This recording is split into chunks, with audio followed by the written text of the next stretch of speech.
Hello and welcome, everybody. This is the first dialogue of the day titled The Art of Solidarity. And I am Luta, so you see screenplayed Lucia, but you can either call me Luta or Lucia. They're both very good. I love them both. And I will be the facilitator of this dialogue. So I very wholeheartedly welcome you guys and everybody in front of their screens. I would like to first tell a little bit about how this session will look like. So first, I would like us to do a little bit of a check-in circle so that besides our names and locations, we will also know what we work and how we got here. This is something that very much excites me. So how actually we got to this dialogue today. And then there will be a couple of brief kind of advices to how to do this dialogue session today. And then we will, I will raise the seed topic and then we will start the dialogue and it will be all in all 1 hour. So welcome again. Let's start with the check-in circle. For the check-in circle, what I would like to ask us is to get an object. It can be any object which is around you, because this is going to be your talking piece. And how we use it is when I stop talking, I put it in the center into my camera and I put it down. So this is how I give the opportunity for someone else to speak. And then when I would like to take it, then I get it back. And this is how I am starting to talk. If I'm not talking, I will mute myself and I would like to ask you to do as well the same. So no background noise will interrupt our dialogue. And so the check-in circle, I give now the talking piece to anybody who would like to check in. What the question is what do you work? And how did you get here today? Just briefly, how did you get in contact with this whole thing we're doing?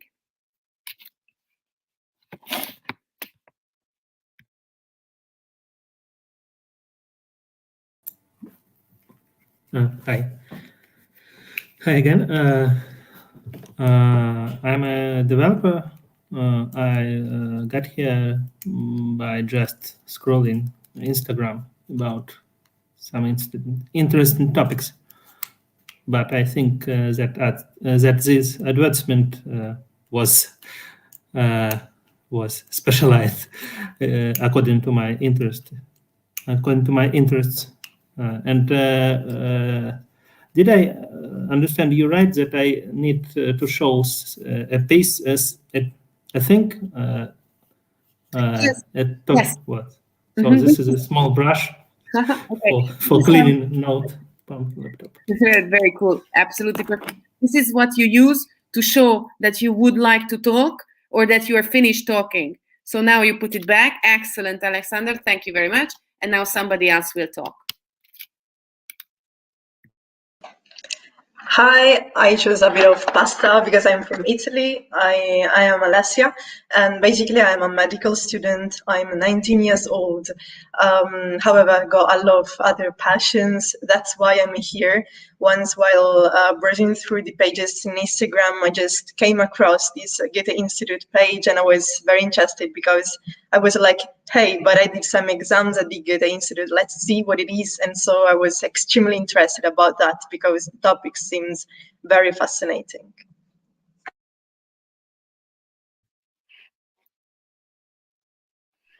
Hi, this is a car key.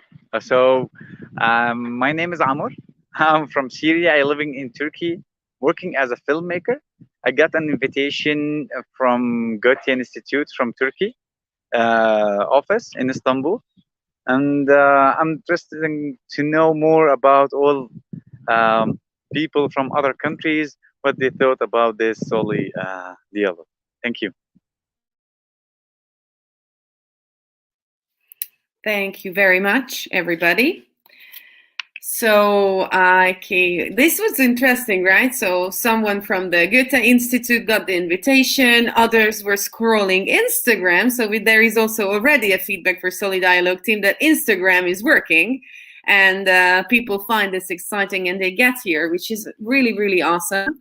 So about me, I am Luca, or Lucia, as you like it. And I am an actress and director of improvisation and theater in Budapest, which also means at the moment that I'm doing things outside of of my work, because in the past 1 year we couldn't really do theater performances. But it's all good. We're finding out new ways to survive the coronavirus pandemic. And I'm here because a good friend of mine invited me here and sent me a message that he thinks that I should be a part of this, and he was completely right. So this is how I got here. And finally, hopefully, we have one more participant for today. Udumbara, do you hear us right now? So once she hears us, then probably I write in the chat tell if you hear us, and then if she hears us, she will say it. So okay. So I don't know if she hears us. So if she hears, then she will talk, hopefully. No, she's out, unfortunately. So thanks for the introduction. And now, before we start, I just would like to remind us, as also for me, it's the same as a facilitator. I will be also a participant of this dialogue today, for 3 advice that is given for us. One is to try to be brief and precise as much as you can. The second is to speak from your heart. This is what we want here, and to listen as you would like to be heard. These 3, and from my side is to also feel good and have fun. So relax and yeah, try to have as much fun as we can today. So for the seed topic, I was thinking about the story of my life. When I was 8 years old, in 2nd grade, I had a classmate called Bernat. And Bernat was severely bullied by the others. What I mean is of course, oral, spoken violence, but they also hurt him a little. You know, when you put a rotten apple into the bag of the kid, and when you tackle him on the way down to the garden, and so on. So he was bullied by the others, and he became more and more shy and introvert and everything. And after a while, it started very much disturbing me and hurting me. So I decided that it cannot be like that. So I wanted someone to help Bernat to survive this 2nd grade at school. So I sat next to him on classes which no one else did, or, you know, we shared food, or I went down to the patio with him, we played together, these kind of like small little things, nothing special. Or I didn't feel it any special, so it came completely from my heart. And the end of the year, when we were getting, you know, the year-end certificate from our head teacher, she always gave like a nice book for the excellent students, for their excellent studies, or if they were outstanding in any sort of sport. And so they were giving out all the excellent students' stuff and books. And in the end, she called my name and she had a book for me. And I was very surprised, thinking that, well, I'm not an excellent student nor any great at sports, so I don't know why I'm getting anything. And then she gave me the book, and it was a really nice book of paintings, actually. And I still really much love painting, and she knew that already that time. And she gave a very tiny speech for the classroom, in which she told that, of course, she gave all the excellence books out, and she wanted to give one more for me, because she wanted to show, and she wants everybody to understand, that empathy and humanity is worth just as much as being a great student and a good learner. And I was trying to trace back the roots or the traces of my personal solidarity. And this is the earliest memory I could grab, where I felt that this is solidarity, for me at least. And the seed question that I have based on this story is that I really found this a good way from my teacher to show kids what's important. And I would like to ask you first, what do you think? How do we teach solidarity? How can we teach it? How do we show how to learn solidarity?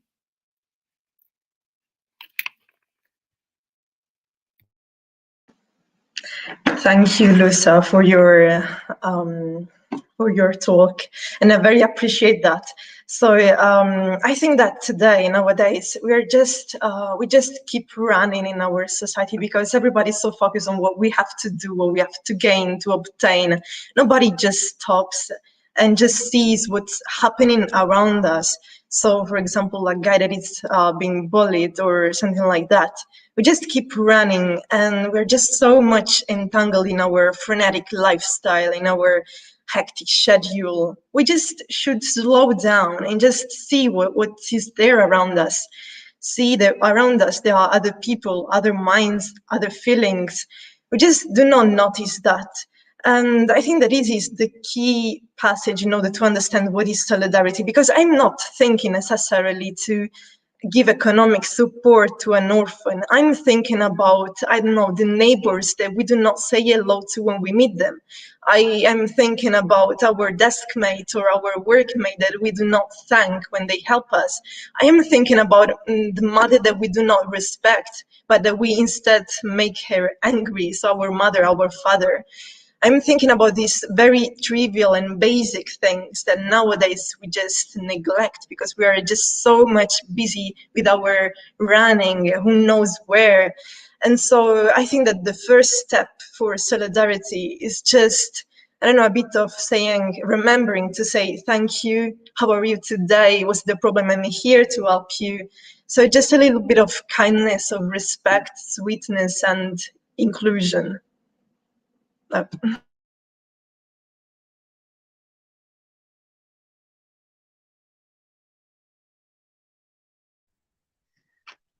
Thank you. And following for what you were saying about people just running for just work, forgetting what that mean solidarity, and going back to the question, to the question about um, uh, how we can encourage solidarity between each other.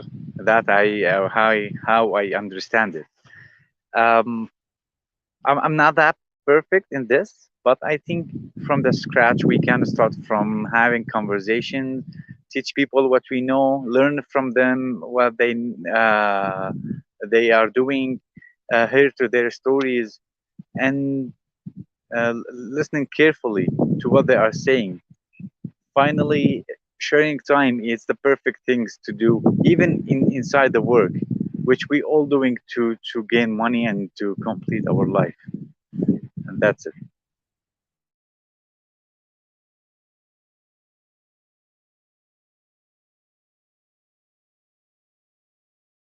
Go, Alexander. I'll come after you. Just unmute yourself so we hear you. Cool. Yeah, excuse me. Yeah. Well, I think that we can reach more. We can get more solidarity if we think about every person as a former kid, because every kid had shattered dreams and had some life obstacles during childhood. So when people judge without any, not without, but with their own prejudices, they miss that point. I think if everyone would think about other person as a kid and everyone would ask themselves about what they want to do, some bad judgment about that kid, I think that people would be people judgments would be much more kind, and much more solidarity would occur in our life. Thank you. Thanks. I also very interesting what you are all saying, and I was thinking that so teaching solidarity is not like, right? So it's not like we sit down at the classroom and I am a teacher and I'm in front of my whiteboard and I tell you that these are the four or five key elements of being kind and solidary with others. Of course, this is not how it works. But as you were saying, like the slowing down or the community conversation, kids, everything, I got reminded of a Hungarian teacher who used to be a teacher of one of my nieces here in Budapest, and she has this practice in the end of the day. So each end of the day, she makes the kids to sit down into a circle, and in the circle, everybody tells what they learned the day, and so there are a couple of subjects or topics what they share with each other, and one topic is what they have problems with, what they struggle from, and what kind of help do they think they need, so how the others could help them to solve their problem. And they do that every day. So and so she makes so after a while, of course, she has an environment in which kids are able to tell, like real stuff. I mean, okay, I shared like one more example to be precise. One kid one day told in this circle that her struggle at the moment and that she's afraid of the school trip. And she was like 9 years old because she still eats her like this, kid thingy, which she chews on at night. And she cannot go to sleep without it. And she's afraid that she will be bullied. This was her problem. And then so the teacher asked the others, how can we help her? Well, we can help her to be, like open, understand that she needs this. And if we don't bully her, then her fear should fade away. So she made all the group promise her that they will not bully her and it's all right that this is her habit and they will accept her the way she is, and so she didn't need to be afraid of the school trip anymore. And for me, this kind of story and this kind of attitude from that teacher, it kind of like unifies all what you said, because it includes kids and conversation and also slowing down, understanding what's going on inside of us. And maybe my first quick answer for my own seed question is that we need to talk from our childhoods already. Of course, we don't all have the possibility to talk about these things from the childhood, but this is probably the best we can do, as it is for me. But I'm very curious what you think.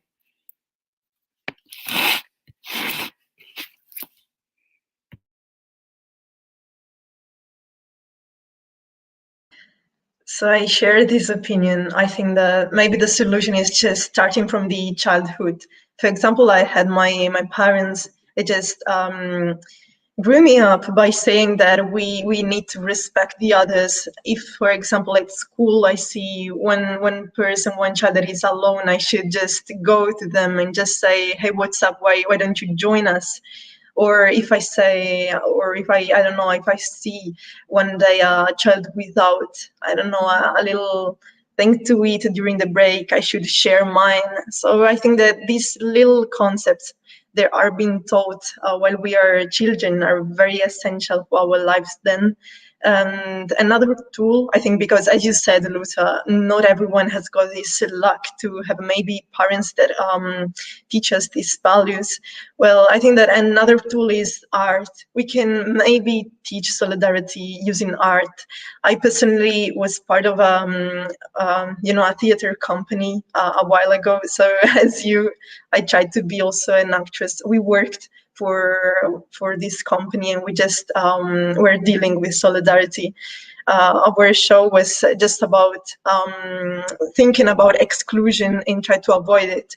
So we tried to involve the audience and just try to suggest the audience that maybe the way that we act nowadays is not the optimal one. We just have to notice the near us there are other people, and if some people basically are not being included, we should, because exile is not a bureaucratic thing. Exile is not the thing that the government tells us to do. Exile is also what we do with the others when we exclude the others.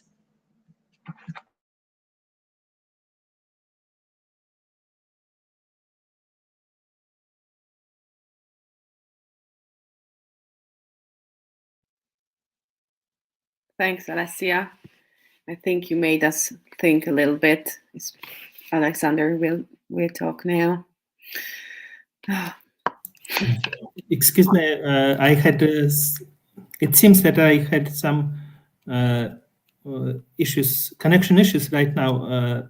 Didn't I come across with my talk piece? No. Sorry. So you had connection issues. This is what I understand. And then what's the question? But, I'm afraid I just wanted to ask.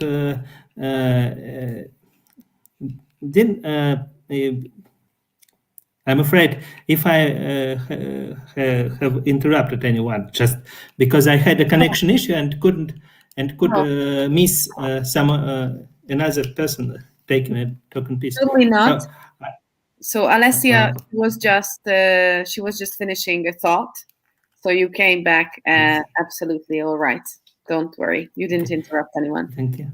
And then thank you. You will be followed up. But so the ending point of Alessia's last idea was that we people exclude other people, and it's not the government or bureaucratic stuff.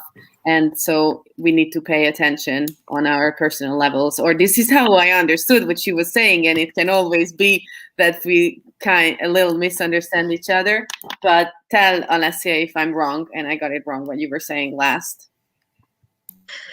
Yeah, it is right. I mean, we were just starting about this thought about exile. When we think about exile, we think about, I don't know, a great person of the past, for example, Seneca or other writers or people of art that were exiled by the government, and they were forced to spend their life apart from the others, apart from their family, their city, and so on. But yeah, this is not what the concept of exile is in general, because we may be making exile also with people near us, with our classmate, with our schoolmate, with everyone. So it is not necessarily something from the government. And yeah, by the way, I think that the trick is just feeling the humanity that is around us. I mean, I was mentioning Seneca when he was exiled.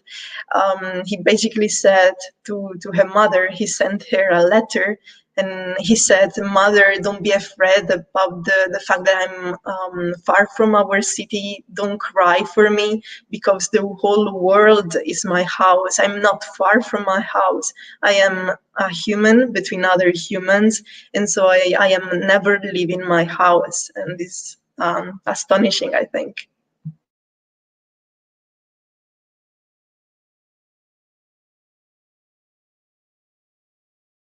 Oh, okay. Hey, I'm taking. Oh. Excuse me. We hear you. You can speak now. Yeah.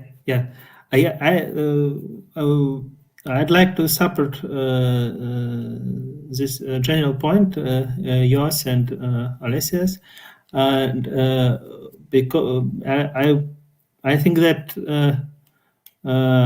this is really we who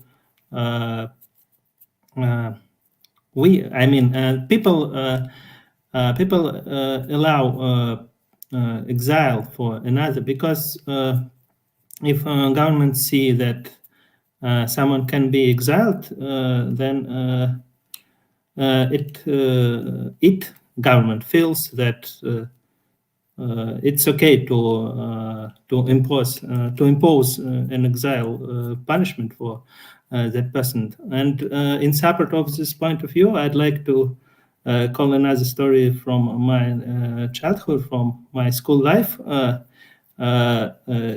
We had once the same discussion, the same dialogue as Lucia described us.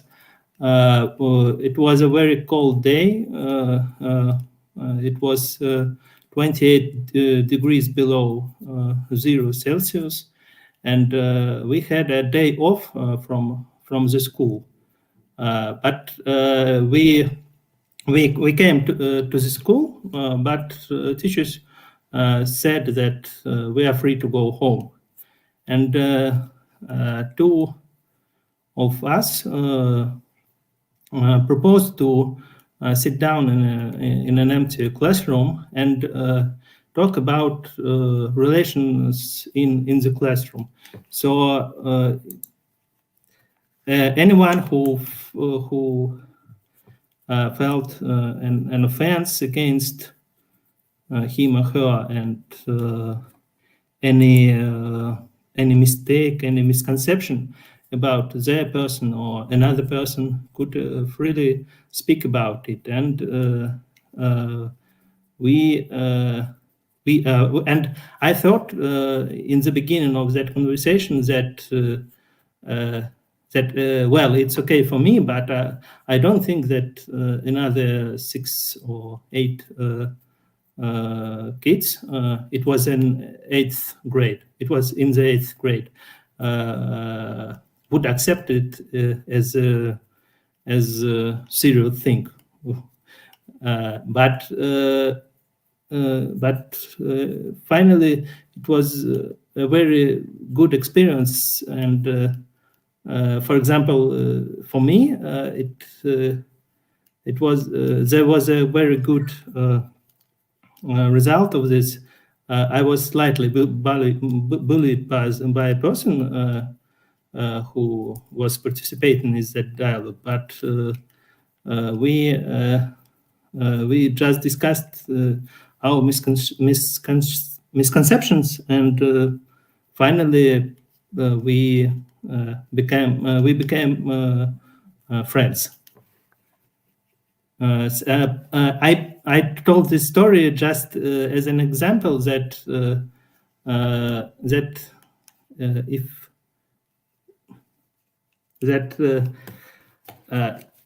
children themselves, even without teacher's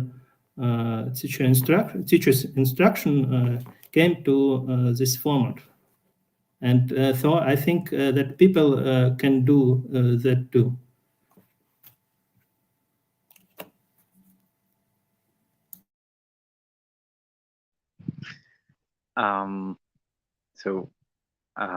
What I think about solidarity, that's what Alisa told us about it. It's really astonishing when we consider our old world, our house, and also that Alexander and Alicia told us.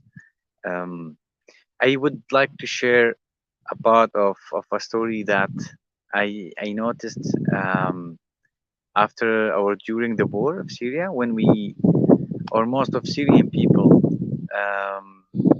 were going to streets. We were didn't meet for 40 years, but after that, we feel like we know each other in streets because we have one target and we are listening to each other to know what we need. Then because we exercise the solidarity when we share the time, when we share the target, when we know what we need in our lives. I think solidarity, it has its own complicated style, because we need a good environment and good reason to make each other or people talk and listening to each other. Like for now,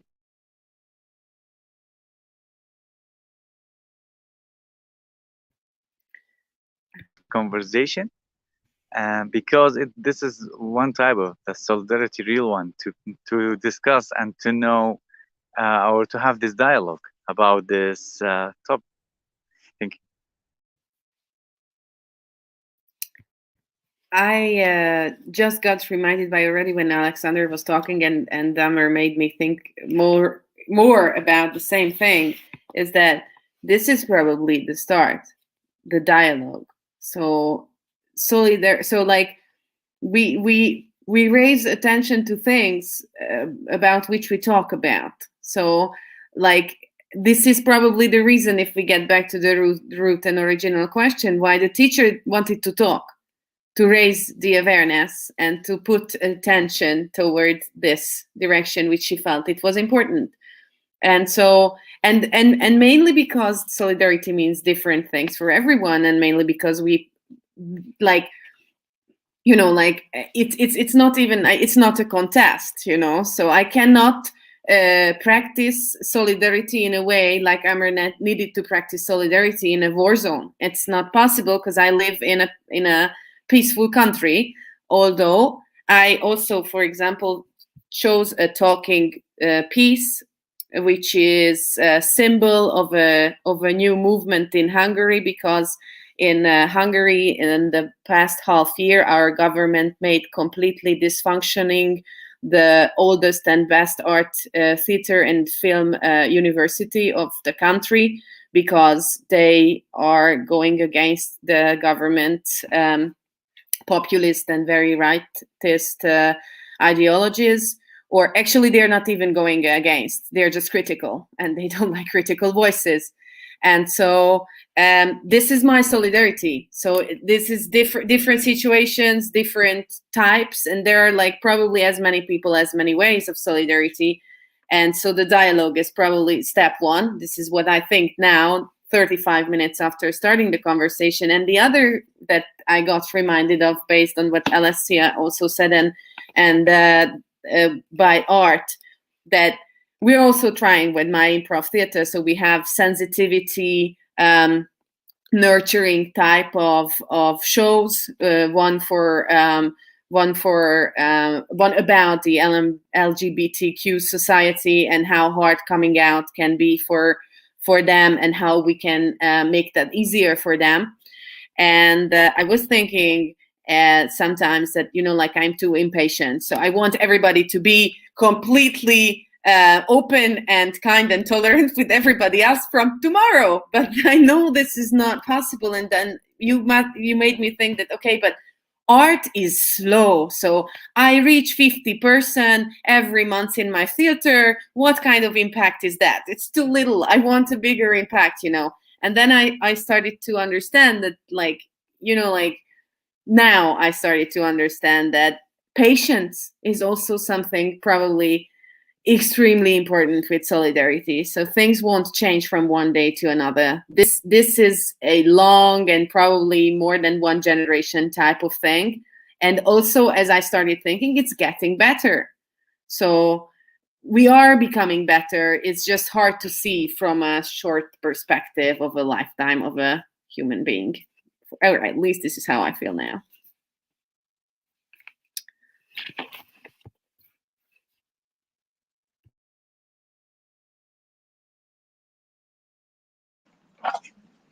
I really like what Luca said. Me too. Maybe sometimes I'm a bit impatient. I want everything change fast. However, with the time, I understood that it is not possible. We are so many. However, Yeah, like I am just one. If I change, nothing will change as a whole. However, if each of us changes, like, I mean, if each of these 7 billion of people that live in this world change, we are like 7 billion little droplets of water that put together make an ocean. So I think this is the secret. Maybe changing, not everything, but changing ourselves. And this is the beginning for a very big modification. And so I think I will tell you about the craziest thing that I did when I was a bit younger, because I had this dream of trying to change something. And I thought that happiness, that solidarity in particular, is like an infectious disease. It can be passed to another person. And if you pass solidarity to another person, then also the other person will say, hey, what is that? What am I feeling? And he, as a domino effect, will pass solidarity to another person. So basically what I did in this crazy thing was gathering my friends and saying, hey guys, we should say something, we should do something different. And so we cut 10 little pieces of paper each. We were 10 people, and we so made 100 little pieces of paper. And on these pieces of paper, we just wrote little messages like hug your mother, send a message to a person that you've not listening to for a while, or I don't know, stop and smile. So we basically collected all of these sheets of paper, and we went to the city center and we started delivering these little pieces of paper to people. And like, people were just astonished. They were like, so we were, okay, I'm giving you this little piece of paper, it's just for you. And the people were like, what's happening? Why should I open that? Some people were a bit curious, and people thought that we were asking money, but we didn't, just because we are not used to receiving things without giving. We are just forced to think in our society that we have to give something, that we have to pay if some people comes to us. Instead, it is not. If a person wants to do something happy, wants to do something positive for you, it doesn't not mean that you have to pay for it. It means just that I am a human, and me as a human want to do something good for you. And so the feedback of this activity was very, very good. We, for example, gave a little piece of paper with a kiss your mother to a person, like a 50-year-old woman. And then we spied her, and we saw that she was basically working with her very old mother. And after reading the paper, she kissed her mother. Or we gave like a little piece of paper to a couple of a very young girlfriend and boyfriend with a bright, like, see the moon. And it's funny because that evening there was a very gigantic and cool moon, and they basically saw the moon, and they were just not noticing that before. So basically they then shouted to us, thank you, because they were just running and not seeing that there was moon that evening. And so yes, happiness and solidarity can be easily spread, I think.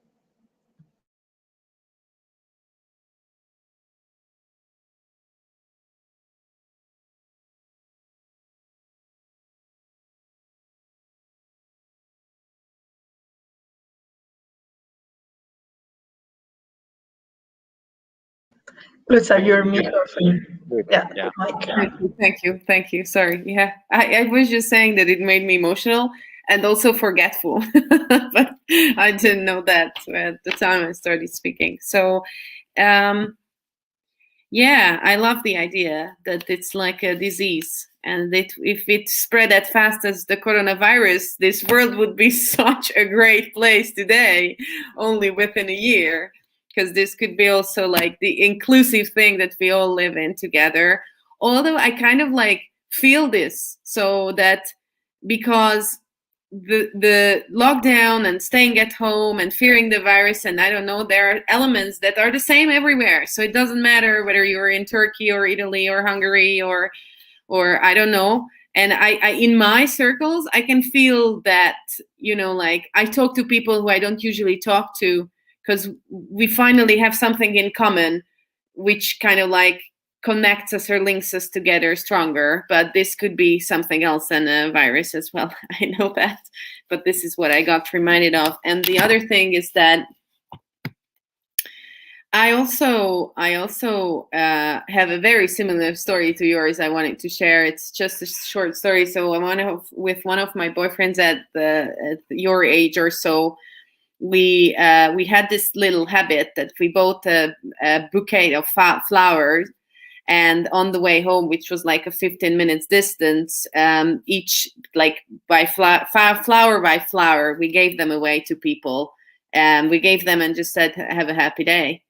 And of course, like nobody ever said I don't want it, but like suspicion and what is going on, and I don't want to pay for it, and of course all different reactions came. But it never actually ever happened that someone said no thank you for a positive and friendly gesture. And this is a perspective, you know. So solidarity is a positive and kind gesture, which usually no one says no to. And this is like, I don't know, it is, for me it's similar to the like it connects to the disease idea that it's easily spreadable as well, because it's something so genuinely nice that you don't say no to.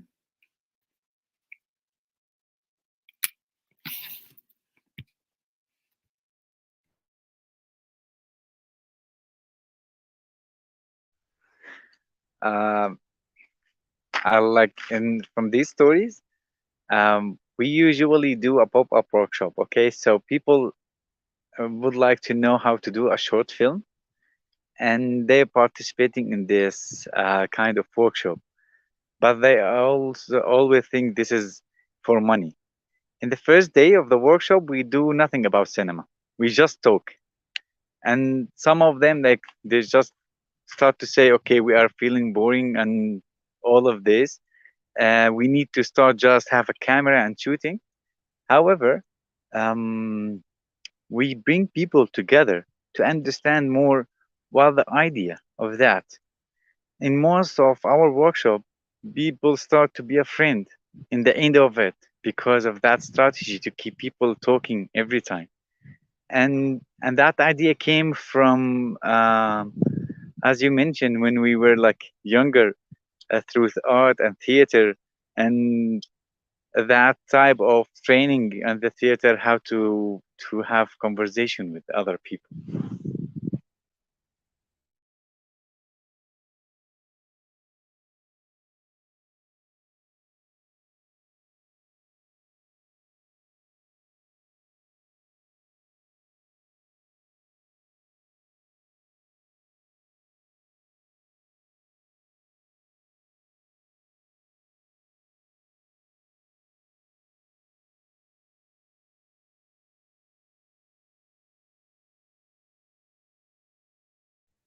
Sorry, can you hear me? Yeah, okay. Yeah.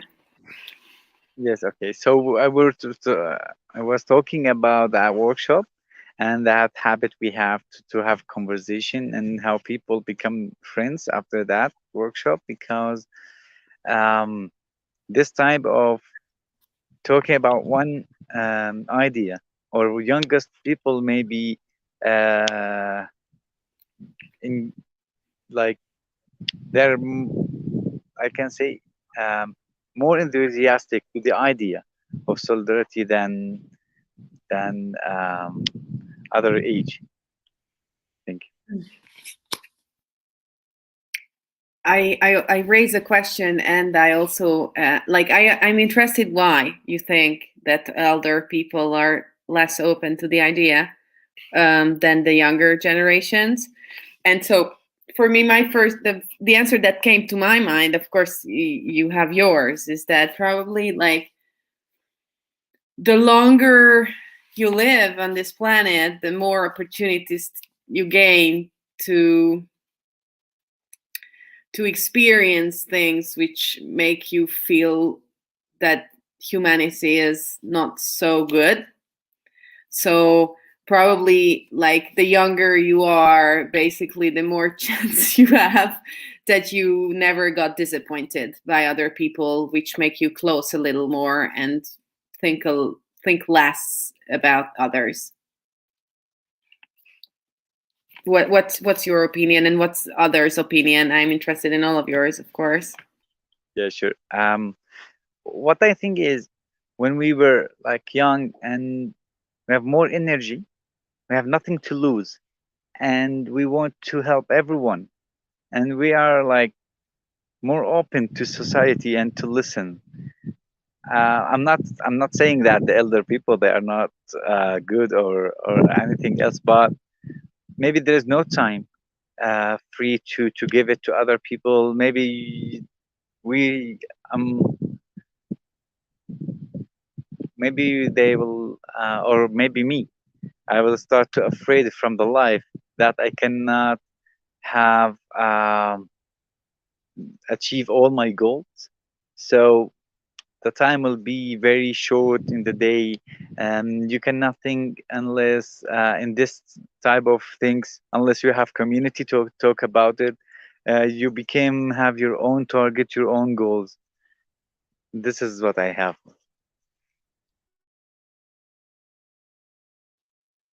Thanks.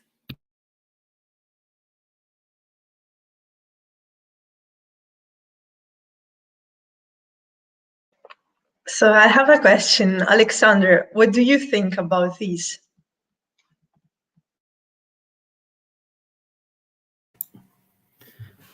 About conversation and about activity of younger people versus elder people. Yeah. Well, I think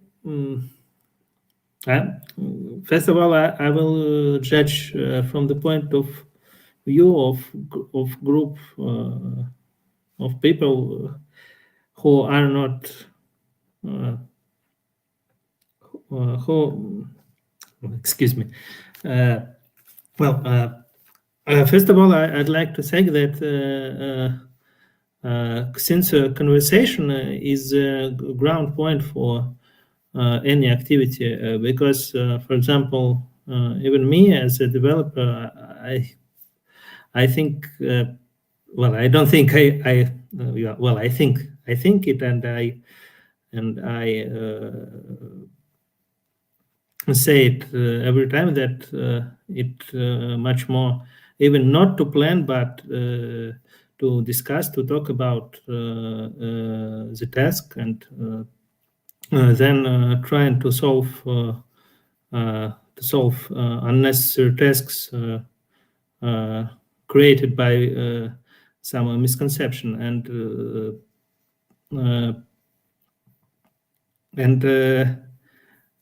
for example, many people say that that serious business isn't about conversation, but if you meet only bad conversation, unproductive conversations, then it doesn't mean that every conversation is bad. Good conversation actually is described as a treasure in many books. There are some small novels about good conversation, and for example, conversation can be even not a vocal one. And finally, every book, a great treasure of humankind, is actually a conversation between author and the reader. And turning to another point, I don't think that some elder people in my country, in my not media, I don't know how to say it in English, in my layer of society, are much more active than, for example, my generation, because for them there is a point that they can't waste time, because they have less time than the younger generation. have. And another point is, for example, in my layer of society, I mean, a part of society, in my groups where I communicate, young people are much more reserved, and they are not so open to activity, just in order to not bother other people with their activity, not make other people tired of their talk and so on. But I understand that it's a distortion, because I have very small communication with people from other groups.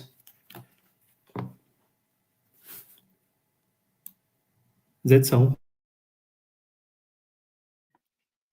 Just one thought before you answer, Alessia. It's just a kind reminder for us that we have 10 minutes left. So basically, after answering from your heart to Alexander's thoughts, we also should try to kind of sum up our dialogue and get ready for the finish. That's all I wanted to say, and thanks for waiting, Alessia. It's yours.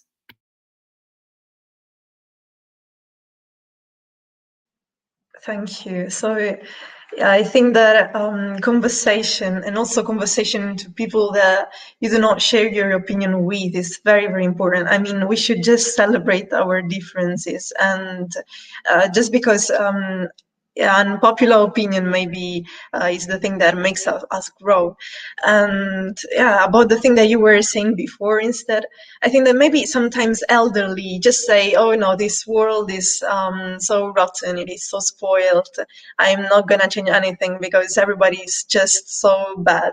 Well, I think that sometimes maybe elderly people, by saying that, just show that they are a little bit lazy. I think that maybe enthusiasm can be kept for all the life.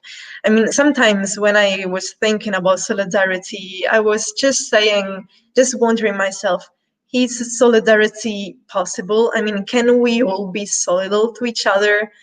Or is it more that we are just like little wolves, one to the other? Like there was this philosopher, Hobbes, that said, Homo homini lupus. So everyone is a wolf to the other man. Is that true?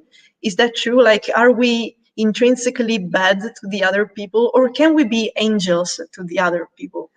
I think maybe the second option is true, because, you know, like, this is also scientifically proven. In our brains, we have like mirror neurons that basically make us do what the others do. If we see someone crying, our nature intrinsically is to, you know, feeling something that is making us cry. It's just empathy, sympathy. So the will to suffer with the others or to feel joy with the others.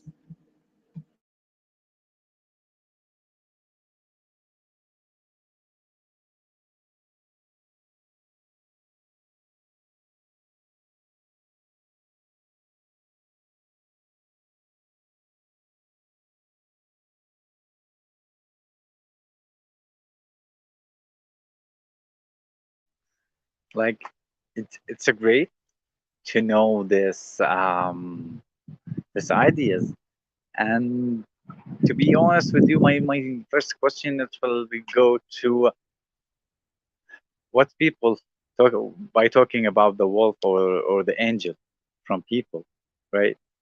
The first question came to my mind: to whom and what will it change people to go from angel to wolf, or the opposite? I think is the conditions around us that will help to make one of it bigger than the other. Um Maybe the angel will be bigger, maybe the wolf. And like it will relying on this community, society condition where we are living. Thank you.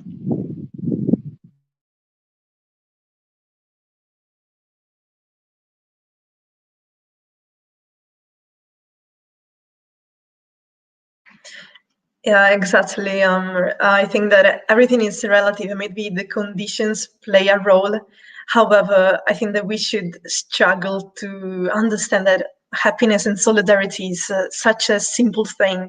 I mean, everything can change from today to tomorrow just by changing what we do in our little environment, just by understanding that happiness is simple, solidarity is simple. We are just everyone, we are just travel companions, one to the other, and solidarity can be reached just with little kind actions made every day by each of us, and just by adding a bit of inclusion and kindness and sweetness and respect to our lives.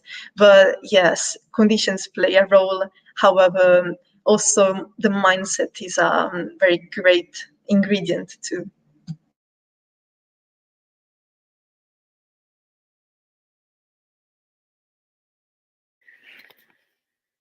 Yeah, I agree with both of you, and with all said. For me, wrapping up, and then also I would like to ask you if you could tell what you're taking away from this conversation today. So for me, what I'm taking away is the understanding of that you cannot kind of practice solidarity with impatience, not towards myself, not towards my community, and not towards humanity. So like going from the micro to the macro perspective. And this is a new, I don't know, revelation for me, that I need more patience.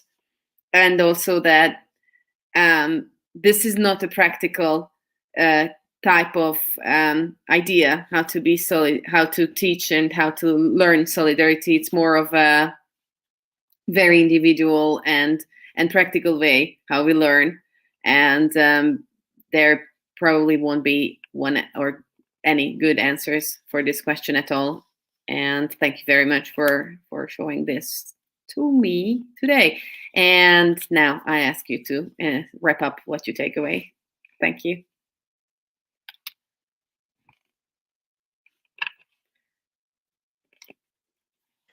So what I'm taking away is that I know now that in Russia there are very, very low temperatures every winter, and also that I didn't know that students could go to school even though it was closed, by also saying what's happening, between them.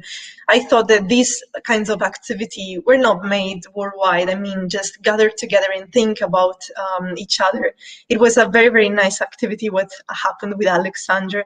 And yeah, this makes me think that we are just so equal to each other. I mean, these initiatives, these projects that come from the, from students and not from the teachers, happen worldwide.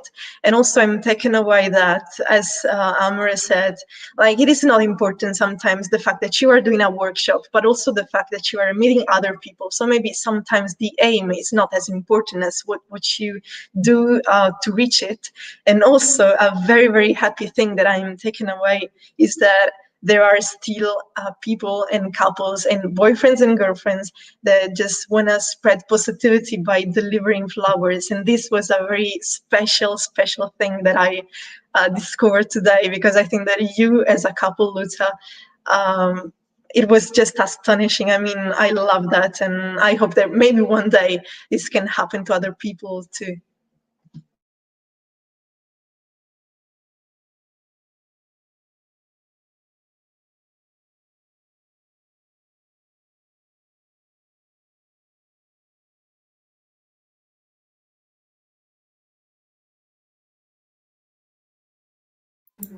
I'm taking away that I need to, besides all the great, besides, I'm taking away that I need to master my ability to share solidarity, because there are different groups and different types of psychologies across people, even in my city, for example. So I need to master it and think more about it. But I don't have a general conclusion of this dialogue yet. Thank you.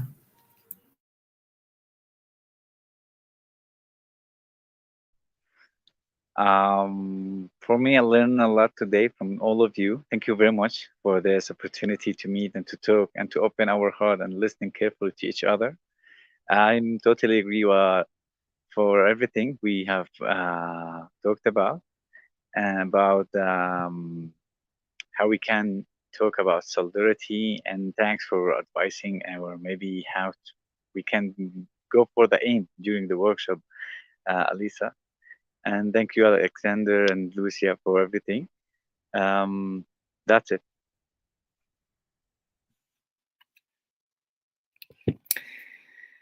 Alrighty, so thank you very much, Alessia, Amber, and Alexander, for participating. And it was a great joy. And I don't know, it's so strange, right? So we're now saying goodbye, and like maybe we never see each other ever again in this life. And I already don't really want this. So I would like to, like, go and talk more and have more conversations.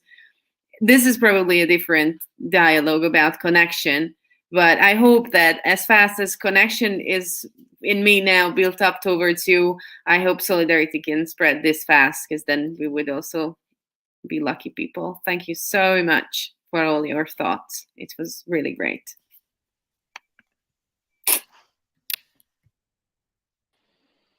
Thank you so much. This was really nice. Really, really beautiful to see. I wanted to let you know that we are doing a little hangout today at 1:15 to 2:30, where all the participants can be in a room together. It's a kind of a different format. You can just wander around and talk to people. And we have a little survey with 3 questions so that we can make it better. And we will also be putting you in touch over emails, or also inviting us for our community so you can stay in touch with each other. I posted the link, but you also got it over email to Wonder, which is where the room is for today, and also for the survey. Thank you. Yeah, Thank thank you. you a lot. Thank you so Thank much. you. Thank you. Thank you very much. Have a nice day. Bye bye.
Hello, everybody. Hello, ni hao, hello, everyone. Hello. So, welcome to Community, Space, and Memory. This is a dialogue that will be facilitated by ni hao, correctly said. Please correct me if I'm wrong. No, And this dialogue will go for 1 hour, for 60 minutes. And Niha will be first introducing the seed topic. We also use this idea of the talking stick, that once you finish talking, you pass it on or you pick it up. And we also ask you to mute yourselves when you're not talking so that it gets better for everybody listening. And you can do that by clicking on the microphone below the main screen. Yes, and just pay attention of the time, Nihao. If you could just remind everybody 10 minutes before it finishes so that we can start closing our thoughts, and perhaps at the beginning just a short introduction to each other. That will be great, that everybody can introduce themselves. Yes. Yes, I think after we close, after Nihao, you close the circle, the conversation, I will come in again and I will say a few more things, and then we will welcome the next group. And so theoretically, we're starting in 4 minutes, but if you want to already start with the introductions and so on, that should be fine. Can I just do a microphone test with everybody? Maybe. Yeah, how do you pronounce your name? Christian. How do you say your name? Christian. Christian. Christian, but with H. Christian. Christian. Yeah, that's nice. Thanks. So your microphone is working. How I heard. Andre. Hi, it's actually Andre, but I'm fine with Andre. Andre is good. And Birgit, just. I think you're muted at this moment. Yes, I'm muted now. I hope you like my talking stick. It's from the 2010 World Cup, Football World Cup, when Ghana beat the United States. Nice. Akra, your microphone? Hi, hello. Perfect. Everybody, I think I'm just going to use a pen. Perfect. I just wanted to make sure that technically everything is working. Then I'm gonna give the word to Nihao, and I'll put myself in the background. I'm here. You can chat with me on the private chat if there's anything.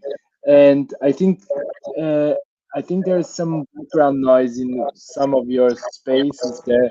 So please remind yourselves to stay muted if you're not speaking. Okie dokie. Good luck, and I see you in a bit. Thank you very much.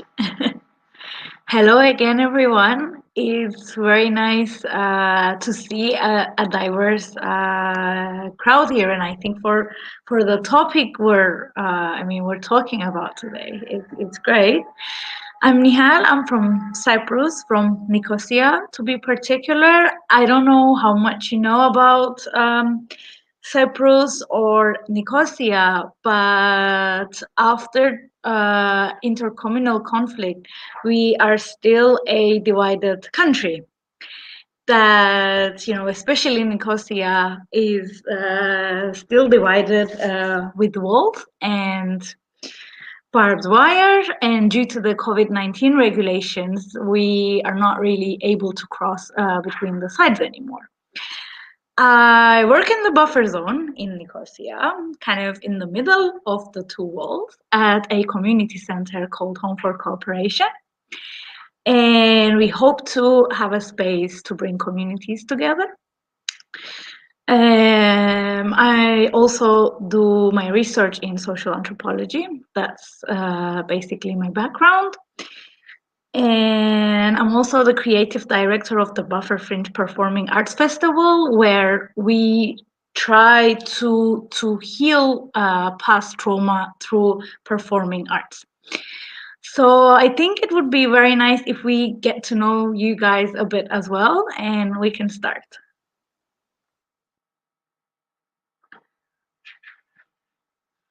Who would like to start? And I can introduce my talking piece to you as well.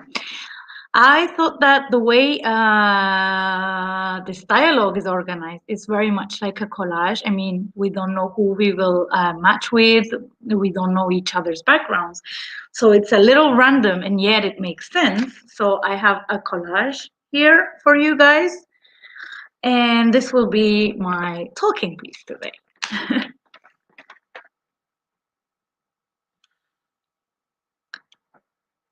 Who would like to start with introducing themselves? Do we put our talking piece up and then you say go ahead, or how does it work? I think when you put it up, we will know that you'll be beginning, so we can. Okay. All right. I'll start then. My name is Birgit, and I was born in Germany, but I came to England in 1978. So I came to England just about the time when Britain joined the EU, and I'm still here as it's leaving the EU. So it's been a very sad time for me. I live in a very small village in the east of England, and I'm a retired special needs teacher. I worked with children who were dyslexic in particular, and other special needs as well. I'm married, no children. I'm very happy. Anything else I can tell you? You'd like to know? Okay.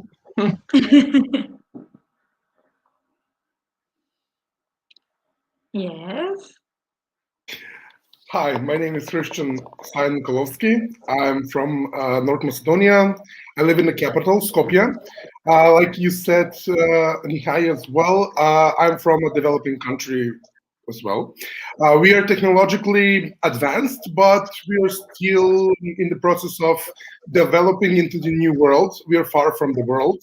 We have a lot of things that are, well, needed in order for us to be a developed country.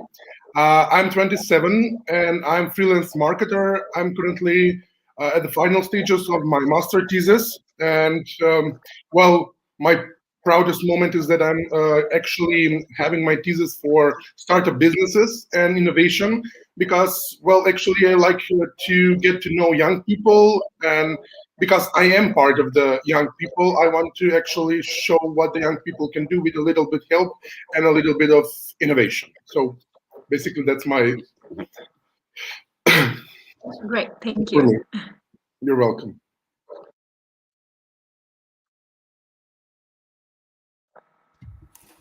Hi, I'm Sacra. I'm originally from Spain, but I live in Denmark. I teach Spanish language and literature here in Denmark, and I also work as a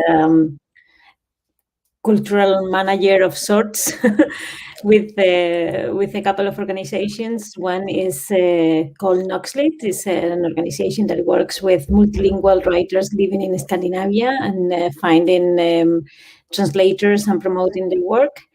And the other one is IMART. It's an organization that works with IMART stands for International Migration Meets the Arts. So a little bit close to your performance group, Nihal. We work with foreign or migrant artists that are in Denmark and kind of like organize events, and we have a series of artist dinners that we haven't been able to put together because of COVID in the last year. And we just promote the work of foreign artists and kind of like help them navigate the system, which is a little bit rough Nordic waters, we can say. So yeah, I have I think that's pretty much all about me. Thank you very much.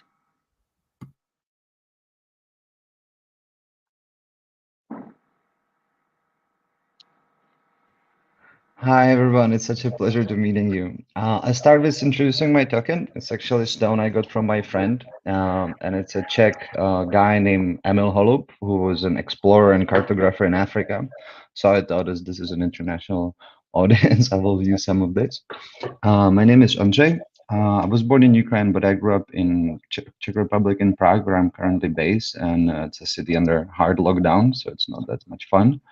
But I spent 8 years in London, in the UK, where I was studying Ukrainian studies because my academic interest is in political corruption in Ukraine and Russian foreign policy. But after my academic studies and Brexit, I realized that I would like to go home and do something a bit different, which I'm more than happy to talk about later on. And I work currently for 3 years in an NGO that specializes in this app that helps kids in primary and secondary schools with participatory budgeting. And I'm like I'll talk about later on. I'm really curious how this all works, and I'm more than interested in like in your areas. And I'm so happy to see some new faces during these times. Thank you very much. Hi. I was also, like Andrzej, educated in the UK for the 20 years where I lived in London. The last 4.5 years I've been living in Zagreb, back where I'm from. I'm originally from Split, from Croatia, where I grew up. And my social sciences education is entirely British or English, however you want to call it. And I work on models of production, social models of production that are not commodity-based, meaning public sector, NGOs, even religious organizations, peer-to-peer production, free software that's produced collaboratively. Some people are paid, some are not. So I'm trying to develop categories and derive certain productive logic, which I called solidarity-based logic, because public sector is not driven, most products are not driven by the need to produce profits, surpluses, but to allocate care, education, health, infrastructure, according to certain politically derived logic based on needs. So yes, it's good to meet new people, and I'm looking forward to it. And Zagreb is not under lockdown, but nearly everything other than shops is closed, including sports venues, and like the rest of Europe. So it's quite dull and boring times over here as well.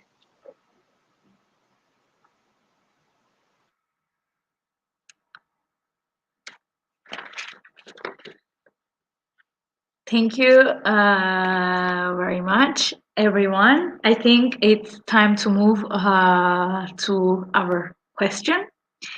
And what I have actually is a genuine question. It's something that we always think about.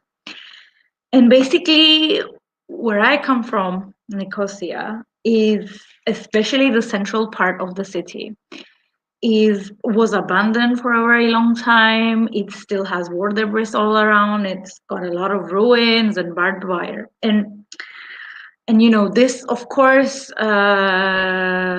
it's a shared space now. It is being renovated, and there's a lot of interest to go and spend time there. And I feel that there is an element of trying to understand the past of the country, to understand what took place, and to come to terms, actually, with the trauma that divided the city. So there are movements like, I will show some photos, some collages. I'm hoping that you'll be able to see them, like paintings on the border wall, on the dividing wall, or movements that try to go beyond the barbed wire, thinking beyond the barbed wire, aiming to create a third space, let's say. So the question that I think deserves some attention here is, how do we reimagine and recreate a space that is associated with ruins or destruction collectively? I mean, how can we generate alternative mechanisms of thinking, of reimagining, alternative subjectivities that go beyond the dominant ideologies that I think connect the communities in a certain space, and that has very much to do with memory. So I would like to open this dialogue with this question, and let's see where it goes.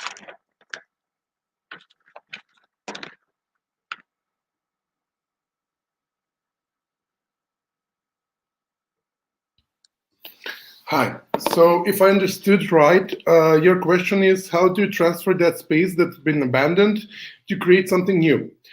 First of all, I think that as countries, we are stuck in the past. Yes, the past is very powerful, and it's a part of each and every one of us. And I think that we cannot forget the past and the history. It's what made us. It's what divided us. It's what made us here today in the 21st century. But the thing is that we should not forget the past, but I think that we should let the past be in the past. So what I want to say, we should construct new things like your border and ruins. We should maybe create a building where people from all generations can come and actually explore there. We can make it a museum, so we can remind people of the past, but we can create a building, high technology building, where people can actually meet and where they actually, where they can actually produce some new things, have them, give them creative spaces in order for them to, yes, remind them of the past, but actually remind them what the past can actually do. So if we can create a new space for young people that they can all, from different types, they can all hang out with each other, exchange creative ideas, and give birth to something new and something more powerful, because from a space that's past, we can actually create the future. Yes, thank you very much. This is where I actually work. We are a community center in between these walls that gives a space to people of all generations to come together to do artistic activities or cultural activities or language classes, to learn the language of the other. But what we often find out is that it's been 10 years that we're doing this, but what we often find out is that it's very difficult to make it very general. I mean, you manage to reach out a very little, let's say, group of people, and to reach beyond that is where the obstacle is. And I think this has very much to do with how do we generate these alternative ways of thinking or facing the past. So, you know, the challenge it remains actually in that sense. I've got loads of stories that I can think of, right, about divided spaces and renewing them, right? My mother was 13 at the end of the Second World War, and I wasn't even a glimmer in her brain right at that time. And when I came to England in 1978, there was loads and loads of prejudice against Germans, you know. And when I started teaching, when I left school, behind every bush, there was some stupid little Year 9 child doing a Nazi salute. Right?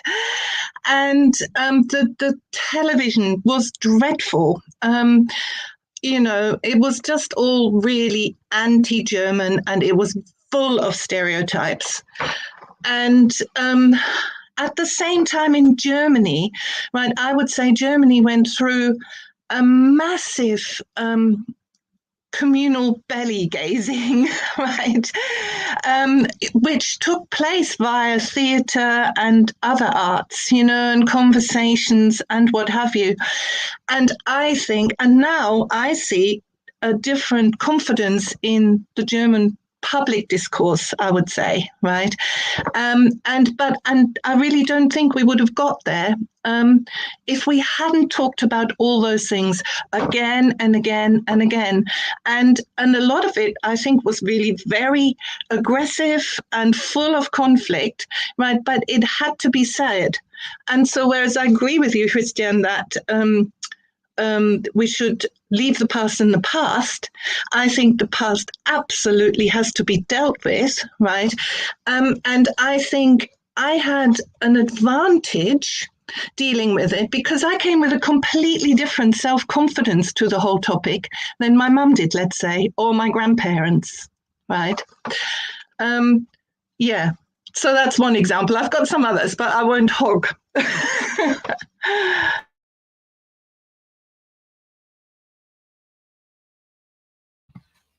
Yeah, I agree very much with what Birgit is saying, and maybe also because part of my background is in medieval studies, so for me the past is a much more complicated thing, and one of the things that I work with is with female histories and women's history, which is completely out. Women didn't exist unless they were queens in the Middle Ages.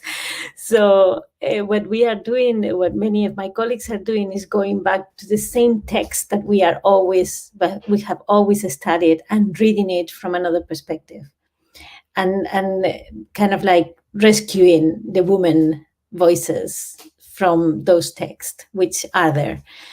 And I think maybe that's an attitude that we could have also towards our recent past, right? What other ways of looking at this conflict are there? And what is conflict? It is dreadful, it is bad, it is sad, it is all these things, but there is always something coming, something else that in it that can be inspirational, can be uplifting, can be a way of looking at things in a different way, like getting the voices that are not heard. Maybe that's one of the things that can be done with this space, like looking at it and figuring out, do we need to build something new here, or there is a space that we can use in a different way? Can we at the first picture that you show, it looked like a ruined patio with two images on the wall. Can we signify in a way that space without having to kind of like bulldozer down and start something new? I think that's the challenge. How do you do that also in the city center with what we want to do as urban planners with city centers, right? How we are developing and how we are making our cities ready for the use of its citizens, and also ready for the use of the visitor and the tourist and all that, right? And creating all these opportunities that have to do with usage of the space. It is a real challenge, and I don't have the answer, but I think in a way we have to think in all these elements at the same time and see how they interact, right? And not say, okay, this building is ruinous, we need to out with it and build a new one, or the history is what it is, as if it were written in stone, and we cannot look at it. Let's move on. I don't think we can move on if we don't integrate that history and that space and that story, like Birgit is telling her own story, right? I think my answer on how to put all those things together is through the arts, right? Is through painting, is through performance, but also through research, right? Through understanding what people in the place thinks about the space, and what that space, because space also has some sort of like subjectivity, right? This has its own voice too. So I don't know, I'm getting to be very poetic, so I just leave it for others.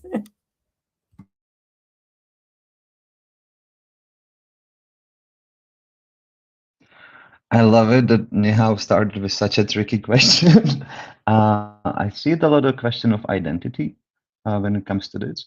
I rather like I'll be asking questions of the way how I think about what you have opened. I see a lot of question of how to forgive but not to forget, and how to approach the space. And what Birgit and Sakura pretty much approach as well is how we can change this divided space, if it's needed to be changed, into an opportunity for interconnecting the communities, especially in the case of Cyprus, and it's the division between the Greek and Turkish community.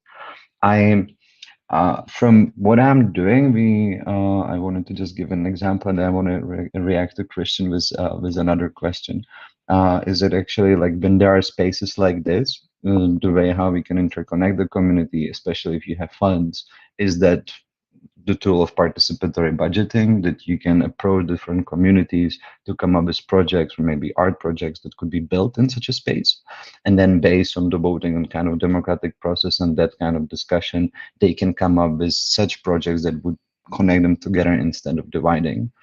And just based on the interaction between Birgit and Christian, I'm sure I will not phrase it right, but it reminded me of this Jewish saying that it's always tricky when young and old people talk about creation and destruction, because when actually young people talk about creating something, the old people see it as destruction, and when they and vice versa. So it's important like to look into this dialogue, just not between ethnics, but also age division.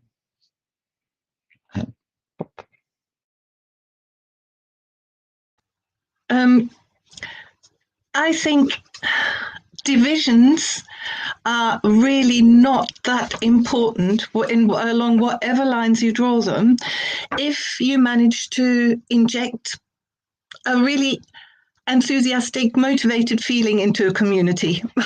And I have got lots of examples of that happening in my village, right? When we opened a new village hall, when we tried to reclaim an unsurfaced road from Green Laners who were ruining it.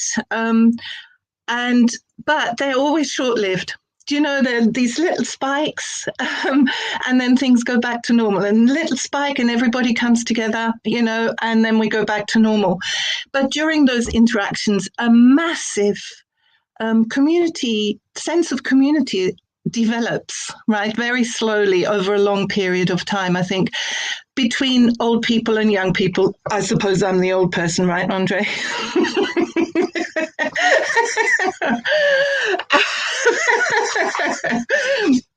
Had to say that, sorry. But yeah, when I walk around the village, 3-year-old kids say hello to me, 80-year-old people with a stick say hello to me, and we do have a little chat. And particularly during our lockdowns, I met so many people, new people, because everybody talks to each other. And I really firmly believe that comes from that, these community initiatives. And what I don't understand is why some initiatives catch people's imagination, right, and others just fall flat, right? And the other thing I don't understand is why, sometimes when sort of kingpins remove from an initiative, the whole thing collapses, so. Hi. Okay. I'm the young here then. Okay. About the thing that I said, leave the past behind. We should learn from the past, and we should appreciate the past. I didn't mean to forget the past, but the thing is that we should leave the prejudice and we should leave the hatred in the past. That was my point of view here, because we should learn from the past, but the thing we should learn is not to hate other people based on their identity and based on the place they were born.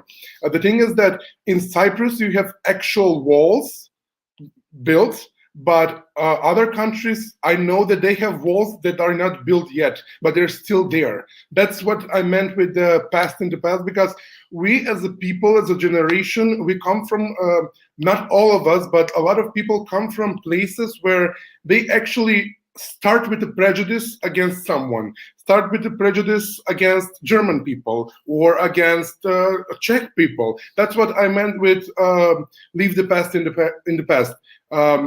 Meet new people as a person, meet the person as a person, not from the ethnicity it comes from his identity. It doesn't matter. That's what I meant with the past in the past.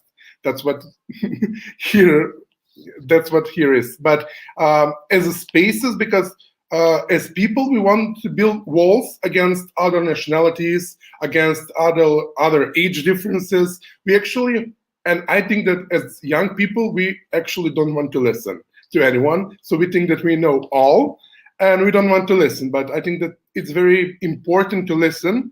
So in that way, we can leave the past in the past, learn from it, and move forward into the future.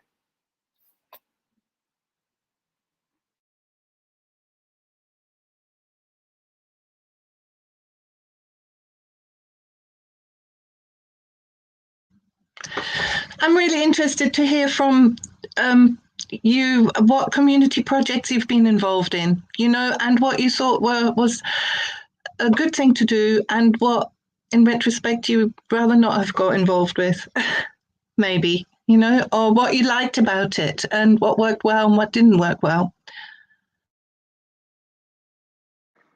I guess the question is to me. All of you. All of you, yeah.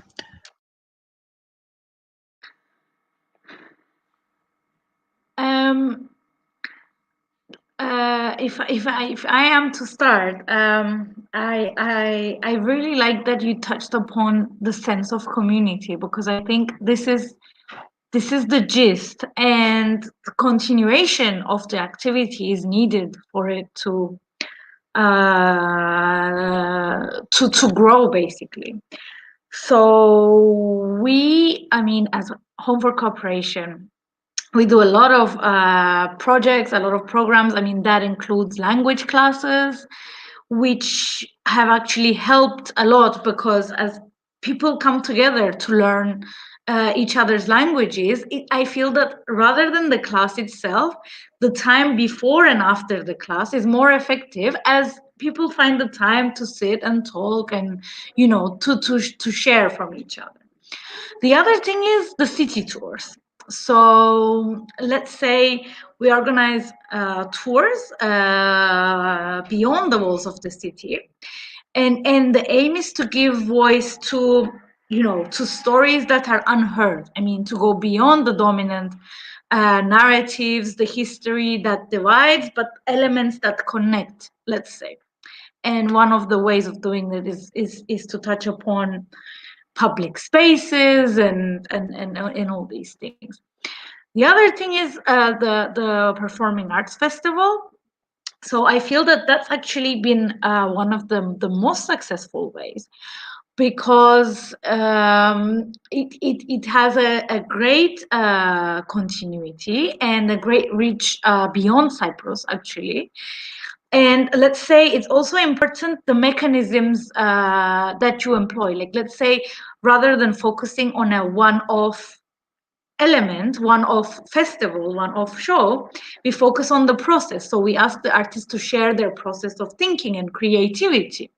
So so that creates the continuity of that sense of community, or thinking partners, that we match them with different thinking partners from Cyprus or from around the world, and they have dialogues about the creative process that also help it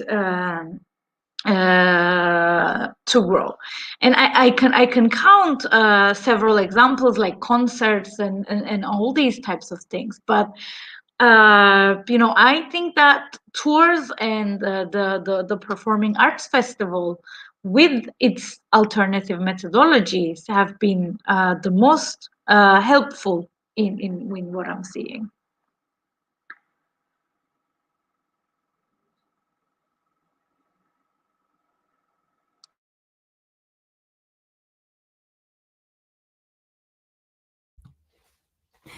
Thank you, Kirsten. We, with IMART, we organized a couple of years ago an activity. We organize several things all the time, and we are always doing something, but this was very, very close to our hearts. That's why I kind of share it.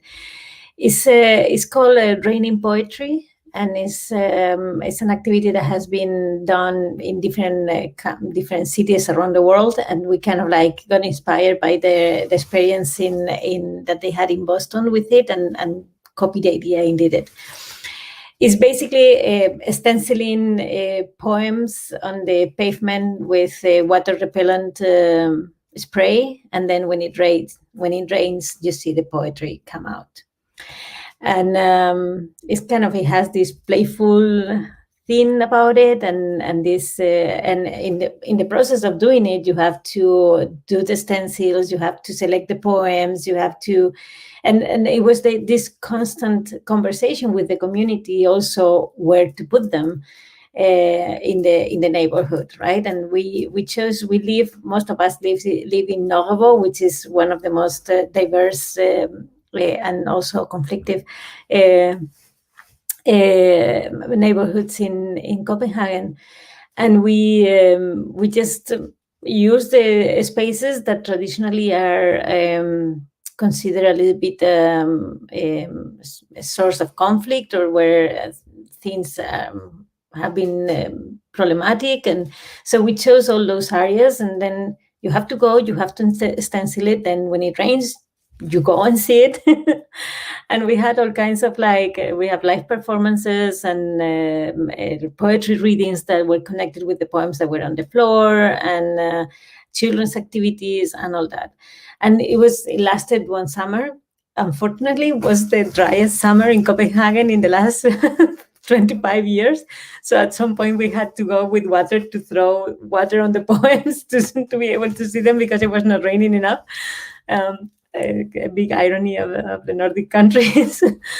But it was very interesting because it brought people together that us as an organization didn't really know. But because they saw us stenciling, and they saw us doing things and cleaning the pavement and all that, they would be like, "Oh, what are you doing here?" So it created this sense of like, "Oh, we need to come back around here." And then we will hear people saying, "Oh, like a couple of weeks ago there was a poem here, but now it's not there anymore." And So it was very interesting. But what makes me think about it is also what Birgit was saying about these spikes of actions, right? And I don't think it's bad that happened, because people also kind of like need to give it a rest, right? And you cannot be on and on constantly about, how things that you have to think about, solidarity and community and all that. At some point you need to retreat also and reflect and have some silence. So in that sense, I think that these kind of activities that spike and that they show what the community can do when it comes together are positive. And it's a good thing that they are ephemeral in a way, right? Because it's also part of the memory of the space, as I was saying before.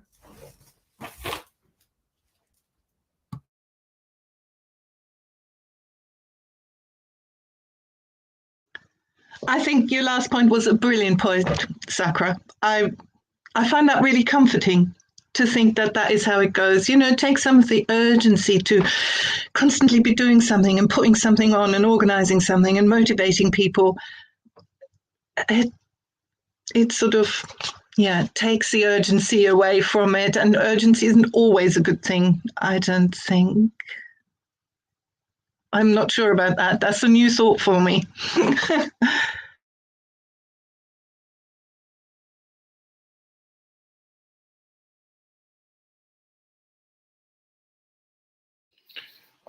As a project for the community, like I said before, I work as a freelance marketer, and I work in Ars Lucida, that Center for Personal Development, because as people, we ought to forget that the mental health is one of the most important things, especially nowadays with the lockdowns and with the fear and with the constant COVID crisis news and updates that everyone comes and goes.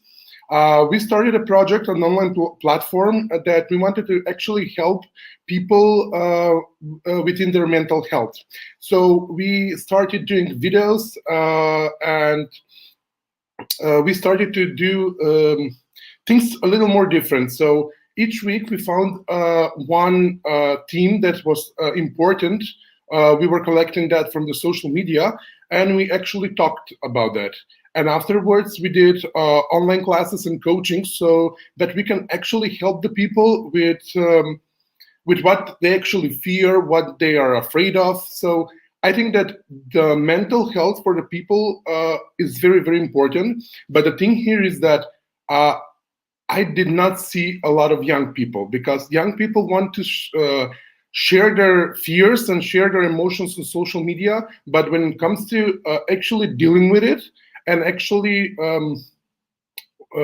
having a chance to actually change that, they actually ignore it. They actually want to share their feelings on social media, and that's it. But the problem here is that young people are not educated enough about mental health, and they actually just ignore it, especially in times like this.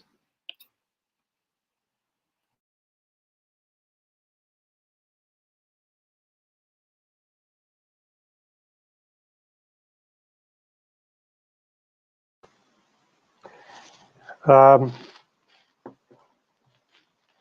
had a band when I was young for years and toured and published a couple of records. So then I was a software engineer for 10 years, and I did a lot of free software and open source. So community organizing was in that sense a remote collaboration with people. And of course, as you do when you're in England, they try to close your a wing of hospital or something, then you go on a protest and 20,000 people turn up in Lewisham in South London to protest against the closure. And I don't know what was that, 2010 or 11. So I'm just trying to think aloud in my life the examples of community, but it was a lot of combination of activism and technology. Technology brings communities together in some sense. But then in my education, it became clear later in social sciences, for me, all communities are primarily economic communities. So no matter what we do, someone pays the bills, we earn a wage, there's a surplus, someone accumulates that surplus and decides what to do with it.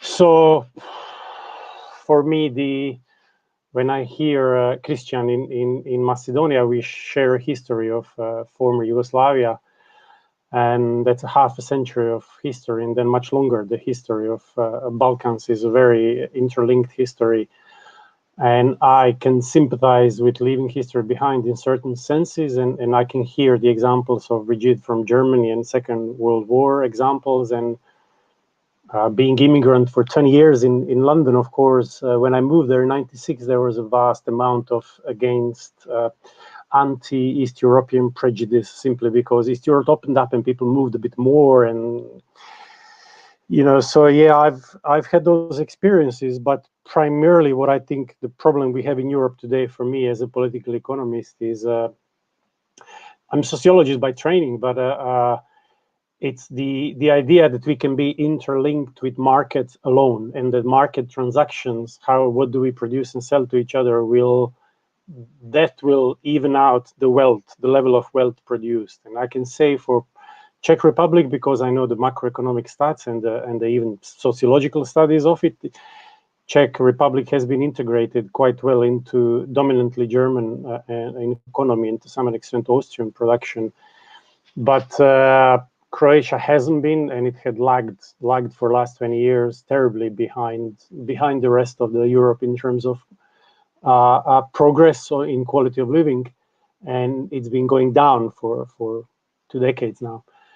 And for me, the difference when I moved from from London to Zagreb was shocking. The level of poverty that people are used to, and that this idea of wealth being always relative. So you always feel, do I have more or less depending on where you live? For me, as a European Union citizen, primarily that's how I live my life, moving around Europe freely for 3 decades. There was hardly any comparison between London and Zagreb, but it was the pockets of poverty in London that were like pockets of poverty in Zagreb. So for me, there has to be some sense of community in Europe that goes beyond markets, beyond monetary exchange that's based on profit. And in that sense, when you all talk about community and Sakra, when you spoke about public spaces, if it's Europe, if European Union is going to survive as a counterpart to growing China and as a some kind of partner or counterpart, whatever you want to say, to the US economy, I think it will have to extend solidarity of public sector production of health care, which includes mental health, outside of national borders, which is not the case at the moment.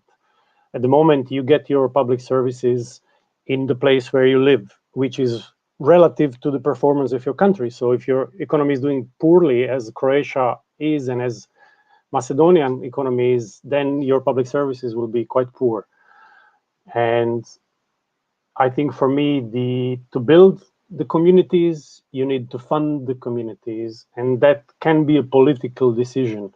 Community can make a community decision. It would be in terms of EU, at the level of Europe, that certain activities like arts, which are sometimes profitable but not very often, that they will need to be funded by the community decision. And these decisions are now blocked by the logic of EU integration, which is primarily market logic. So for me, as a social scientist, the biggest problem is how to figure out how to link communities together beyond national borders in EU. That's not driven by making a profit, by providing, better cars or better fridges or whatever. That's it for me.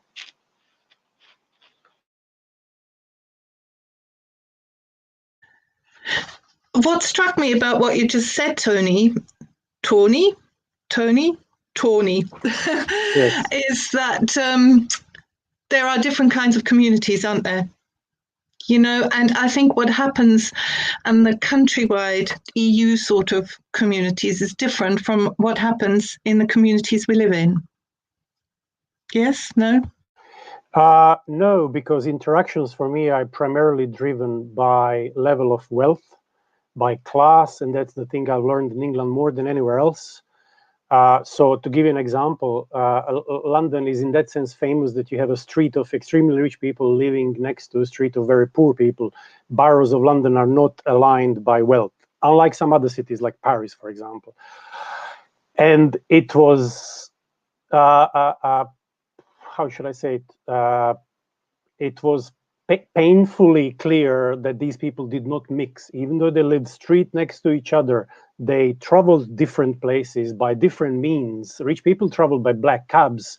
Poor people couldn't even afford the tube. I could afford the tube as a middle-class person, and I could occasionally use a cab, but not a black cab on a daily basis. And they ate at different restaurants. Their kids went to different schools. Their community center is not the community center of a poor community where I lived, where local immigrants from Asia or Africa went to their churches. So it was a total community division on all levels. That's my experience of London. And Croatia has less of that due to class being differently structured, but it's going that way. So no, unfortunately, maybe it's my, how I study things, but I see division everywhere in real life, and it's driven by money and class.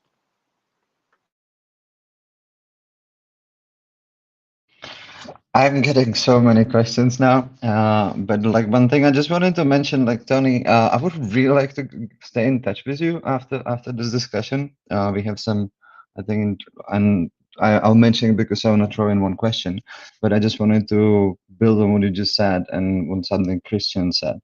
When I lived in London, it was the toughest part of my life.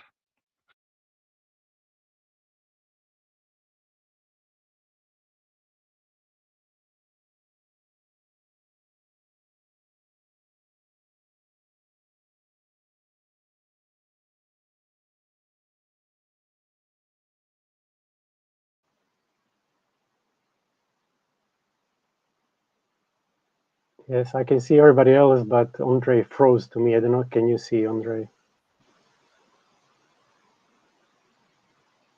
Yeah. Then it must be true. Life in London stuff. Yeah. Can I just say something about this while he's getting his connection? Oh, well, okay. I think that the problem here is that we think that there are multiple communities. I think that we should all think as one community because, yes, I agree with Tony that everything is divided, especially because of money and status. But I think that we should start thinking as a community as a whole, that we all need to live as one. We are all different. We are all types of people or all types of different characters. We are all different and we are all unique, yes, but we all need to think as part of one because we actually live in the same world and we actually should start to appreciate it more.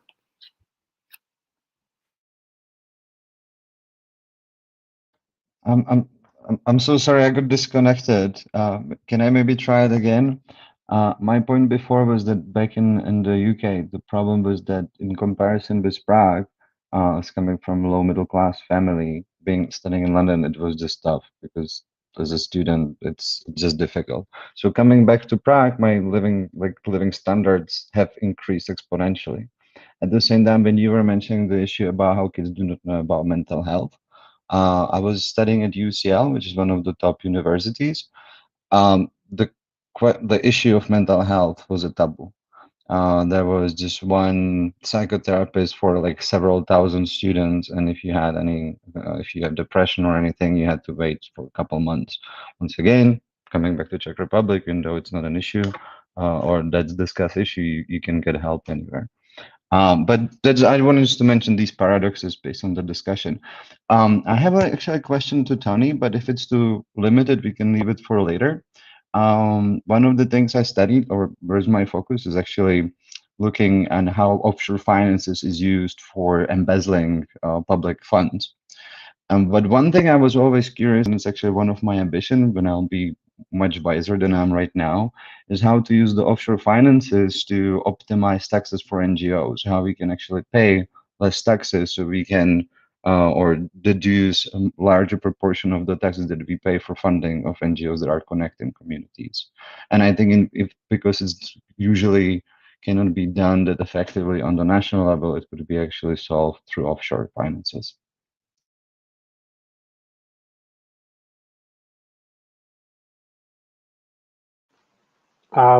Just briefly, I feel bad because Brigitte, you asked a concrete question about communities, and I gave an answer. So I'd like to hear from you if you have any response. But for me, communities are primarily based on life experience, class communities, driven by access. Like what Christian, you said.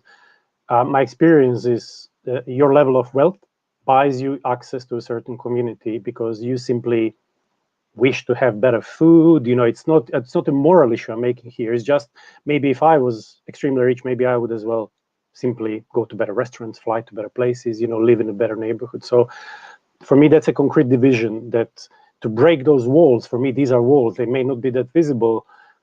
Something like universal income, or in London at UCL, Andre, there is a study center for public sector where they are studying universal services, as they call them in universal basic services in UK, and they proposed how to reform tax system in UK so that people with more income would simply pay more taxes in order to fund education, health, but not just that which is basically funded now, but food, communications, rent, and public transport for a certain percentage of people who basically cannot afford those. And in London, it's a lot of people who cannot afford to travel, for example. So.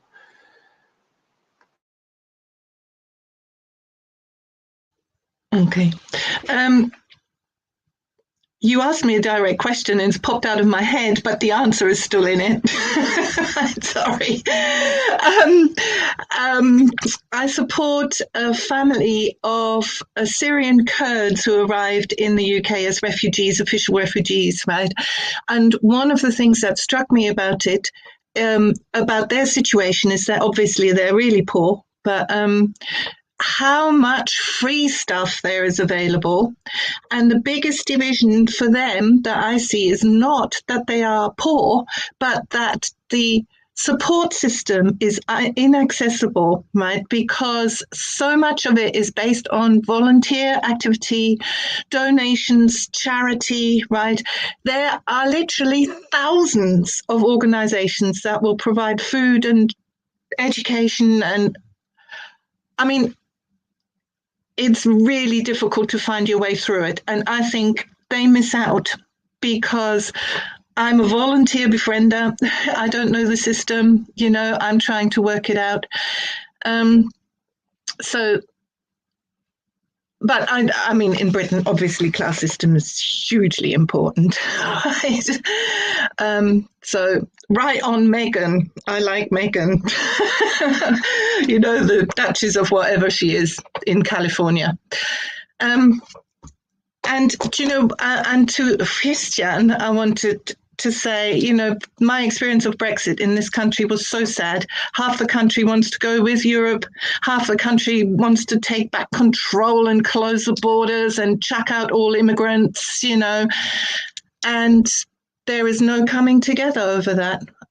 Not in the next year or 2 or 3, So I do think there are different levels of communities and different influences on what disadvantages communities and individuals within there.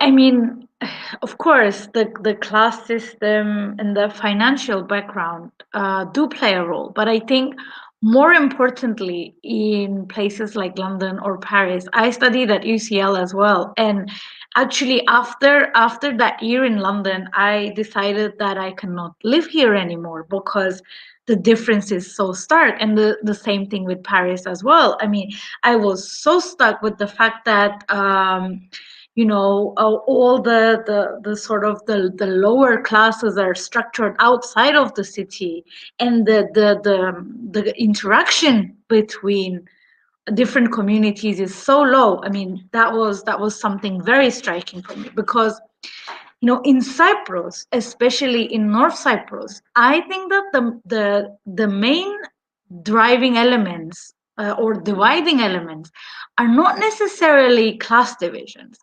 I mean, let's say Turkish Cypriots personally are European Union citizens, but the North Cyprus itself is not a part of EU. So we sort of experience this contrast in the European discourse, and then the rights of free travel and all of that.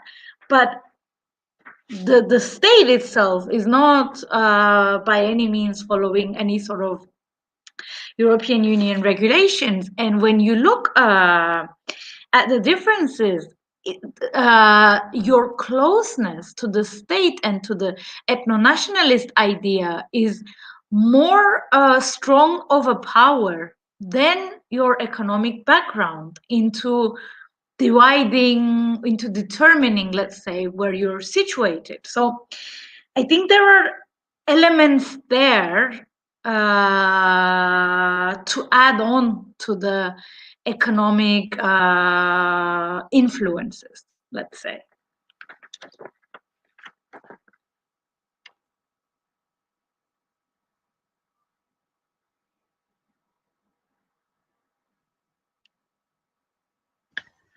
I would agree with that. My experience with the Syrians is that they want to meet other Kurds, and they want to meet Syrian Kurds. Turkish Kurds won't do, Arabic Kurds won't do, and they don't want to be Arabs, right? So that's going to make their job opportunities much more limited, because a lot of it happens through word of mouth. Then there's, of course, the barrier that they see that they're Muslim. I mean, we haven't touched on religion at all, have we? I think that's a division that has an influence on your well-being, possibly.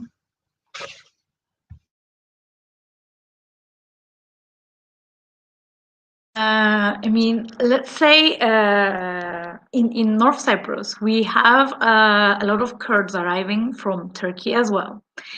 And they have have much more communication with Cypriots than anybody else, than any other migrant community, because of their distance from the Turkish state. So you could have somebody who is very, very rich and somebody who has just arrived to the country coming from a very poor background, sitting at a restaurant or tavern, chatting together or having interaction or being friendly because of their, let's say, distance to the state. I mean, that is a dynamic that's going beyond economic barriers, I think.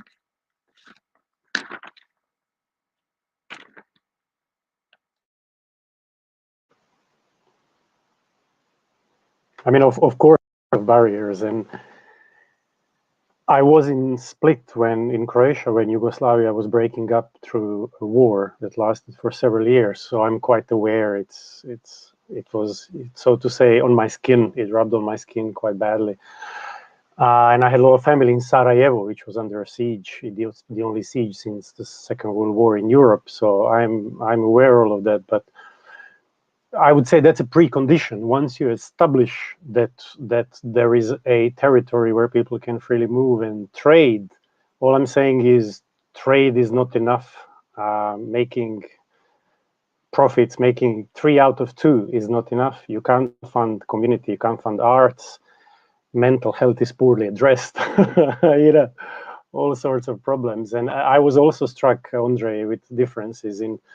For example, in London, it was really hard to get psychological help, but then when you needed one, or psychotherapy of any kind, then I would tell that to my German friends, and they would say, well, no problem in Germany at all. You just go to see your GP and they'll direct you, and you can have as much psychotherapy as you want. Or to my Argentinian friends who'd say, well, we're all under psychoanalysis in Argentina. Lacan was our guy. So in Argentina, it's normal. So the differences are vast, yes. But I think if one thing, I think historic lesson in UK was that, like a lot of volunteers, Brigitte, that you mentioned, NHS was founded on principles of workers' mutual aid or self-help. It was the miners in North Wales, in poor Tredegar, that had their hospital set up through payment system. So I believe that volunteer action can be an inspiration and a learning curve, but we cannot address social problems through volunteering and those small, like you said, networks that are not connected and they are impossible to access, or access is very limited and it's very hard to get it. So for me, universal basic services is the only way to go, and is the only way for the world, and start with the EU to realize if a German company is more profitable, that doesn't matter, that some poor part of European Union should not have the same access to public services as the Germans who live in that city where that company is being rich, making itself rich. That's the moment, the biggest problem of imbalances of wealth in EU. And when you extend it, it's a global problem. I'm just saying within EU because that's our context of the discussion. But Macedonia is a good reminder of a different world that lingers on the borders. And I spent some time, a few times visiting Skopje, discussing with people in economics and politics those issues. So I'm well aware of their own contradictions and problems. I just wanted to, can I maybe just ask a question that I was really interested, because I think that you'll be running soon out of the time. I have the privilege of staying in Prague, which I consider to be one of the most beautiful cities in the world from what I've experienced and seen. But I was recently in Mexico and I was amazed how colorful all the cities were. It were like poor communities, poor space, but there were beautiful graffiti and beautiful colors. Whereas in comparison, Prague is rather Gothic, even though gorgeous.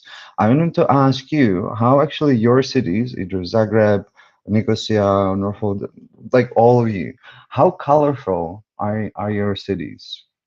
That's my question.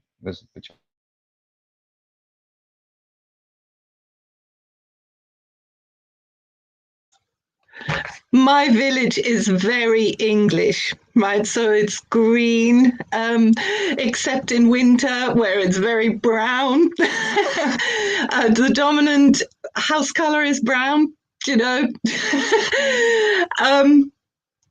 but it's really easy on the eye, right? It calms.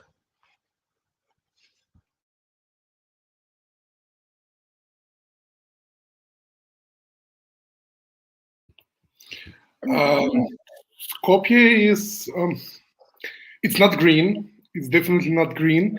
We have a lot of beautiful nature in Macedonia. It's beautiful, but Skopje is starting to become the city of concrete. So each day another flat pops, and I think that the city is starting to struggle a little bit because it's starting to look like a concrete jungle.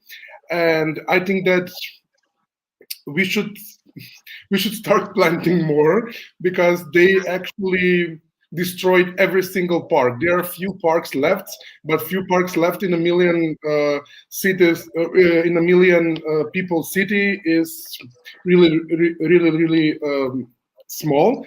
But the thing here is the air. We have a lot of problem with the air in Macedonia because it's polluted. Because well, there is no way for the wind to blow in the concrete jungle. So the thing here is, it's bright with billboards and with commercials.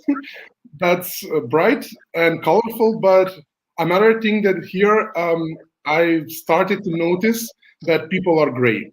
People are starting to look gray, and I think that this is one of the most one of the biggest problems here.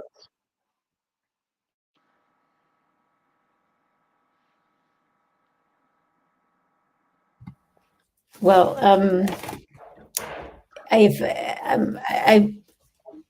when I think of my city, I think of many many cities in a way. But I was born in Alicante, in the Mediterranean part of Spain, and that's a city that is. The most important thing about it is the light. I mean, the sky is blue constantly, and the palm trees are palm trees constantly.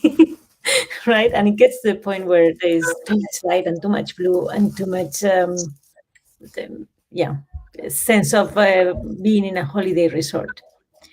And the city itself has become a holiday resort in a way, kind of like giving its back to its own history, because it was also the last harbor where people could leave the peninsula at the end of the Civil War.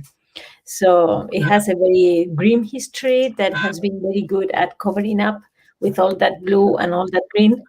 So it's like something a little bit conflicted in that sense of how you enjoy this beautiful, bright, amazing light city, right? And then Copenhagen is very gray in the winter and very light. It has a beautiful light in the spring and summer. And it's a city that it has there are very striking differences in between these neighborhoods. It seems, but you just walk between one neighborhood another, and there's not a very big avenue or anything dividing one or another. So you are walking, and all of a sudden you are walking in from the north, and all of a sudden you're in the east, and you only realize when you have gone through two streets and everything seems to be so orderly. And in the north, it wasn't so orderly. It was in the north, there was a lot more color and graffiti and things on the walls, and in the east, not so much. It's all very white and all very 19th century foundation of the nation kind of feeling, right? So both things are interesting, and for me, it's a way of like walking through history when you go around the city. It's very interesting. But the striking thing for me in Copenhagen is that you can go from very dark to very bright and enjoy a completely different kind of city in 3 months. So that's very interesting.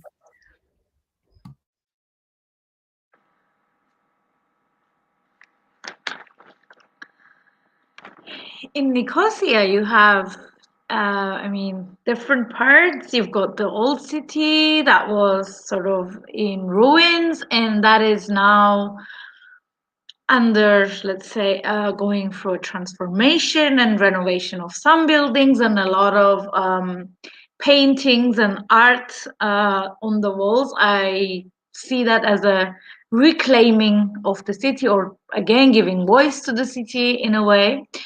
And the rest of the city is quite, I mean, also under construction, with a lot of new buildings and apartments kind of mushrooming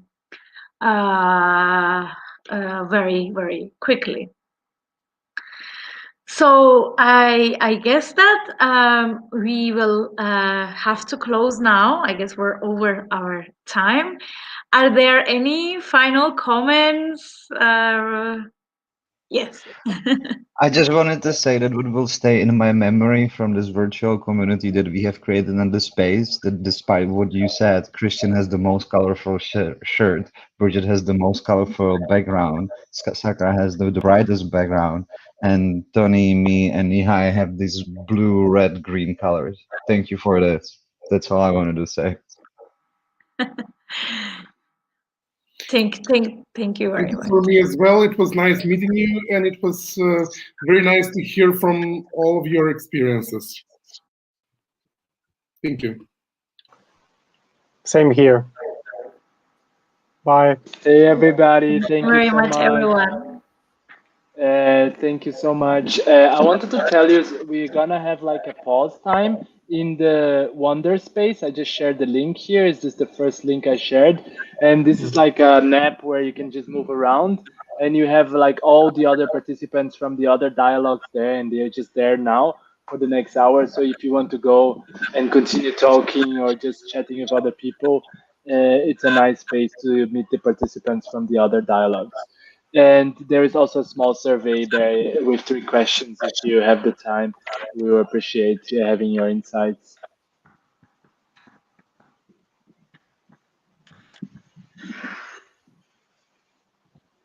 Thank you. Thank you very much, everyone. It was very nice meeting you all.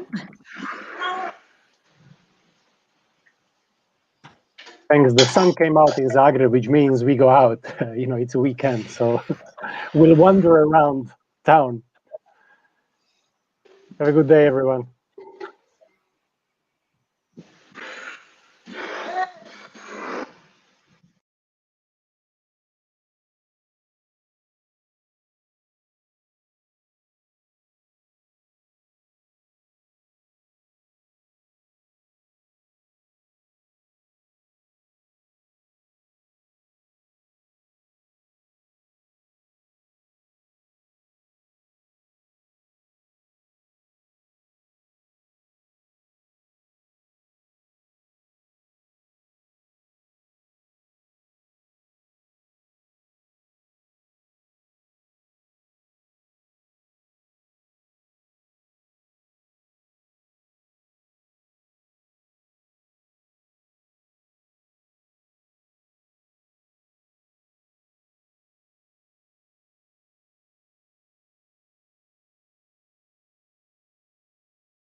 here on the subject of empire, they really barely begun. I love lots of well.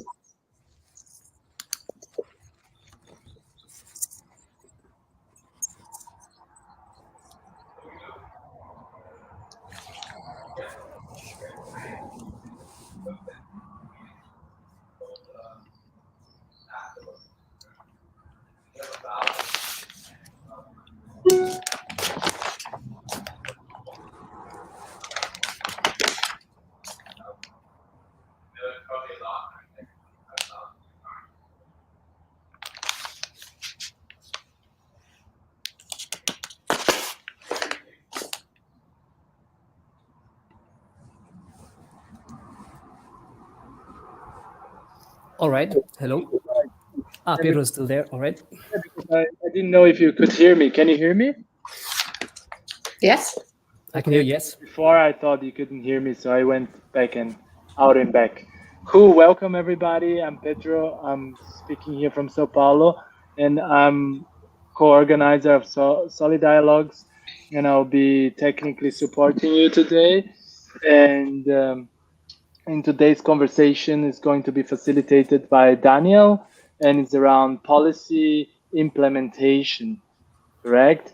And we will have the structure of the dialogue. So we always work with like a talking stick, which is something that we pass on here in the screen for the next person to be able to pick up and continue the conversation. And the dialogue goes for 60 minutes, and Daniel has around 5 to 10 minutes to introduce the topic. And then after that, it is basically a free flow. Whoever wants to talk just picks up the talking stick and continues.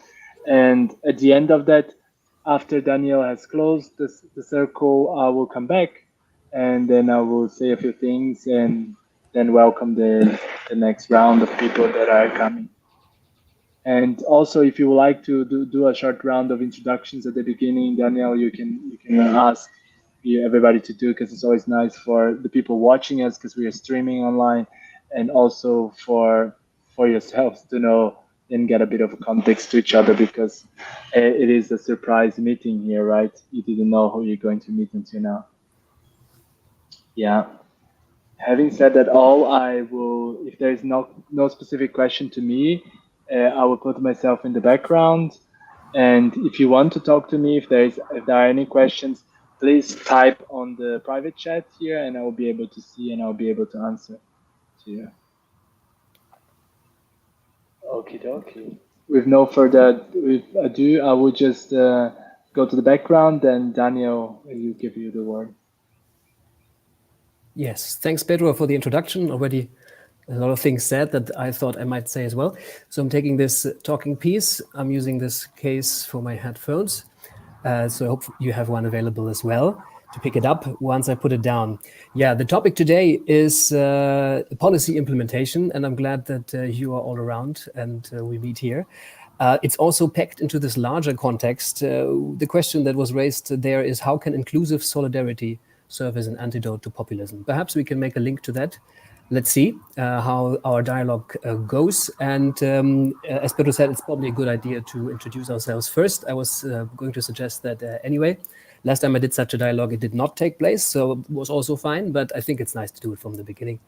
So personally, I'm Daniel, yes. I am based in Berlin usually. Now I'm in Laconia in Greece, which is the southernmost tip of Europe. Nice to be here. And my background is legal. I have a legal background, and I work in the field of international environmental law for the United Nations Environment Program as a consultant. So that's my background, and I'll pass on to you, whoever wants to start. Maybe I start with Chasha from Ljubljana. Hi, I'm picking up the stick. Hi, everyone. Thank you for having me. My name is Tiasha. In terms of my education, I am a political scientist. In terms of my interest, I'm an activist, and I've been in and around social movements for more than 15 years. In terms of my professional background, I worked for many years as an advocate for cultural rights in the field of independent culture, so self-employed artists and non-governmental organizations in Ljubljana, Slovenia. Currently, I work as a producer in one of the independent theaters.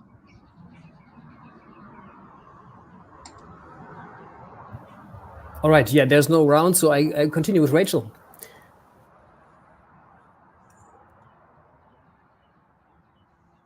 Hi all, my name is Rachel. I'm tuning in from the southeast of the United States, Eastern Cherokee Lands, also known as Asheville, North Carolina.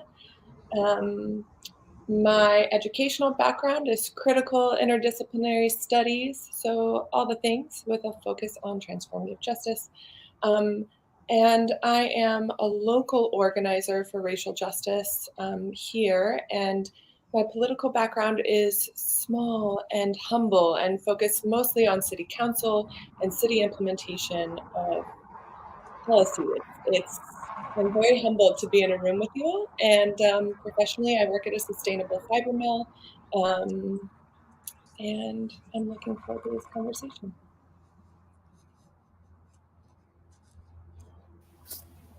Thanks.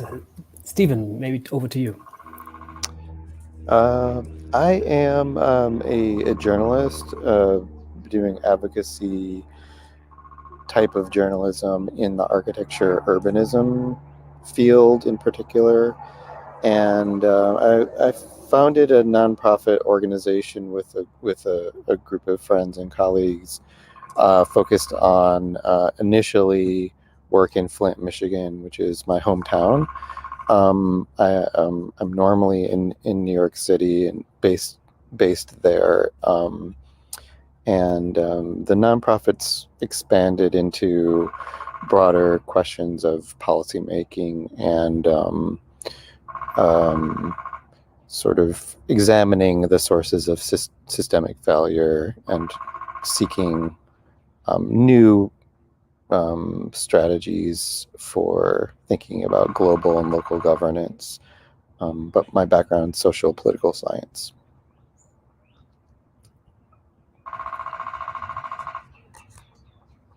I forgot to hand the talking stick back to you guys.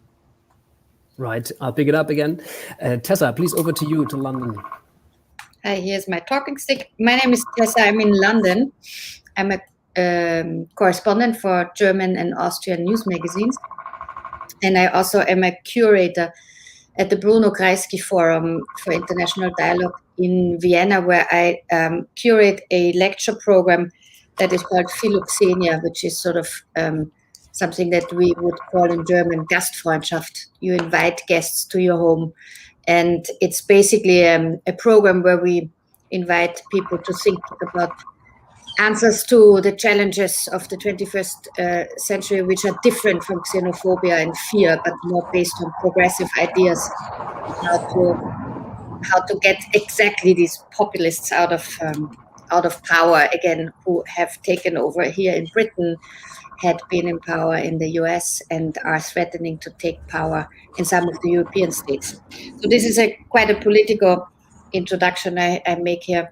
Otherwise, I'm a mother of 3 living for 10 years in London, and before that I was in Moscow, Brussels, Jerusalem, and I was born in Vienna.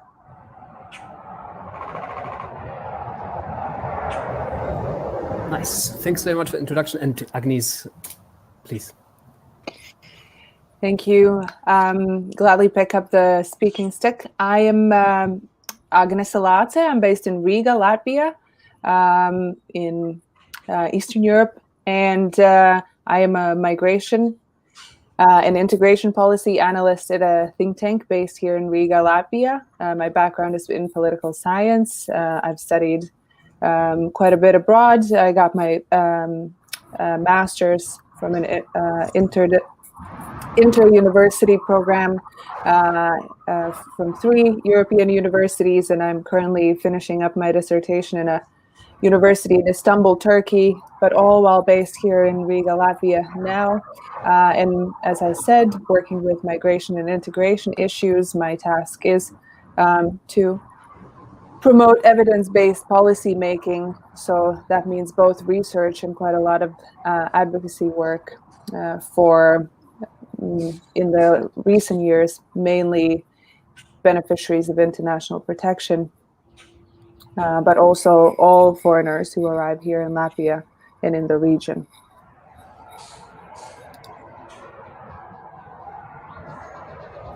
Thanks very much for the round of introductions. Good. I see many of you are really in the implementation field working directly. That is super interesting.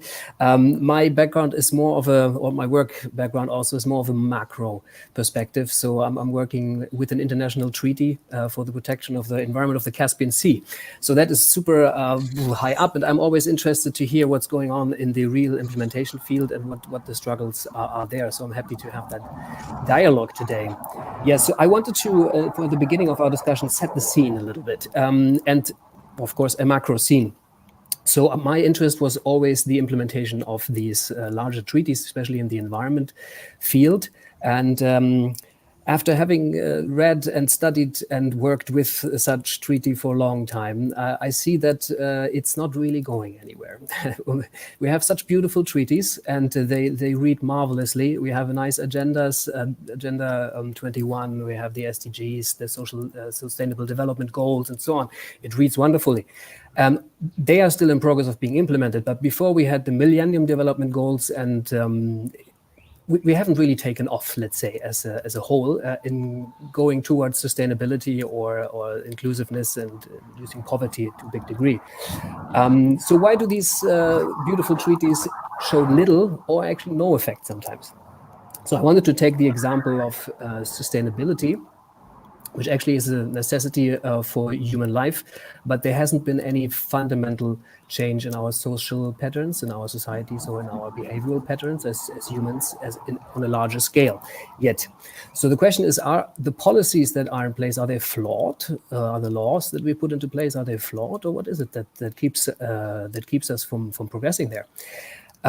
Usually it's said that if a policy or a law is good, there are some enforcement mechanisms attached. Now, in international law, this is especially difficult because we don't have much powerful ones of these. Usually on the national level or on the EU level, in the European Union, there's a legal system. There is, of course, police force in place that can do some things.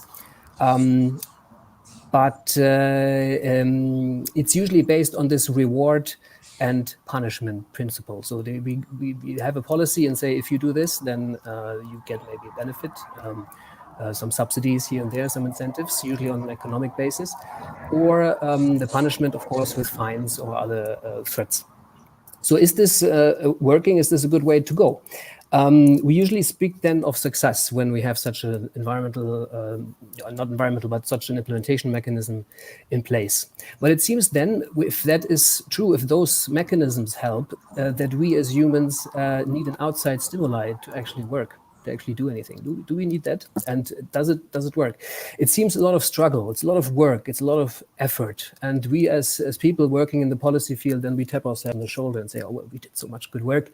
We have been working overnight, we have been negotiating, and 1,000 people have been coming to our event and so on and so forth. But it is all a battle, and it's not anymore played in a physical way as it used to be in the past, but it is still a battle. Is that something that we want? Does that work? There are conflicts. Everybody has a different opinion of how things should be implemented and done. And there's always a conflict of what I would like to do and what I can do. So the rules always limit my personal freedom, of course. And it seems to be a perpetual thing that is ongoing. And seeing how the situation with the policy implementation worldwide, or sometimes also nationally, is it working, or do we need a different type of change? Are the policies okay, or what else is it that keeps us from doing so? Of course, there can be an argument saying that there's corruption, but what else could it be? because it's not only corruption.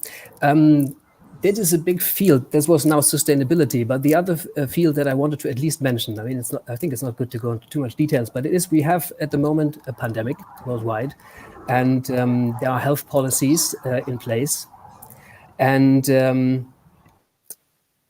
at least in one country that I know of, the head of state has appealed in the beginning to common sense of how to deal with the pandemic. And there have been some suggestions made, but then common sense didn't work. And then, of course, rules and regulations have to take over. And they have taken over in a of course, you could say in a circus-like amount. And there are many, of course, rules and regulations that you can personally also say something about. But just to give an example, some restaurants are closed and cannot work anymore. On the other hand, hotels can work for business meetings, for example. There are gatherings taking place. Masks are there. The evolution of the mask regulations is different in every country, but it's quite interesting to look at. And also quarantine measures. Once you have been in another nation state and you come back,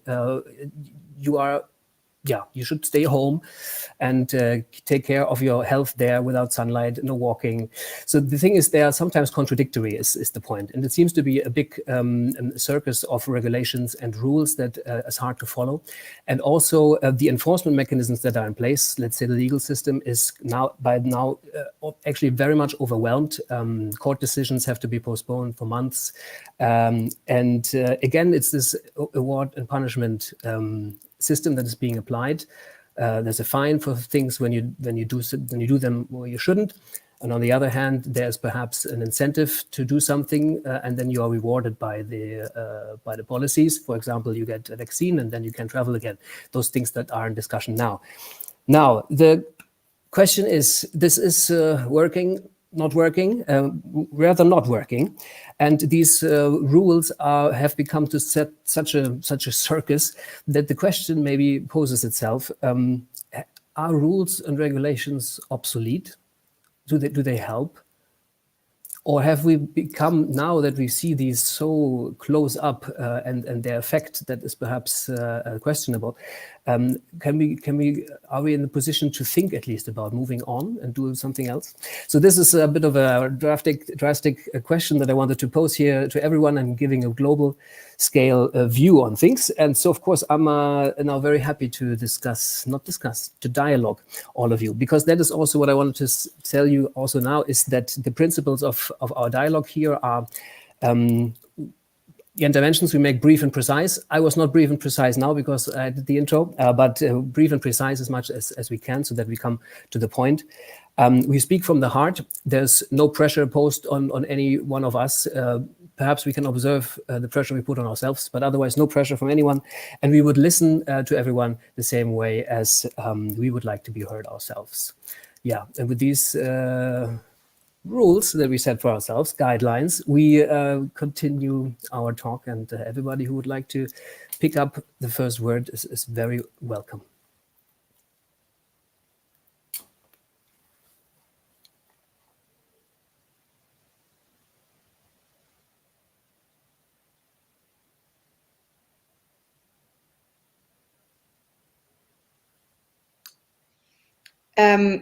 Agnese, I start, okay? Shall I?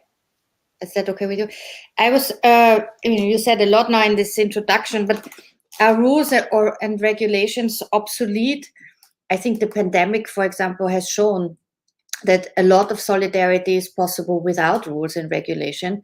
However, it really helps to have rules and regulations to organize a pandemic management which is severely changing our habits. And it was so, just the fact not to hug your parents is so at least in my case, so counterintuitive, that I think it was very good that governments, together with scientific committees, came up with ideas to tell us that this is actually, as we think it's solidarity to hug our parents, but in a pandemic with a contagious virus going around, it might be detrimental to their lives.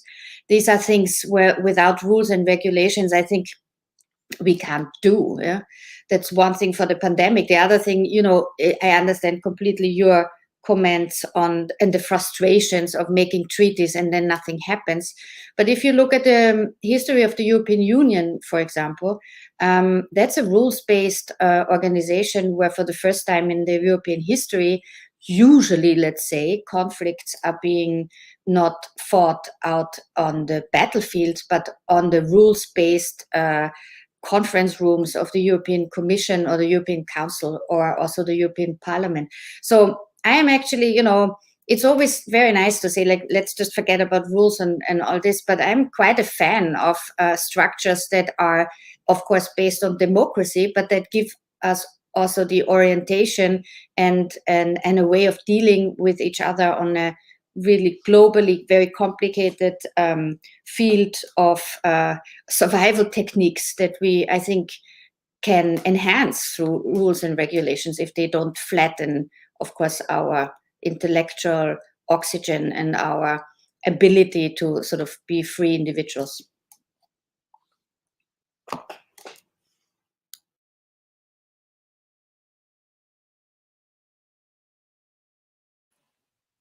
So I'll take over.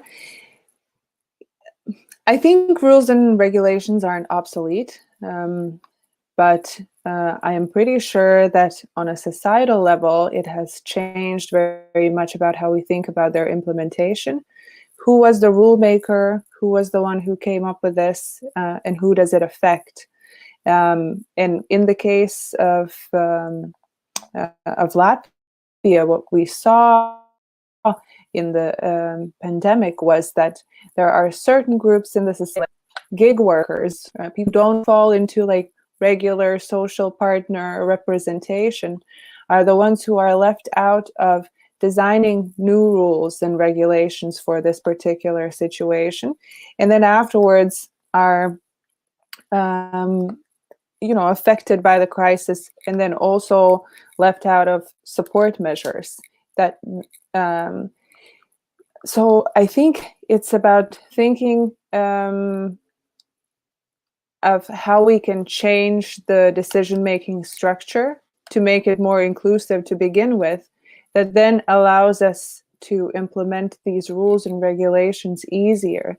A lot of the international regulations that you talk about, treaties and so on, were made in completely different times. We see this with the Geneva Convention on Refugee Status, where it was created for European refugees. So this is why, for example, in Turkey, they don't even award a refugee status in the sense that we would expect them to. So we need to adapt this, and we need to take into account the changing environment, but also think about who has the power to speak.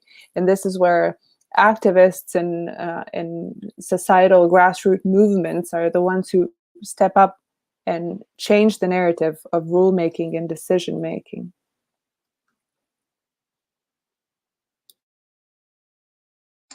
I'll pick up where Agnes sort of stopped, because I think that it's important to realize that the laws, the treaties, the rules are not really an objective, neutral things that just exist in itself. They're always a product of a particular historical time, but most importantly of power relation, which means that usually they are written by those who have power, and are there to protect that power. And we can see that in terms of protecting, in some places, white supremacy, in terms of protecting the capital, in terms of protecting the sort of limited society based on citizenship, which is really common in Europe with a very ruthless border regimes and so on. So, if we would accept to simply always blindly follow the rules that are in place, I think that we would have a very serious problem, because parts of the societies would always be left out, would always be hurt. And therefore, I think it is important to continuously challenge the legitimacy of the laws and the sort of system that they are there to protect. That is to say, from my own personal experience, of course, a certain amount of recognition by the law is important if we are at least trying to still sort of live in a society that is based on social justice, on social welfare state and so on. Because, for instance, in my work, I often, when I was working in an advocacy organization that was dealing with the rights of NGOs and self-employed artists who are traditionally, in terms of society, in Slovenia, one of the poorest parts of workers and the most precarious part of workers. That, of course, means because they are not recognized in most of the law system and the general strategies of the state and so on. Of course, the mere fight for the existence of rights was connected to the fact that you had to be recognized by the law first. So that was always a huge struggle that was worth having, because it was the first step to sort of gain some kind of right. And to end, I would just say, I think that as we have seen in the epidemic and in many other of the struggles that we have been dealing with in the past, if those laws are written in sort of closed society without a really wide public conversation about what kind of social treatment, social treaty we actually want to have, it is very obviously that the people will not really obey by those laws, because they often do not see them reflecting their own needs, desires, and passions in lives. So I'm handing this over.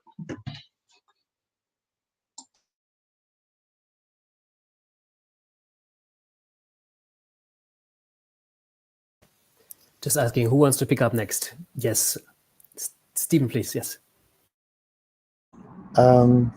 Maybe I will try to build on what has been said. In regard to my field of architecture and design, I can talk a little bit about the way that local building codes have been important to implementation of increased energy efficiency and conservation of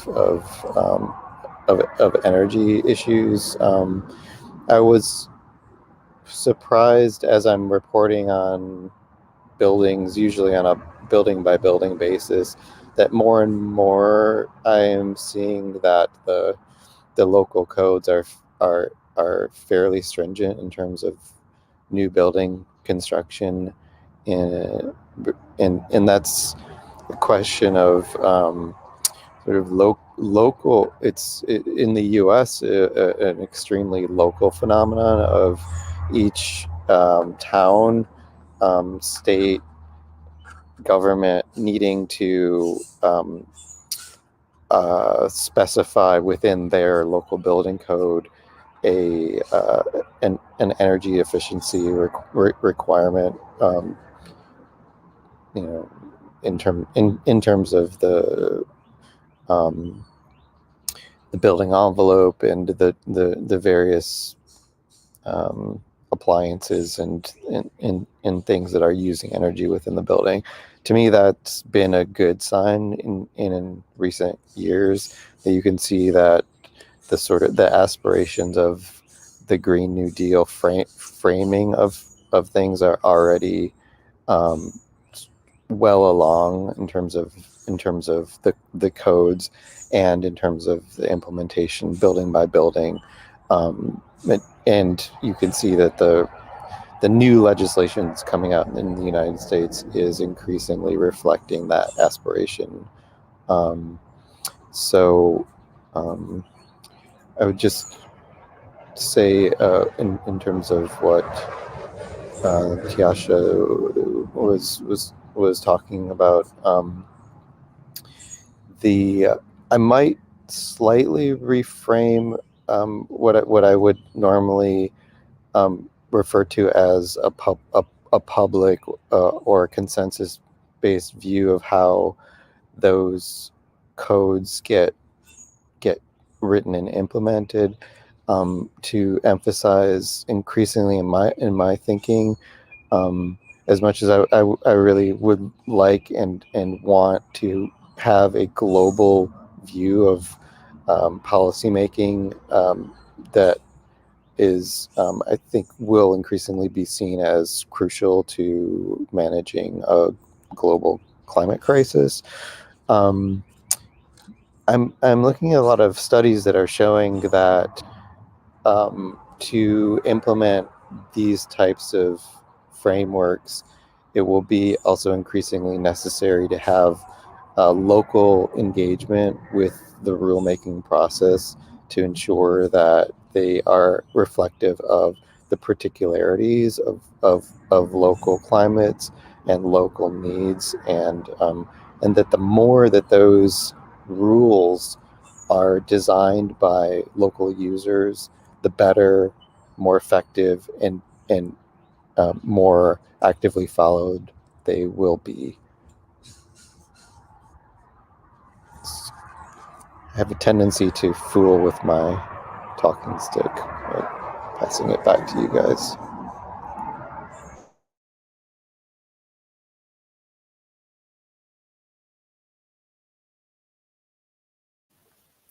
Good. I'm picking up for now then, and want to just bring something in perhaps. The question that came up for me then, when I listened to you, the inclusiveness part is very important there, so that in the decision-making process for new laws and for policies, there is a wide representation, and then these laws are more respected and then implemented.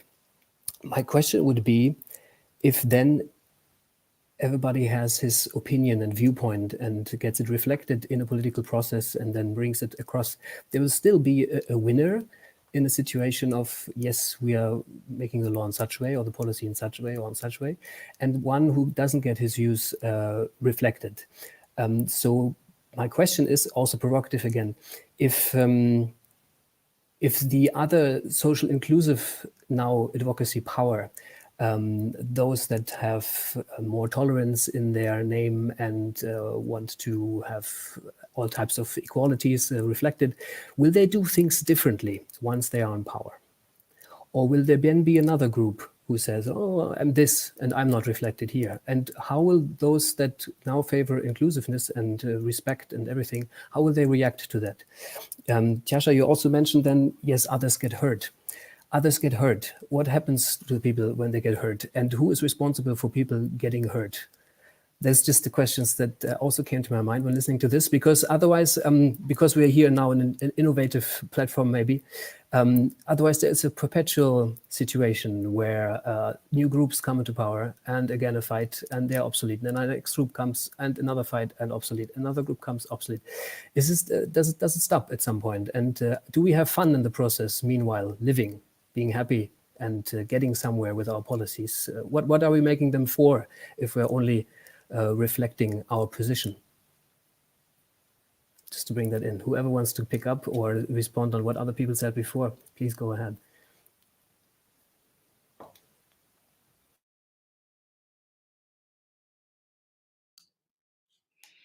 There's so many things that one could say to what you just said, because, you know, one of the things I find so interesting, which I work on also a lot in my journalism, is the debate between sort of the next generation on universities dealing with inclusive solidarity, and my generation, the 50 plus, where authors like J.K. Rowling get crucified for saying things that for her were really progressive and reformative when she sort of fought for women's rights a few decades back.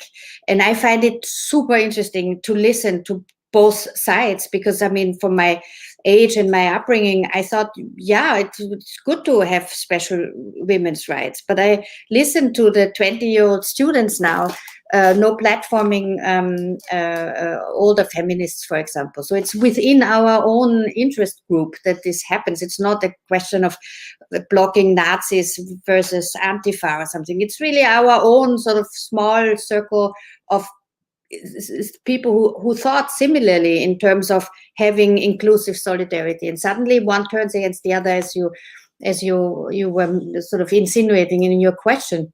And I think the radicalism that we see among students now at the universities, I actually think it is necessary in order to bring out also the hurt and the anger, and having been repressed for so many times. And it was not only women, but I mean, Black women were, of course, even more repressed than white women, or on platforms like ours now, where we sort of practice solidarity and listen to each other. And I find it's extremely important to listen to all these debates, and then come back also to the idea that those things in the world, in our civilization, that last are the ones that make sense.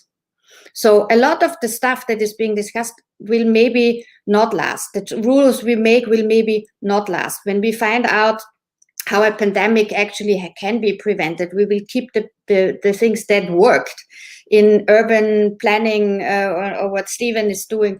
You know, some things will not work and will be overruled, and that also makes sense. So I wouldn't get too stuck up on all these things. And in these debates that have become so hostile, even with people who are like 1 millimeter apart ideologically, I always feel like, yeah, bring it out, bring it on. I mean, don't kill the other person, but let's discuss it and then see, because only through this we will establish a kind of inclusive solidarity, because we will know at the end what makes sense. If we need special women's rights, or if we need sort of just equality for everyone and universal rights, you know, these things will define itself by having this debate, I find.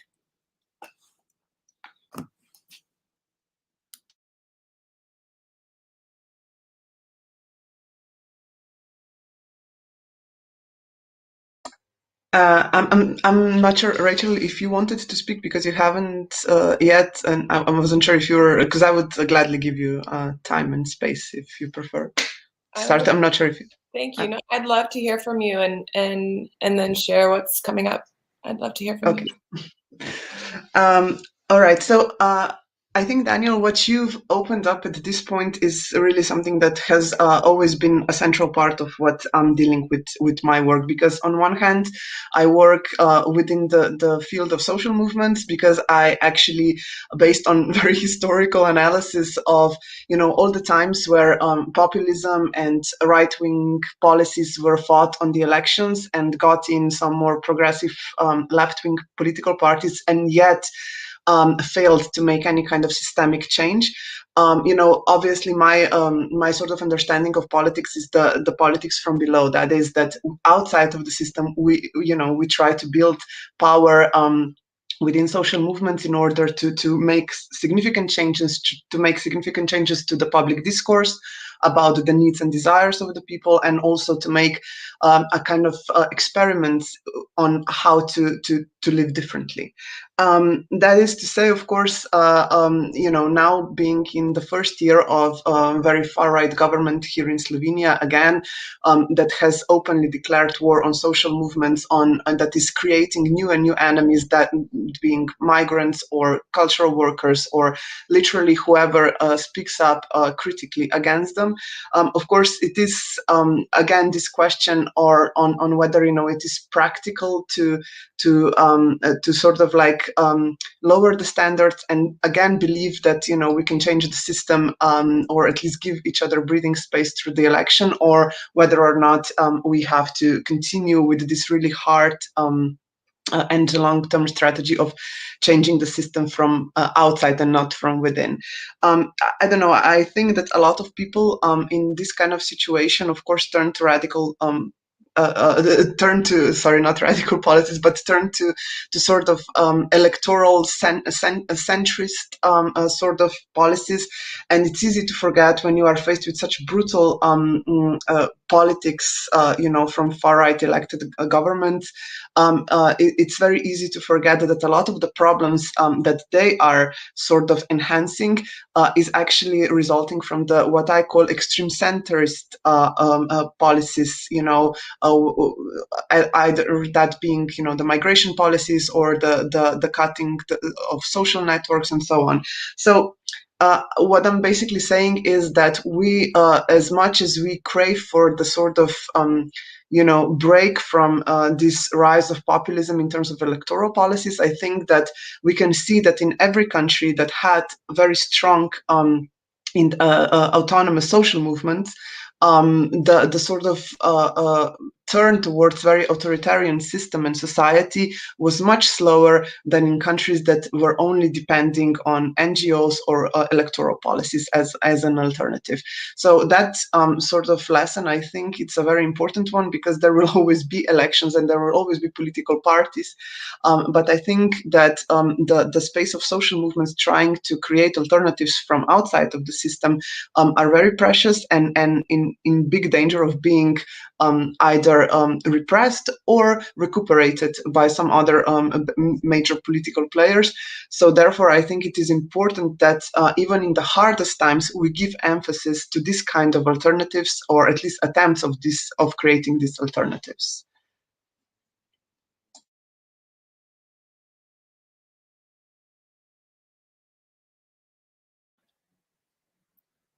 This is very interesting for me to be in this room with you all who have legal and political backgrounds, and my interest in this dialogue was around enactment and how we language and the disparity with enactment of inclusive solidarity and the speaking about it, the legislating about it. And, a lot of, as someone who, I work in local grassroots organizing, and for Asheville, last July, we passed a reparations resolution. And so there's been, with no enactment as of yet. And so even dealing with small scale local government, what's the disparity between so-called inclusion and enactment? And so, and there's, speaking about these power relations and upholding power relations, and who gets validity? Who has validity to language, to make policies, to implement what, to say what is so, and to navigate how we act and enact together. I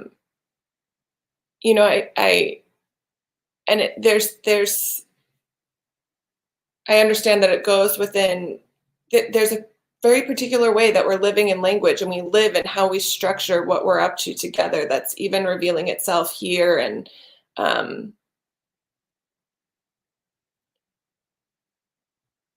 I'm not quite sure. Even now, I feel like I need to fit into a particular language to be part of the dialogue.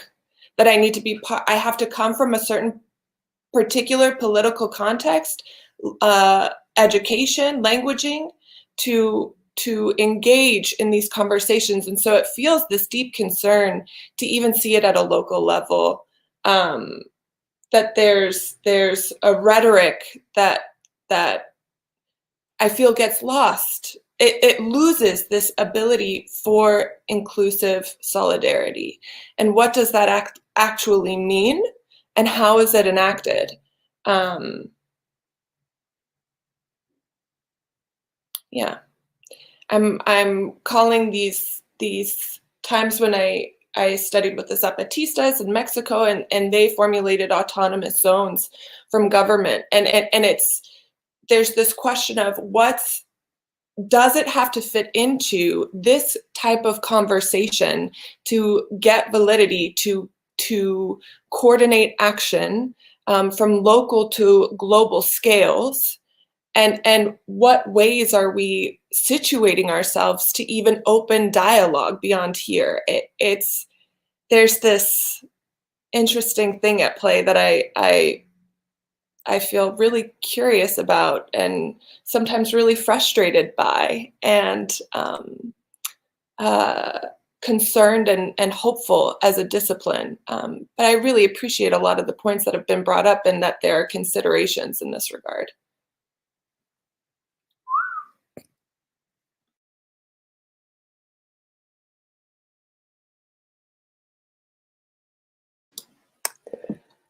I absolutely agree that the existing systems in place don't accommodate all actors and don't accommodate everyone's perspectives.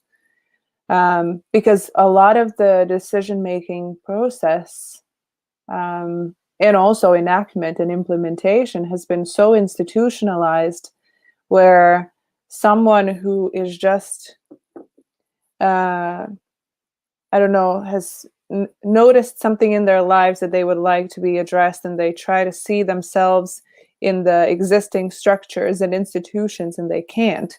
They don't even know how to approach this, where to go. Am I a volunteer? Am I a grassroots movement? Am I an activist? Am I an activist? Am I just a concerned citizen? So this is, I think this is where populism actually finds most of the place. They do give the floor and the arena for so many more voices without the institutions, and then use the institutions to distribute these ideas further and embody these some of these ideas in laws. And I very much think that the existing institutionalization of decision making, the existing structures of rulemaking, have created the perfect ground for most of the populist ideas that we hear in Europe and the States and elsewhere. And I don't necessarily know if I have an answer to how this can be solved. What we try to do is at least give some of the tools in an easier language to those who might wish to access this. And this has actually become easier during the pandemic. It has never been easier to take part in our parliament's daily work as it is now through Zoom and MS Teams and whatnot.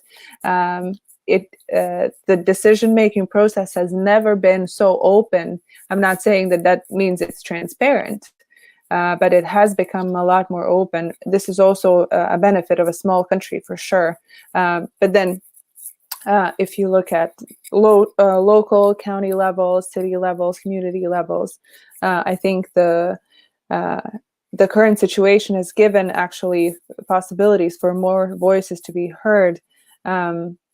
If we are able to indicate that some of the voices are missing and that the floor should be open to more voices. But I don't know if it's going to stay that way after we go back to normal.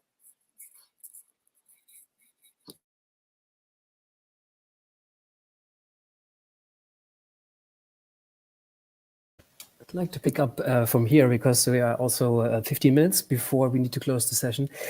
So I wanted to bring perhaps something up what I saw and what is coming, what you say.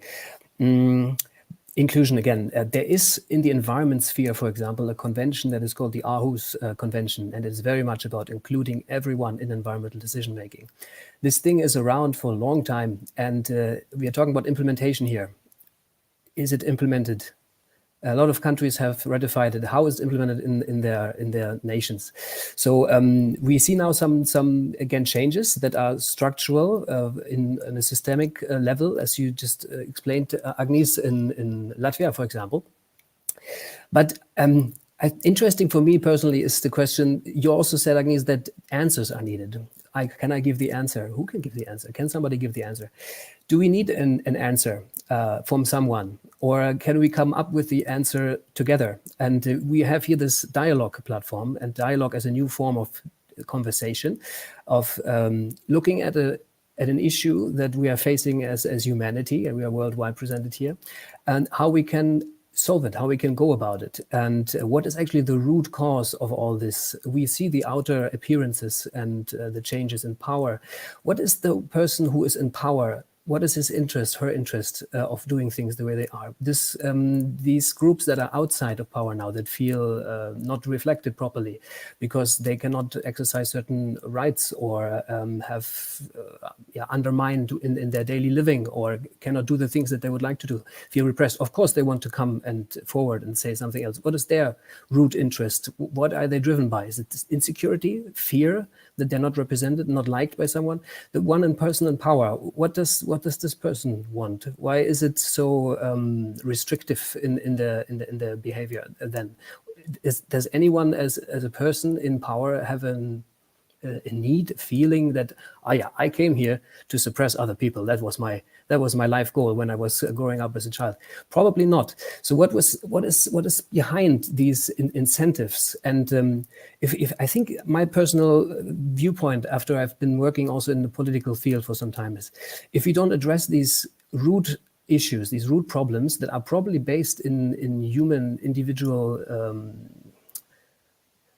in the individual sphere of how we live ourselves and what are our mental, psychological basic issues that are not at work. How, if we don't address these, will we ever have a political debate and implement policies in a way that we are all happy with, and where there's no struggle anymore as it is now? Because it seems from what I hear that we could talk about this endlessly, and there will be new people coming in 50 years from now that talk about this in the same way, just with different issues, and then maybe with a different political system. But we're still struggling, still fighting.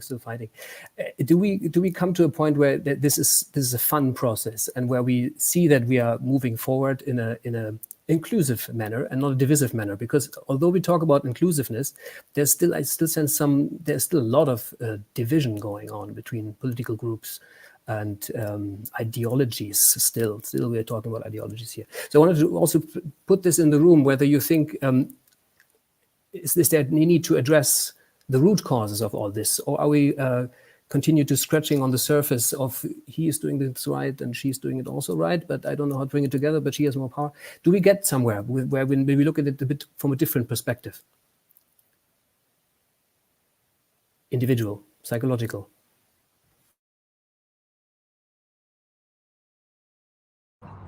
Well, I wanted to pick up on a few traces of these questions. For one thing, I wanted to mention and emphasize how important it has been in the U.S. for movement politics to enter into the electoral sphere and to engage it directly. It's been really a long time coming for activists from the left to really directly address the political power and seek to actually gain political power through the mechanisms of our system. And that absence, I think, has been directly leading to the over the time movement further and further right of our politics, the lack of engagement and representation of a liberal, left position in our politics. I'm not sure if that's reflected in other countries as well, but a figure like Ocasio-Cortez for the U.S. has been a watershed in terms of someone who really represents an extensive,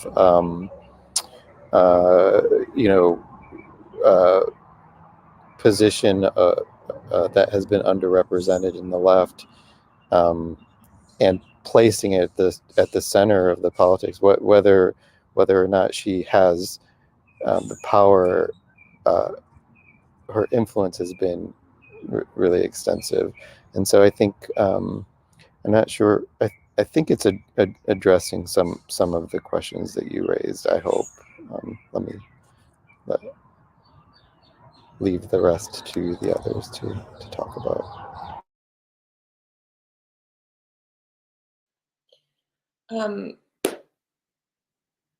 as far as getting answers, I felt very struck with, we don't need answers, we need practice. We need practices, not answers. And we need processes, not bottom lines. And this is the second time in this dialogue I've heard mental, psychological, intellectual, and even just within ourselves, there's so much more than that. There's an enactment that's more than that, and it's very much based within this realm. And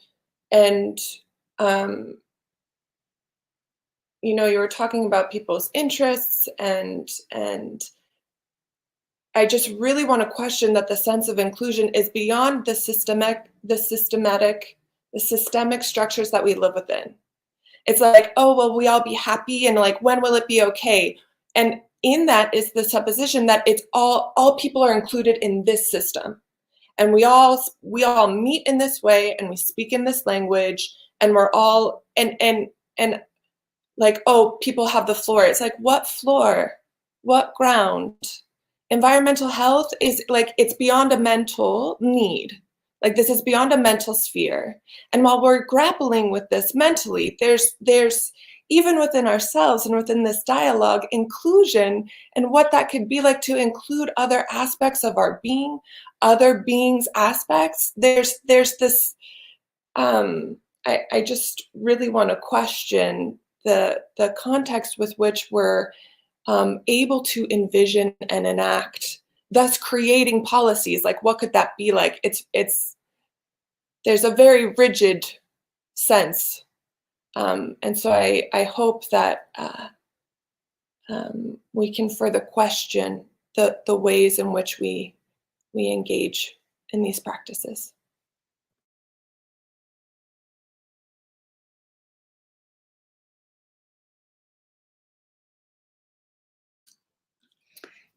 I mean, Daniel, sorry, but I disagree that people come to power and always think they want to do good for their societies. You know, we come from a culture, you and I, where Austria didn't only produce Mozart, it also produced Adolf Hitler, who certainly did come to power to suppress others and sort of take care of the supremacy of the Aryan race.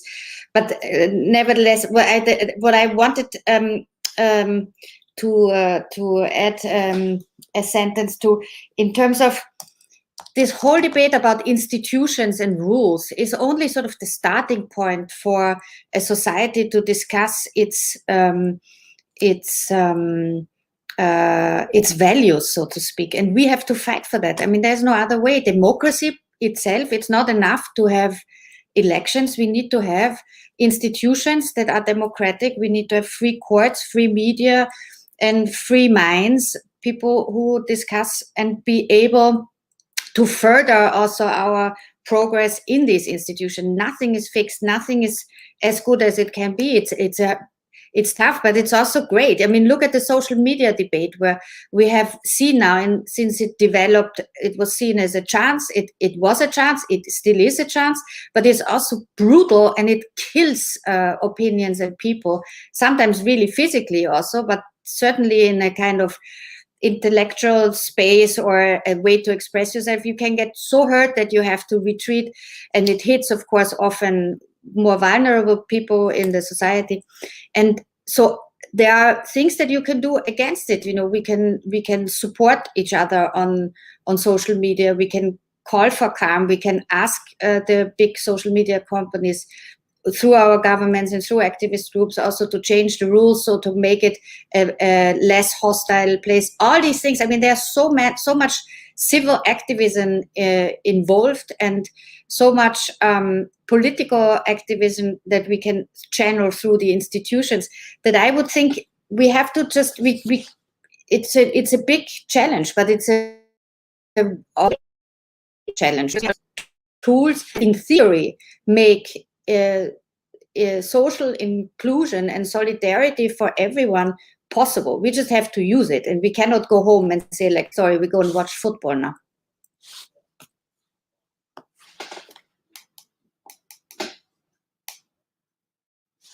Oops, yeah, thanks for your inputs. I think it's becoming juicy now. It's becoming interesting, actually.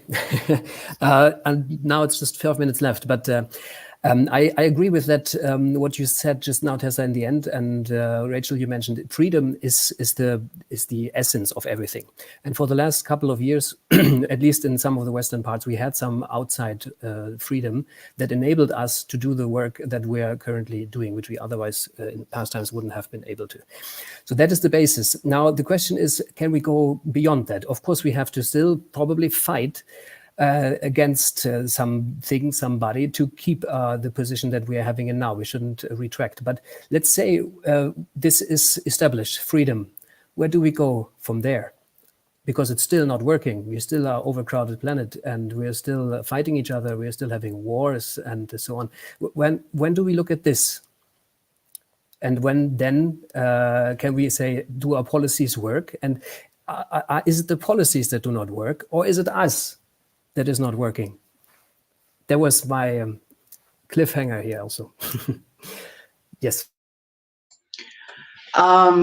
It's a very interesting thesis when you say freedom is established, because I think that, I mean, of course, to a certain degree, and I think we have to be very aware that there are there's a lot of differences between different parts of already Europe, let alone, the rest of the world. So I don't think that we can go into the absolute sort of notions about freedom, but honestly speaking, I really do not think that what we are living under or in is actually freedom. I think that right now, what is happening all over the world is a huge experiment into limiting our freedoms. I think that the governments are, without any kind of public discussion or real kind of logic, implementing the measurements that are cutting into the basic freedom of movement, freedom, they're basically part of the wider desires of the capital and the states all over the world to exercise the ultimate control over the population. And I am afraid that if now we can, because I do believe that COVID is real, and I don't want to be into any kind of I do not want to leave any kind of doubt about that. But I think there is an important difference between measures that are preventing the disease and the measures that are implementing the extreme power of the leaders and the capital.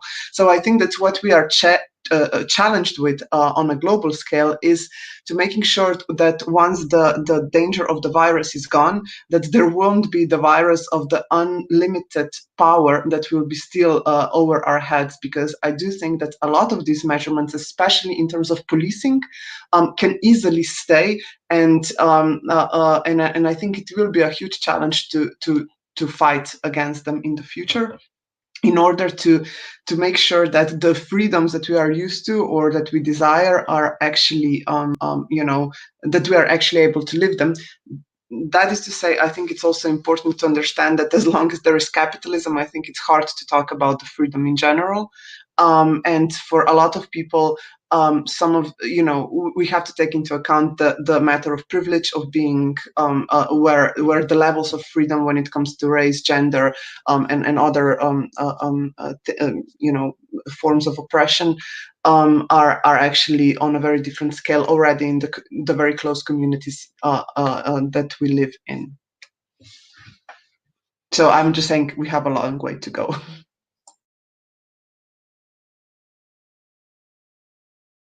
Picking up quickly, just to say that we have 1 minute actually left. We can extend a little bit, I think, but not too much. So any last words from your side? Now it's becoming really interesting. Also want to say outside freedom.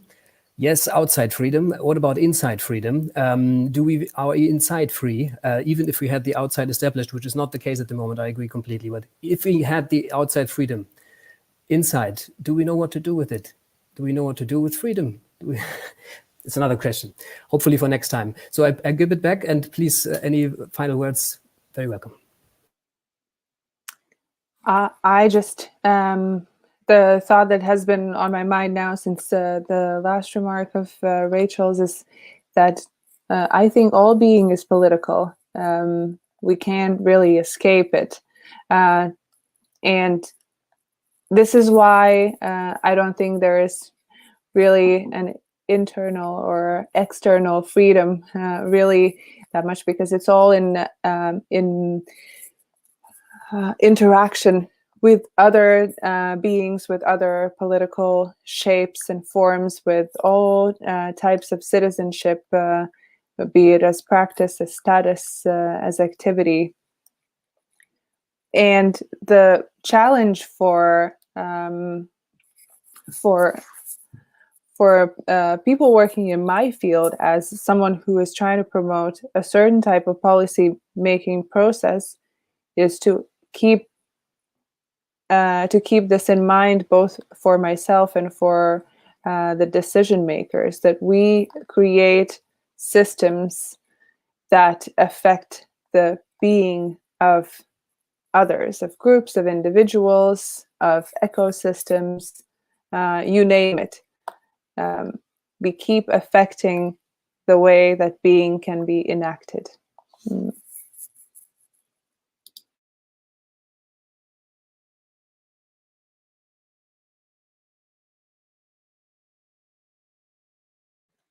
I want to thank you for those remarks and for this dialogue, and to continue to hold and question,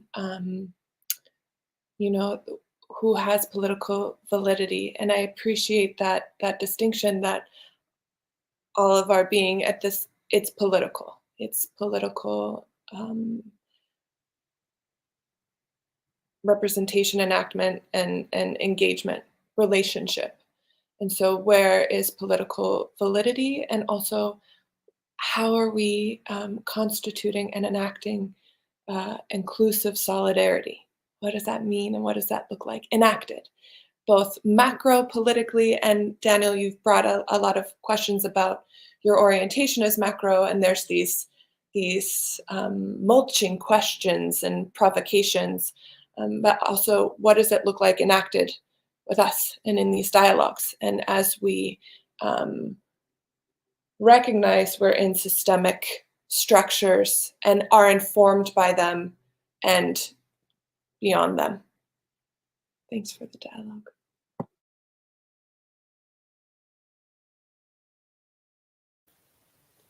Yes, thanks very much. Thanks for the dialogue indeed. Political discussions, never quite so easy. It's difficult to come out with a loved up feeling and saying, oh yeah, we have done a nice conversation today. In politics, it's always a bit strugglesome. Yeah, I hope our conversation could perhaps bring something in that might be able to make a change in that direction, so that this doesn't become always a struggle. What Rachel, you said in the end is exactly, we need to do something, of course. Enactment, you call it, yes. The thing is, this inclusive, what do you call it, solidarity. Yes, can we do it? It's another thing that we are putting in front of us and say, yes, there we want to reach inclusive solidarity. But can we do it as humans? Can we? Are we able to? Or are we only talking about it? That would be my remark in the end also. Okay, well, thanks a lot. I hope we will, in solidarity, reenact and do our work that we are doing at the moment with some heart. All right, thanks very much.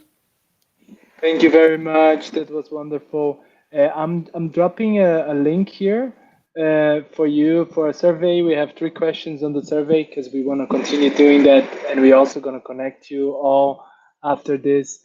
But if you have the time to answer the 3 questions, it will be lovely. And thank you so much. It's been really nice watching you. Thanks a lot. Bye-bye.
strong pull.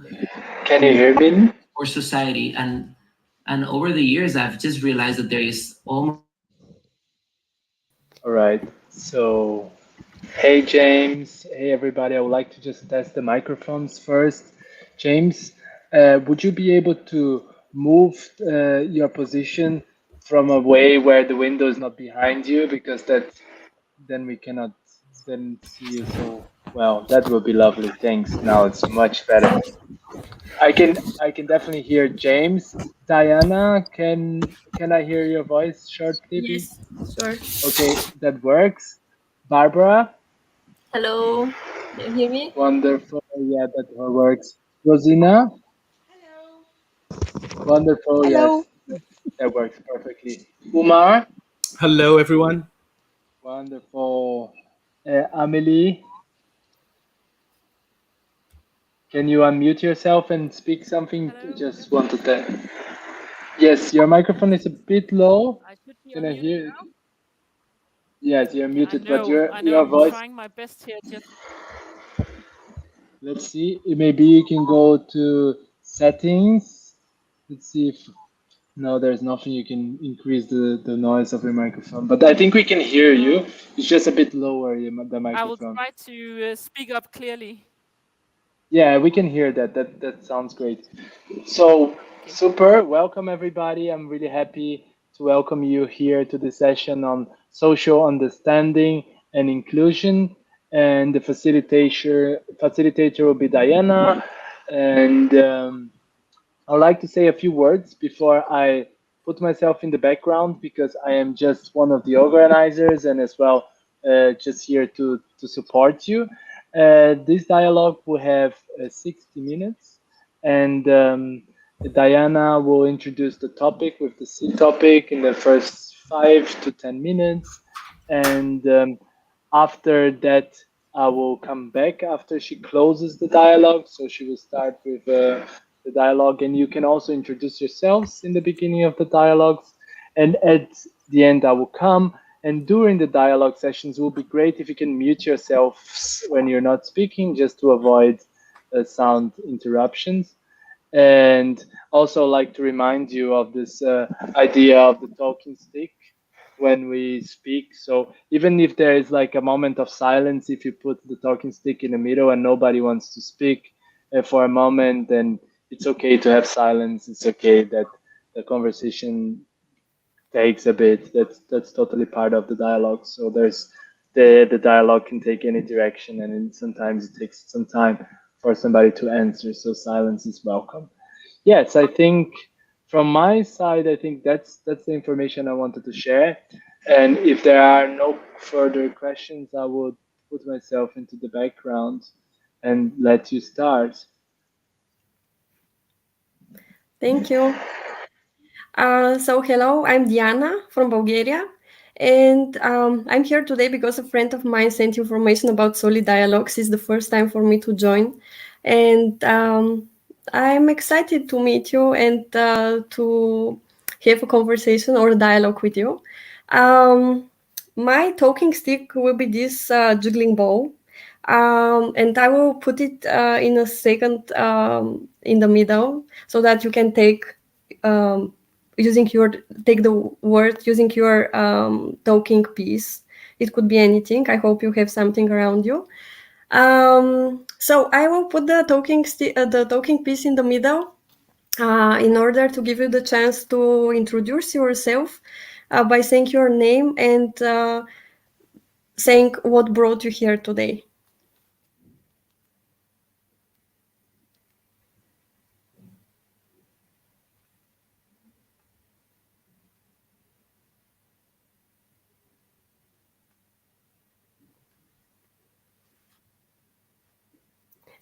Your mic is muted. Yeah. yes. I hope I'm coming through clearly now. I have to kind of hold it like this. Good, good. My name is Emily, and I'm here because I was invited through a partner in Finland. She takes part in a Nordic network that I've co-founded a couple of years ago for norm-critical leadership. with participants from Sweden and Finland and Denmark. And I think maybe she pointed to this participation because I work really hard at repoliticizing the institution that I work within, which is libraries, public libraries. So we have a lot of discussion on how to make on inclusion, on queer inclusion versus queering the concepts, for instance, of gender. So I think that is why I'm here today.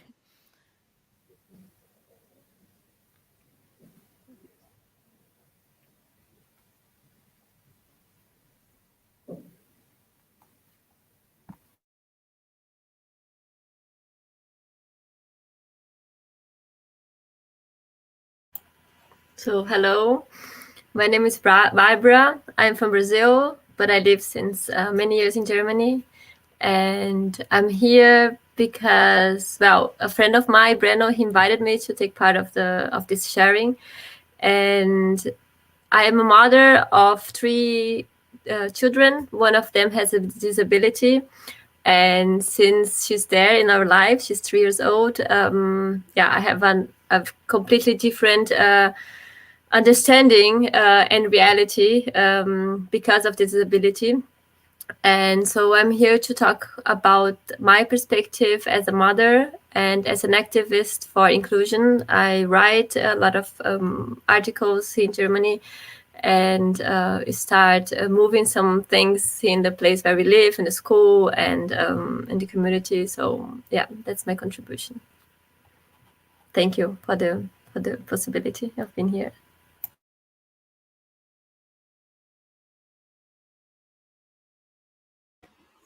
Hello, everyone. I'm Umar Al-Qadri, and I am from Ireland. I was born in Pakistan, and I grew up in the Netherlands. And I moved approximately 16, 17 years ago to Ireland. So while I was a second-generation migrant in the Netherlands, I'm a first-generation migrant here in Ireland. And I have worked with Goethe-University on a number of projects related to Islamophobia, related to challenges that Muslims face in Europe. I was invited and I found it quite interesting, and here I am. I am the chairperson of Irish Muslim Peace and Integration Council, as well as an Islamic theologian in the Islamic Center of Ireland. And I hope to, today during this dialogue, have a very fruitful dialogue with all of you on a very important topic, which is inclusion. Thank you very much.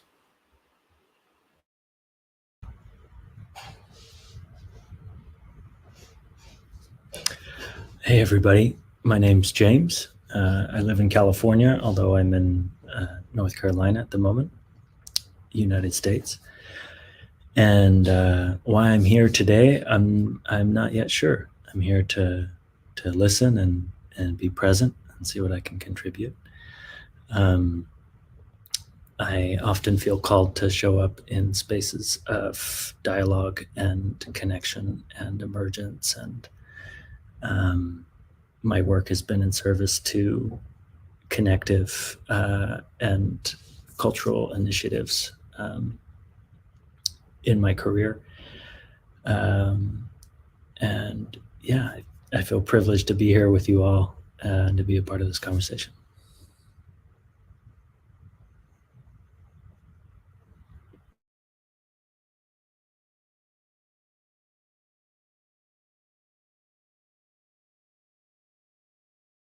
So I guess it's up to me because I'm the latest one. I'm working for the Goethe-Institut in Milano for a cultural program. And I got this invitation, and I don't know why, but I'm very interested in all this because my parents are from South Italy, a migrant family. I was born in Switzerland. I grew up in Germany, and now I live in North Italy. And I'm very, how can I say, I'm very preoccupied because of the developments that I see in our society. about non-inclusion, because we all working for culture speak about inclusion, but around us we have a lot of examples of non-inclusion. And so when I read what the colleagues had organized and got this invitation, I was very pleased to take part in it. And I'm very happy to be here with you. Thank you.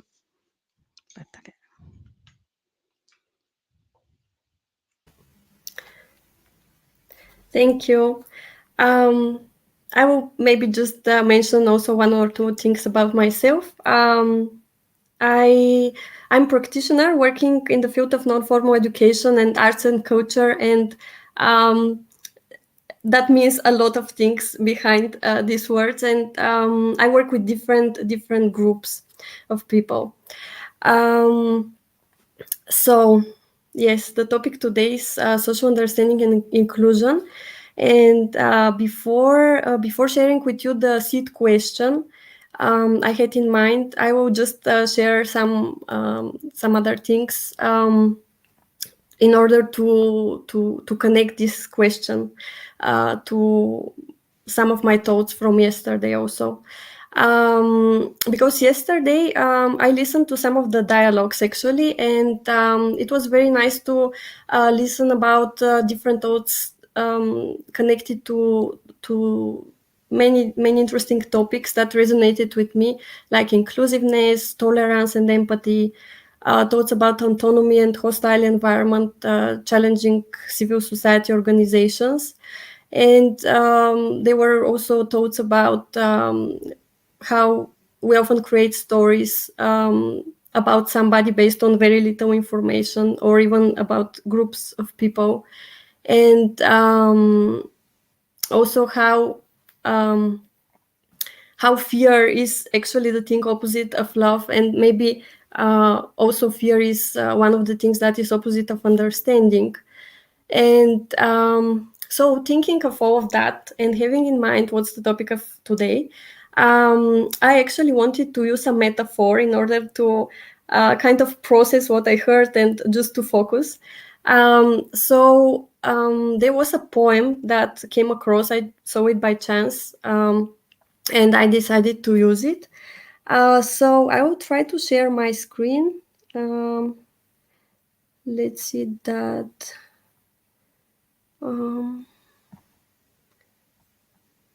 If it works. If it doesn't, it's still fine, but I will. Just a second. I hope you you see the poem that I mentioned. So I will read it. You can also read it, but I will read it if you prefer to listen. So it's called Help Us Launch the International Cafe. Let's all walk down to the International Cafe, where gallivanting is allowed and the antelope stomp. Let's be merry and daring and a tiny bit gay. We are all welcome. Let's give it a shout out and a tromp. The International Cafe welcomes the rich and the poor. Come on, my friends, of mixed races, beliefs, hopes, ideas, and creed. It takes liveliness and enthusiasm and whatever else walks in the door. If we hurry along, we can take my pink unicorn steed. Bring your imagination, your sass, your mood, and your pen. The International Cafe is opening its doors to the young and old. This is the place we all want to be around and linger in. Bring in your happiness, your joy, your daring. Be crazily bold. We'll be disappointed if you do not join us, my friend. You don't have to be fancy or dress up in any way. Enthusiasm will abound from this place end to end. Let's go watch them christen the International Cafe. So,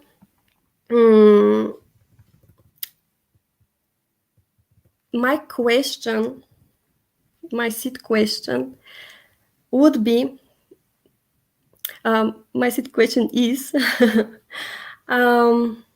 what would the international cafe look like if you were the people building it or creating it? What would you start with? And I would like to remind you about the 3 principles of the dialogue before we started. So it's be brief and precise, speak from the heart, and listen as you would like to be heard. And the dialogue can begin.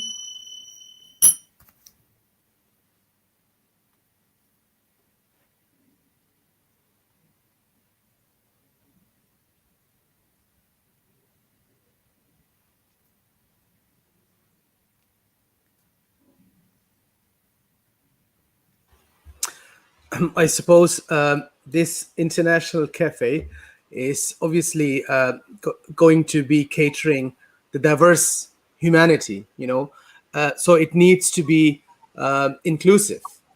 First and foremost, it needs to be welcoming for everybody. I think that's an important as part of it. And I'm not talking about just the building. I'm talking about just in terms when it's all ready. One of the things that it should be open for everybody. I think also it should be accessible for everybody, because we also have people that may need to have a special entrance, people with disability, etc. So it needs to be accessible for everyone, and also it needs to be respectful. I think it needs to have an atmosphere where there is mutual respect for everybody.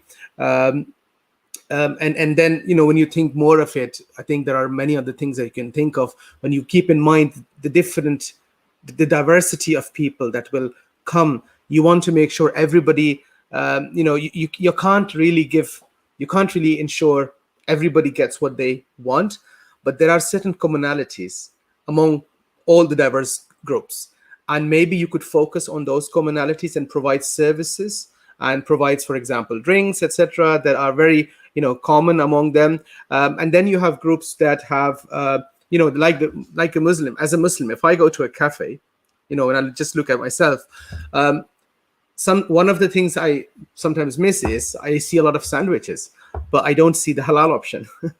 I don't see the option of a sandwich that I actually can eat that conforms to my dietary requirements. I do have a choice. I can go for vegetarian option, but I'd love to have halal meat as well. So but again, as I said, you cannot cater for every single faith community or every single community. So we should focus on the commonalities, but should be inclusive for everybody and mutual respect, I think.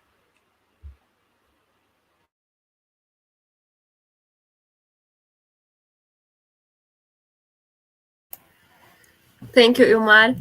I will continue, and my suggestion for the International Cafe is that not only the people that come to our cafe, our guests, but also the people that work in it, they are multicultural, and as well offer the possibility that people with different identities, like people with disability or different religions or sexual orientation, so that they can also be represented in the team that works there. Sorry, sometimes I think in German, so the words in German come in my head.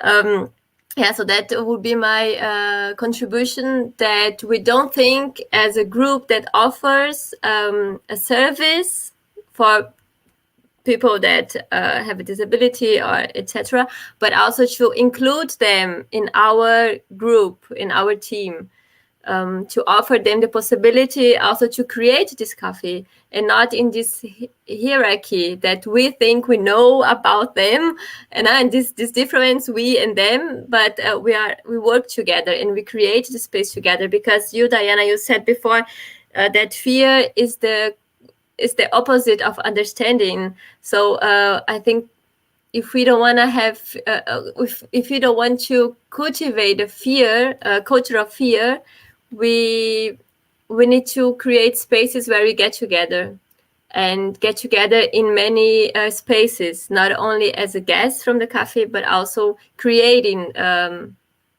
like really yeah, hands-on, the people that will also create the place.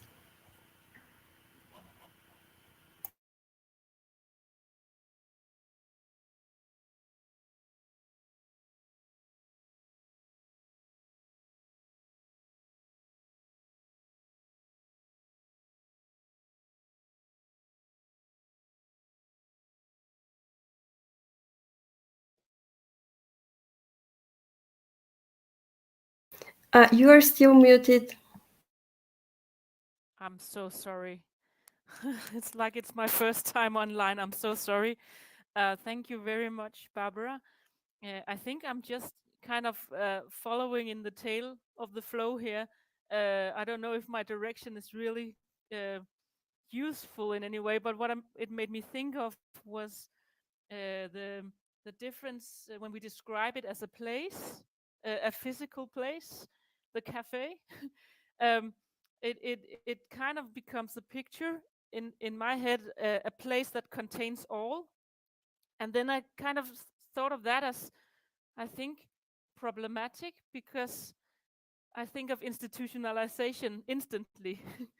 So I thought maybe my brain kind of wanted to challenge that and talk of a place that cares for all, a more metaphorical place, by expanding into other institutions. And I have no idea now what it means concretely, but something that could actually uh, act on behalf of us, uh, as acts of caring or empathy, or I think I'm talking about something between individual responsibility and then collective responsibility, when being inclusive.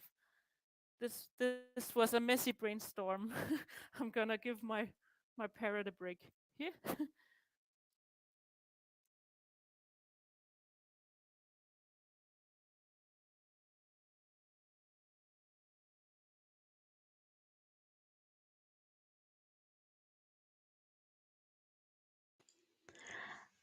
Thank you to you all. And I think what you said is also what I can imagine with an international cafe.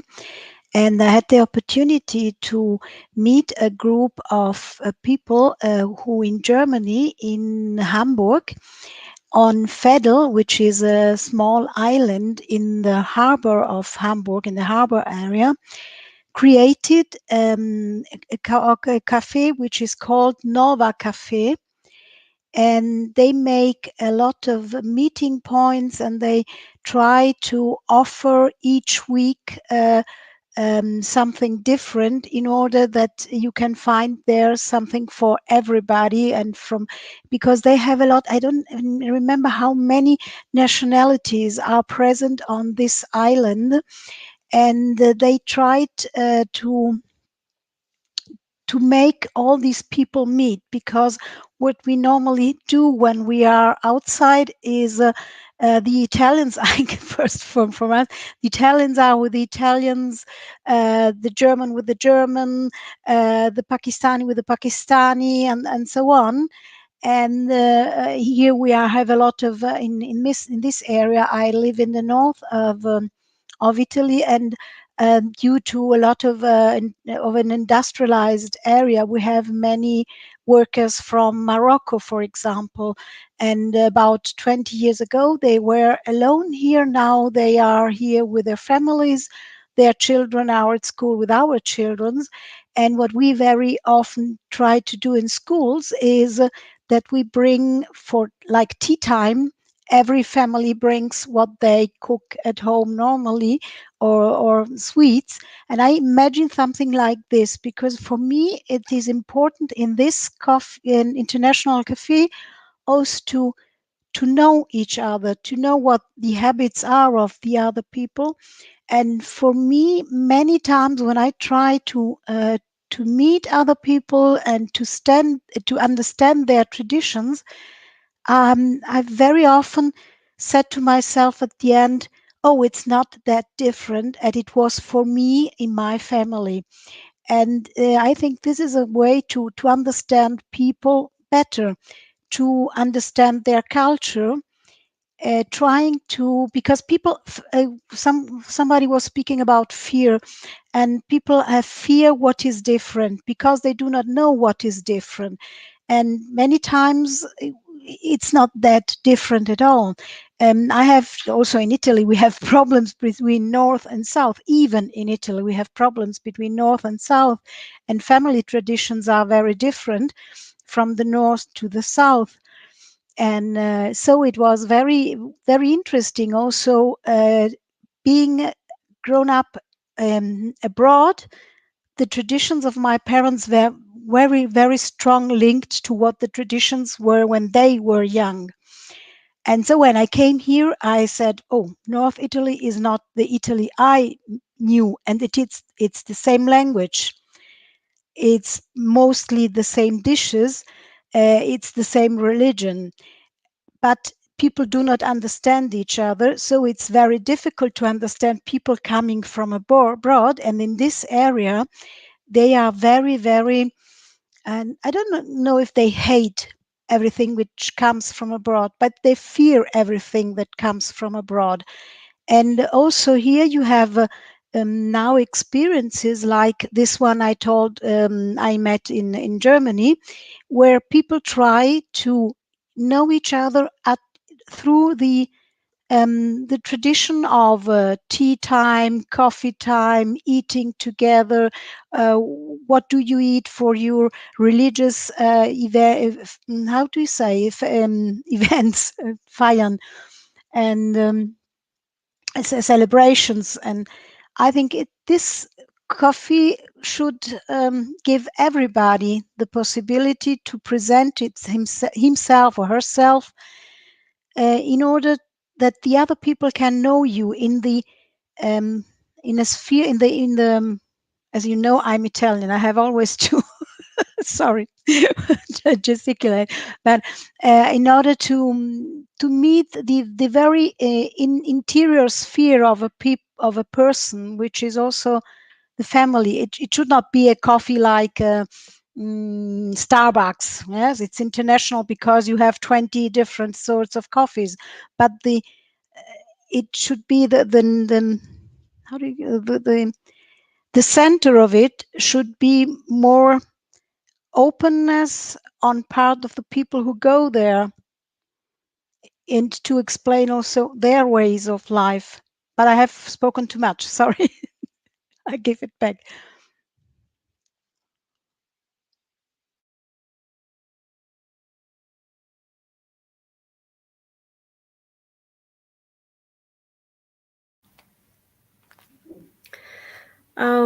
What you said made me think also about the dynamics of power, and I will explain what's the connection. I think we went through actually speaking about inclusion, but also social integration. And then we have social integration, social inclusion, and social cohesion, for example. And when we speak about social integration, often it's about the rights and responsibility of every individual and the role of this person in certain society. And I think we start thinking about it when we think about different groups of people who meet or foreigners who start living somewhere. For example, in my practice with working with migrants, with asylum seekers and refugees, it's often used. And when my experience is that when we speak about social integration, is sometimes from a position of privilege, because they're sometimes the somebody else, not the people who are newcomers. Let's say, let's use this example. They decide many aspects of this integration they are going through. And then when we speak about social inclusion, we often mean improving the terms of participation in certain society of people from marginalized or disadvantaged groups who are marginalized because of their race, origin, and so on. and and sometimes I think that this improvement can also happen from or because of a position of power of somebody else. And when we speak about social cohesion, we can speak about society that promotes trust and fights exclusion, and there the division of the and there is no division, or there are ways of overcoming this division. And so in my practice, I think I worked with all these ideas while doing concrete activities. And so when I work with different minority groups, I started from a place of social services, where the international cafe, let's use again this metaphor, was built only by the organization I was working for. And then I started asking myself questions about that, and whether I would like to be part of this way of working, or I would like to change it and to do something differently. And this led me searching for other ways of designing shared space, which again could be a concrete place, or it could be metaphorically used, and co-design this space with others, where I still had mostly privileged position because of my origin, and because of different things, because I'm fluent in the local language and so on. And so then I started asking myself, okay, is this international cafe supposed to be inside, or it should be inside something, structure, organization, or should we bring it in open space, and how to do that? And I don't have answers of all questions, but yeah, for me it was an interesting process going through this.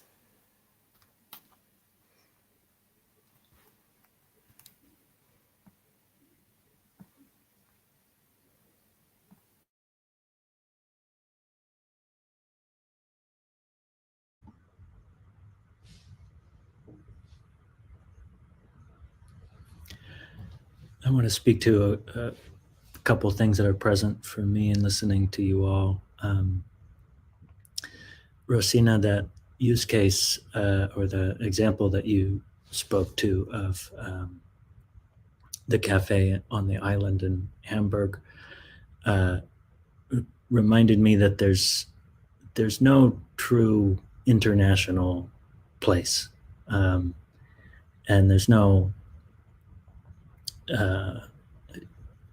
that cafe is situated in a context and connected to certain communities, and we can say it's very international. We can say the United Nations is very international, probably as international as it gets, and still they don't include everyone, and can't. And even if we include every nation, how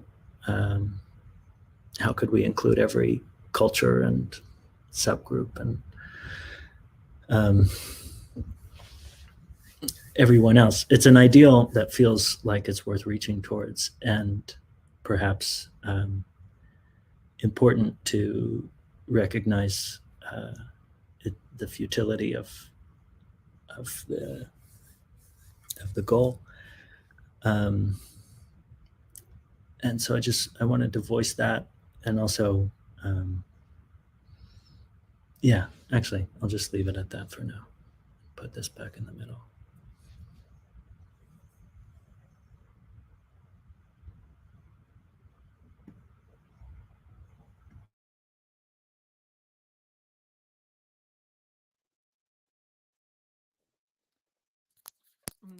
I think maybe what you said, James, kind of resonated with my struggle with with the building itself, or the institution, because we talk about it as, I mean, it's basic to, if we say that nationality, we are also talking about nationalities here, right? If we are talking international. So we are talking about constructions of nations. So that, I think that is my need to maybe a bit disillusioned here, but to take it a notch down, and what could be acts within this cafe that would be signs of, or intentions of inclusivity, or maybe acts of solidarity. I mean, how do we create spaces that enable acts of solidarity? I think that was why I turned around, because you kind of get caught up. It's like it catches you that you keep on reconstructing some of the narratives that actually centers something and puts other things in the periphery. So um, I think because I keep imagining a room where I enter as a queer person, or with my, what you call, non-conformative family, and I would probably experience either invisibility or hypervisibility, or the act of representation somehow. So it's just, I think I'll stop here, because it's just the repetition, I think, of certain narratives that kind of makes up for problems where I want to instead talk of acts of solidarity. I hope it doesn't stop this, what I say now. So here's the parrot.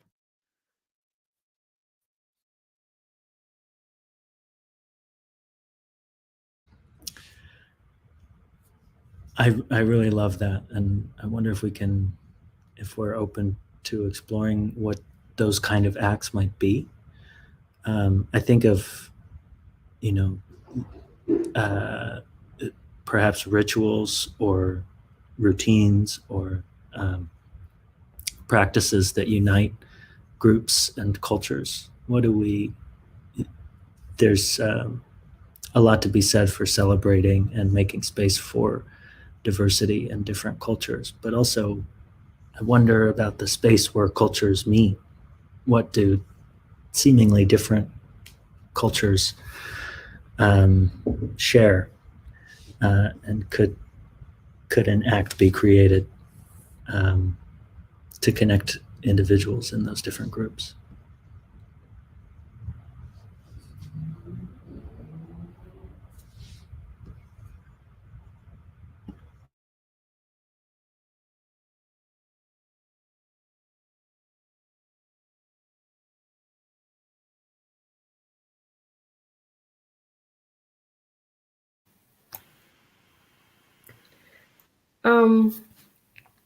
You both reminded me of something called centrifury, where the periphery becomes the center. And if we connect it also to the groups and people when they are meeting, I think in one, I'm speaking about micro level meeting, maybe where if people with very different backgrounds and all things that we consider making them different and at the same time creating a diverse group meet, then yes, I think that using the idea of centrifury, maybe if all of them have the chance to express and to be authentic, to be themselves, while this is not creating obstacles and walls, then this is the way of how one true meeting can happen. And probably there are very, very different tools or ideas, instruments, ways of these meetings to happen. Maybe what is important is that the space is where the meetings are happening is allowing for people to be authentic without being judged.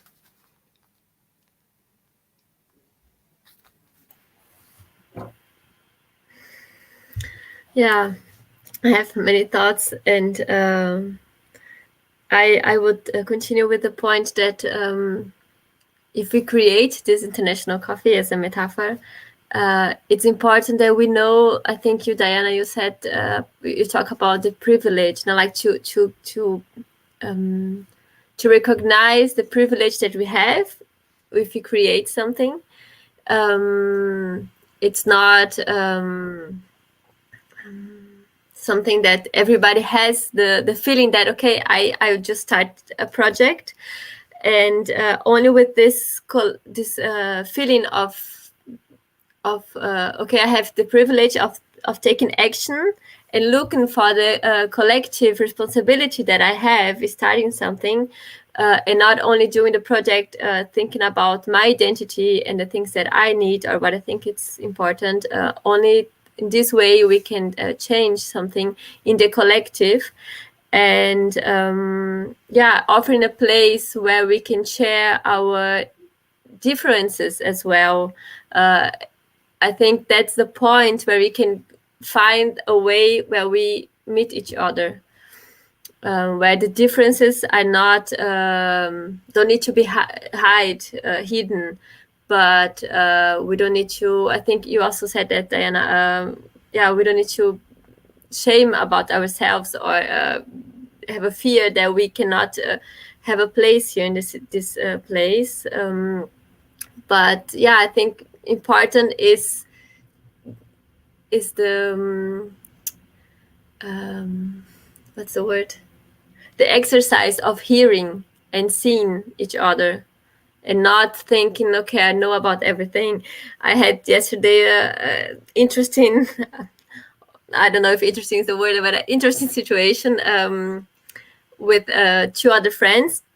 We did a live stream on Instagram, and I said something that was not okay for one of them. And after that, she talked to me and said, Barbara, it was really not okay what you said. She is a Black person. And so it was for me really good to hear that because I didn't know that it could hurt her in this way. And so I did another video and put it online as like saying, I'm sorry for this community, because so I think it's important for every one of us to one, to recognize the privileges that we have, and two, to recognize that we don't know everything, and we are not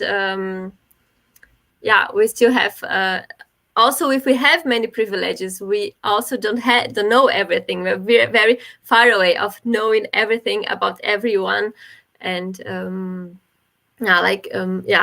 hearing each other and seeing each other is a important tool for this inclusive room space that we are creating or want to create.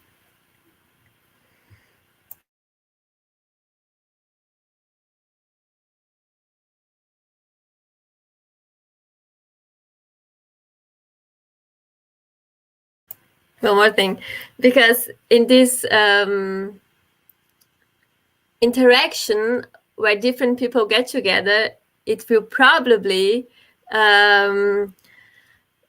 we will probably have situations of confrontation where somebody will say something that the other one doesn't like, or didn't have the intention of fearing the other one, but don't have the intention of fearing. It's not enough to solve the situation, but really, like a space like this one, dialogue and hear, and that's it.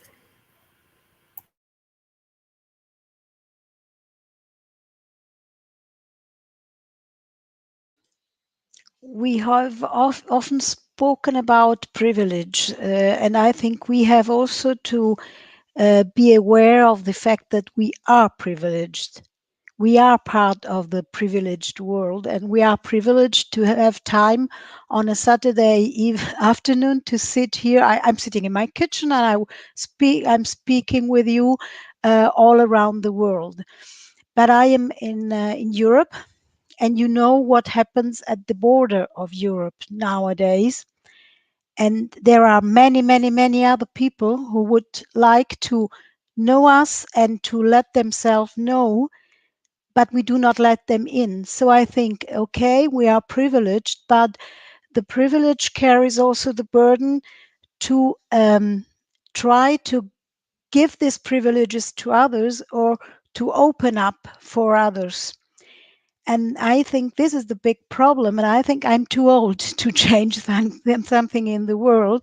I hope my children will be able to change this. I agree with James that there is no international place. It's okay, and there have been international places in the 70s, 60s, 70s, but now we have a regrowth of nationalisms. So nobody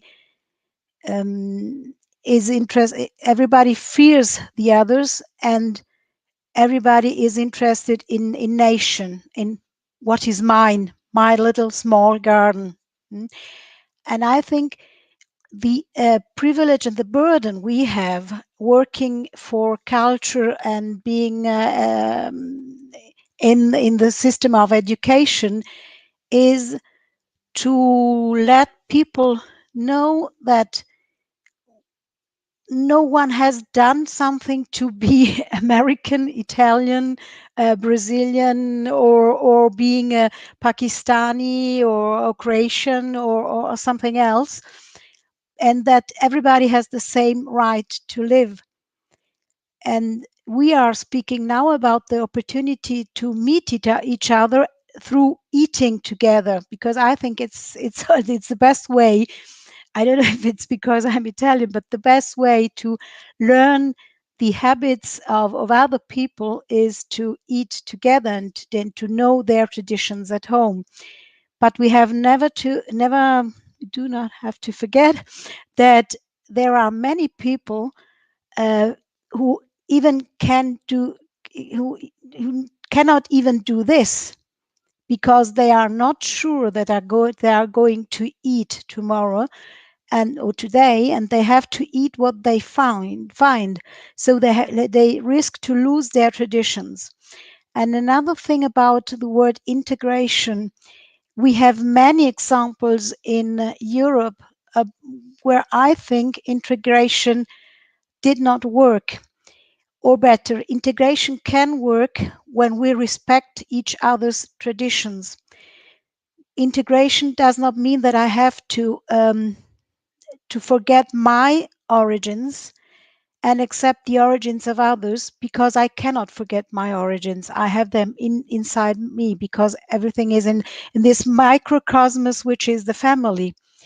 I always take this example, for the fact of speaking. I have had the opportunity to have been elected into a small city council here, and so I worked a lot with schools and teachers. And as I said before, we have many families from Morocco, and teachers told to the parents, your children have to speak Italian. We are in Italy, so they have to speak Italian. They have no longer to speak their language. And I think when integration means that I have no longer to speak my language, I do not accept this. I've already always spoken my language, but also the languages of the places where I lived, without to renounce to my origin, because knowing my origins and my traditions, I can accept and know the traditions of the others.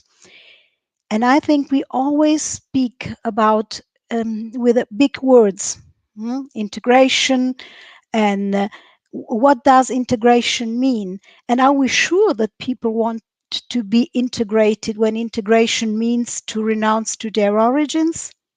Just for thought. Sorry, give back.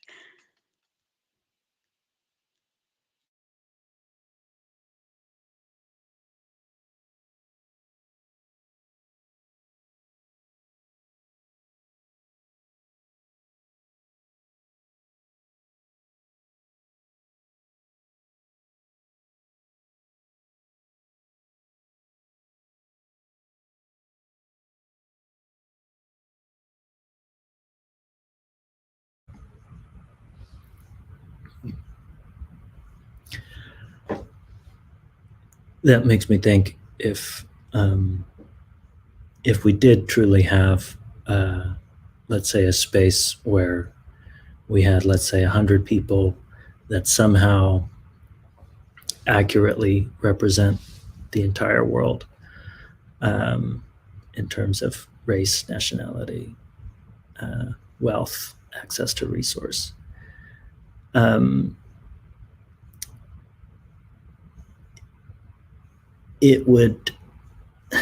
We probably wouldn't want to be lounging at a cafe in that group. I think there would be more important things to discuss and air and connect around than sandwiches.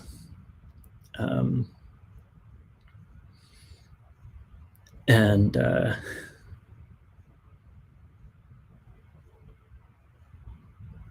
yeah, as a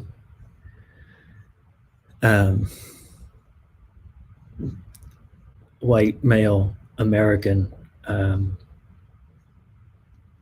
I could imagine being rather uncomfortable in that space. In a good way.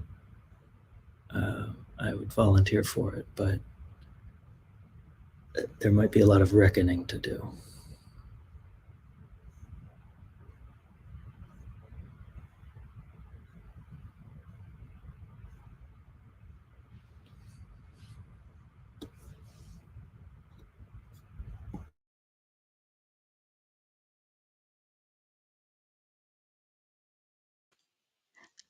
I think this is, I had to laugh when you said being a white man and American, or white and man.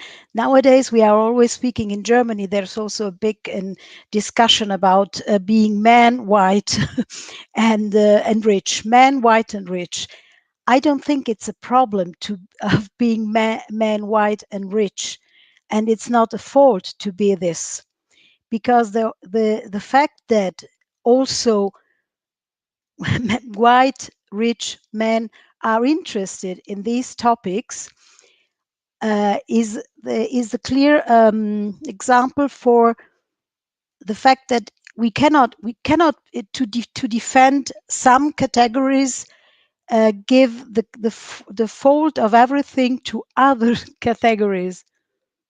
I don't know if it's it's clear to understand what I mean, but I think it's also an exaggeration to have this strong debate on only white, because people who are white are, it's not the problem that they are white and they didn't choose to be white or black, as black people didn't choose to be white or black. The problem is that I have to accept everyone, if he is white, black, yellow, green, blue. And I think it's an exaggeration to give fault only to some category.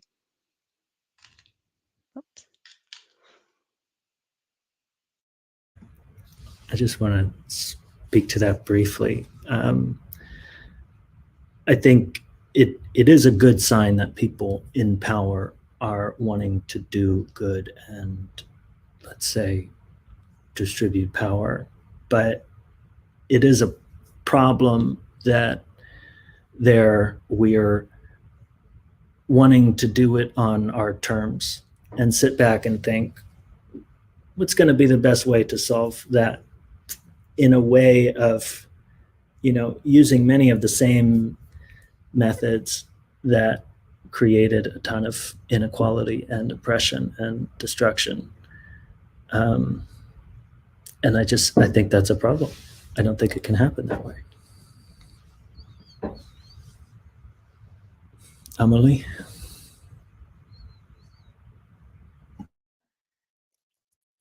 Yeah, I think it just triggered some questions, because when we talk of inclusion, we talk of who's doing the work for creating inclusive spaces, and suddenly this cafe was inhabited by minorities, all kinds of different marginalized people in my head, and I'm thinking, well, it's not really the queer person's place to to be the? I mean, this is a big question, right? But I mean, I want to maybe put the real workload on the majority or the norm, if you will. So the work of I think it's the work of the majority to create more inclusive spaces, and also ask the question on whose terms this inclusion is going forward. So these were just, I think, spin-off questions of your Rosina and James, your dialogue, I think now. Thank you.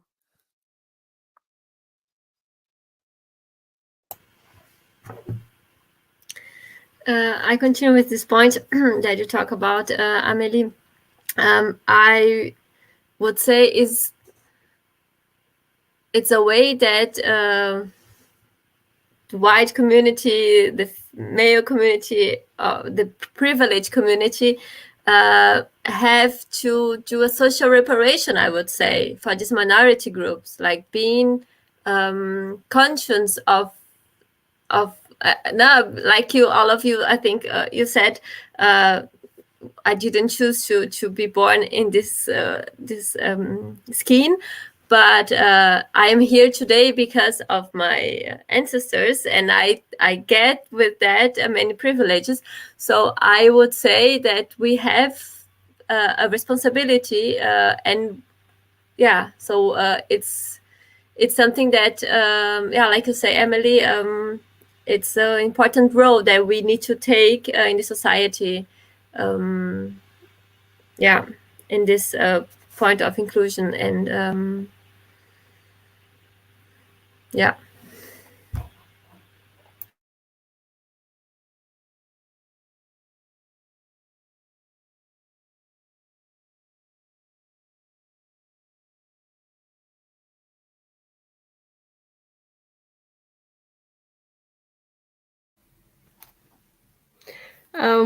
You really make me think a lot, and I want to speak a lot, but also give space for others to speak. And maybe I will try to remember a few things that came to my mind while listening to you.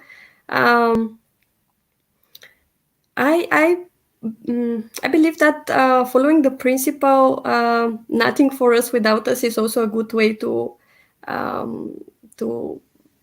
attend or co-organize meetings. And then they could be on very different level. Also, they could happen through food. I'm using this a lot just because food has this magical ability to make us feel at ease and be very relaxed, because normally when there is food, there is a calmness, because it's like a signal for safe place. Sorry. And yes, there are many other things. People become on one level normally, and so on. And this was a reference to what Rosina said earlier. And yes, when working with minority groups, different groups, it's I think what is interesting is to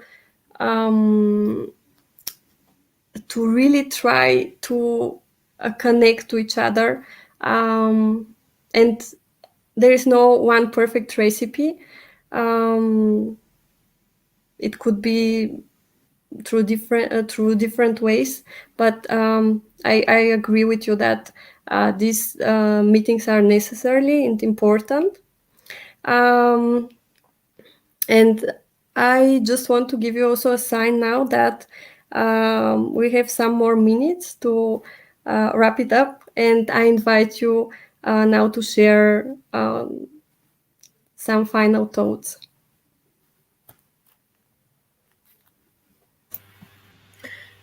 My last thought is that the idea with the food from you, Rosina, is very nice. I really like that as a first step, or second and third steps.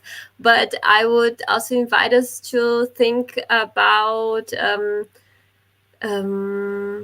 we should not forget the structure where we are, and not only offer a nice place to be, but actually the structure is the same. So it's very, very important what you say, and it's really a good way to start, or also not as the only first way, but yeah, I think we have many polls, and like you said, Diana, there is no only one way. Yeah, it's complex and interesting.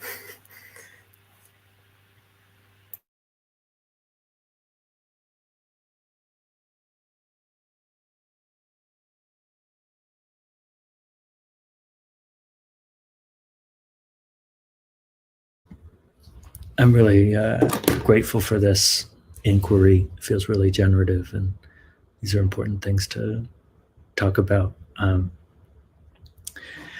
And yeah, the thought I'm left with is, if we were to have this conversation again, could we consider a context if we were going to design something like this? Where might this be? Because a space like this in New York would be different than in Berlin, and serve a different purpose. And I feel like creating spaces like this can not only offer solidarity and inclusion to the people that participate in those spaces, but also hopefully inspire those who have the power to change, who get to participate in those spaces, to include more of the world in their decision making.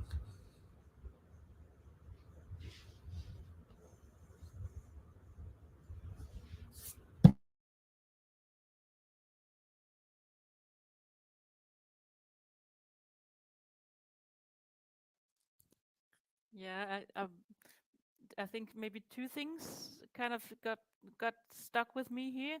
I mean, the whole paradox of building an institution or a concept. I think I heard it as that. I mean, a cafe without recreating systems of oppression. So I would love to explore it even more. And then I think what we kind of circled around here, and I think maybe Rosina, you introduced it in a way that food as a sign of a safer space, maybe not safe space, but safer space. The sharing of a meal as one of the many acts of inclusion, I think. So that's, yeah. Thank you very much.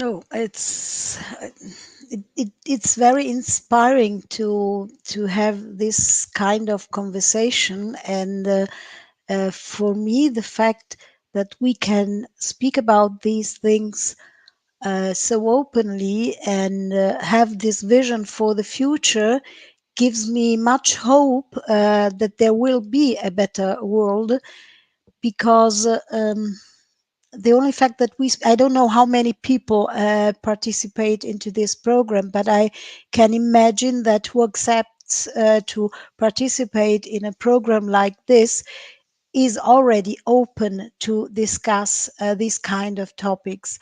And the fact that I hope that there will be more and more people open to discuss with other people without considering where they come from, which skin they have, without considering their gender. In politics, I have this. I'm engaged in a party, and in politics we always speak. There have to be more women. There have to be more men. There have to be more this, more that.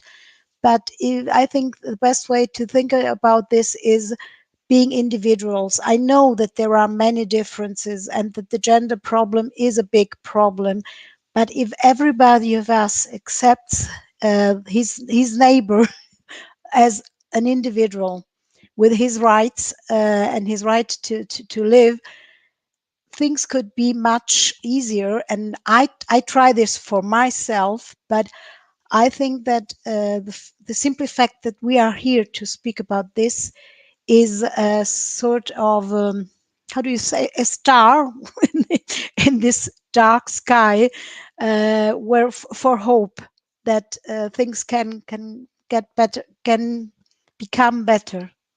Sorry, but my English today is horrible. Oops, back.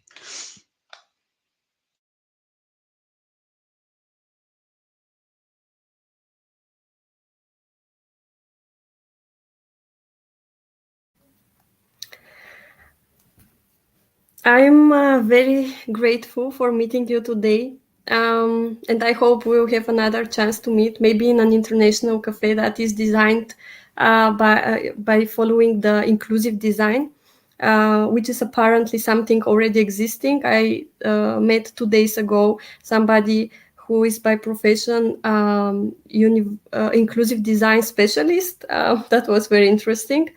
And so yes, thank you for the meeting today. Is there somebody else who wants to say final words, or we can close the session? Okay.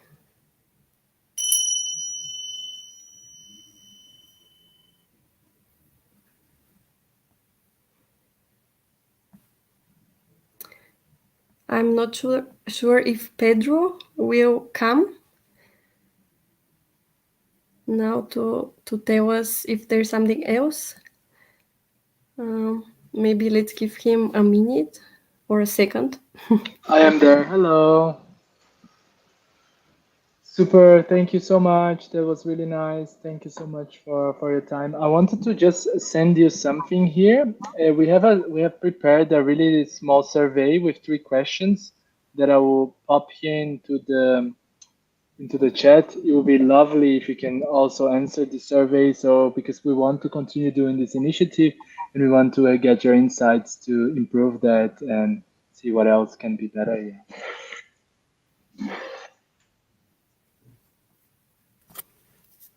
Thank you. Thank you so much. Thank you. Thank you all. Have a nice day. You too. Bye.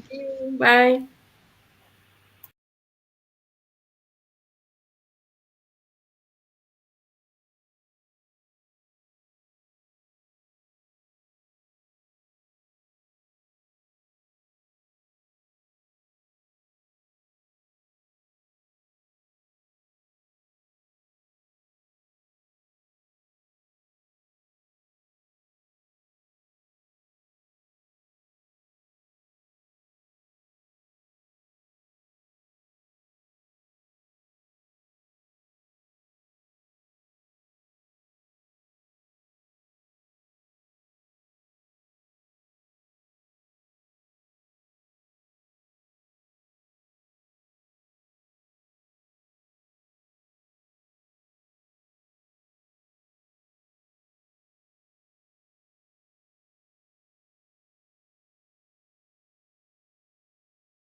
Hello, everybody. Hello.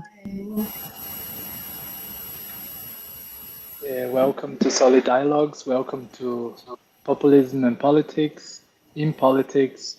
And this conversation will be facilitated by Ognen. This is the way you pronounce your name? Yes, that is the way that you pronounce my name. That's amazing. So I wanted to just ask for everybody to say hi so that I can test if the microphones are working.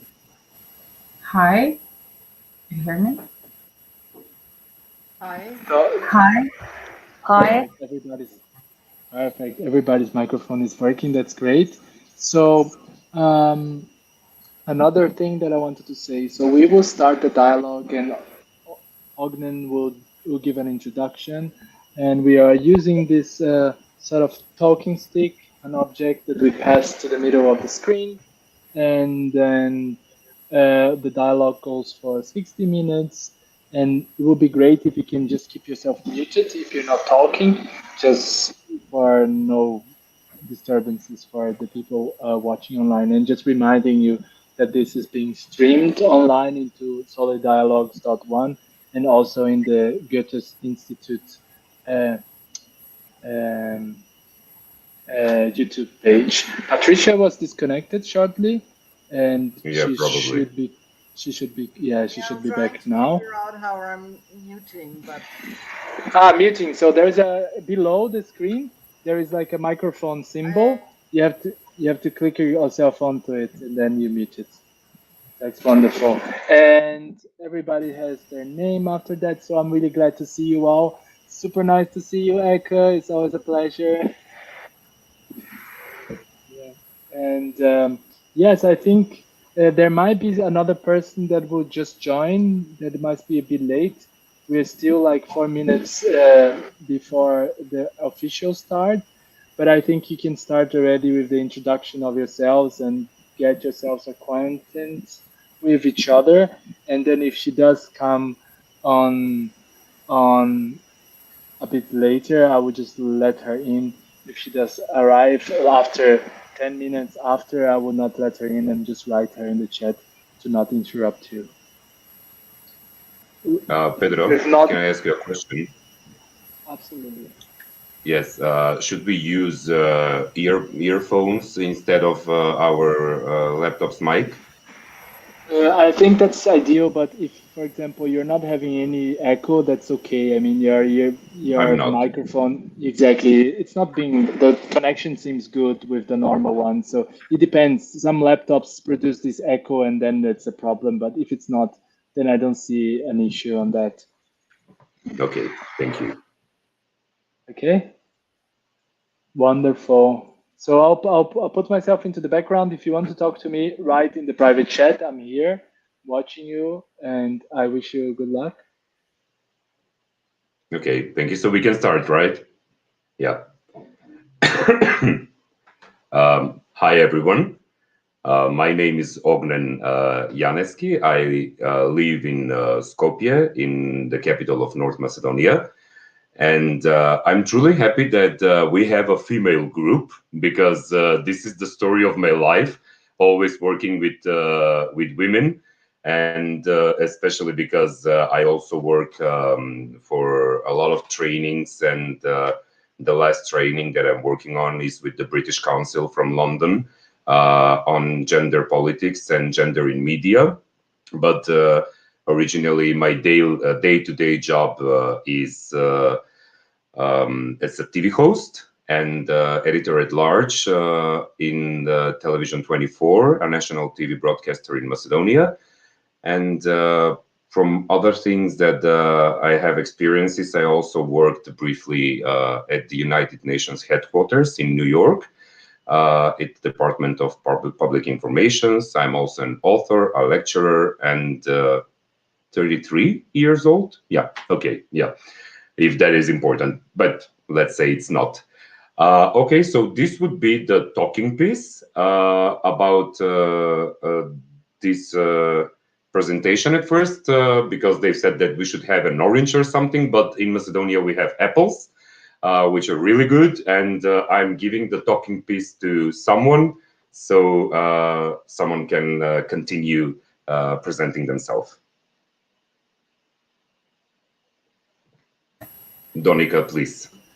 Yes. Hello, everybody. I'm Donika. I live in Tirana, Albania, and I'm an artist, a visual artist, and also, let's say, cultural activator. So I also produce and manage cultural events and talks, and currently, together with other artists and cultural workers, we just found a new institution and art space in Tirana, which will deal with art and media. So it's an art and media institute. I'm very happy to be in the discussion and to talk about this topic, which is really interesting, even though politics and arts they go close, but they go even far from each other usually. So I give the floor. Yeah, thank you, Donika. Well, they go really close. Yes, that's true. I was upbringed in a family of archaeologists and art historians, so believe me, I truly do know what you think about that. Okay, next one with the talking piece. This is weird, but okay. Patricia, maybe?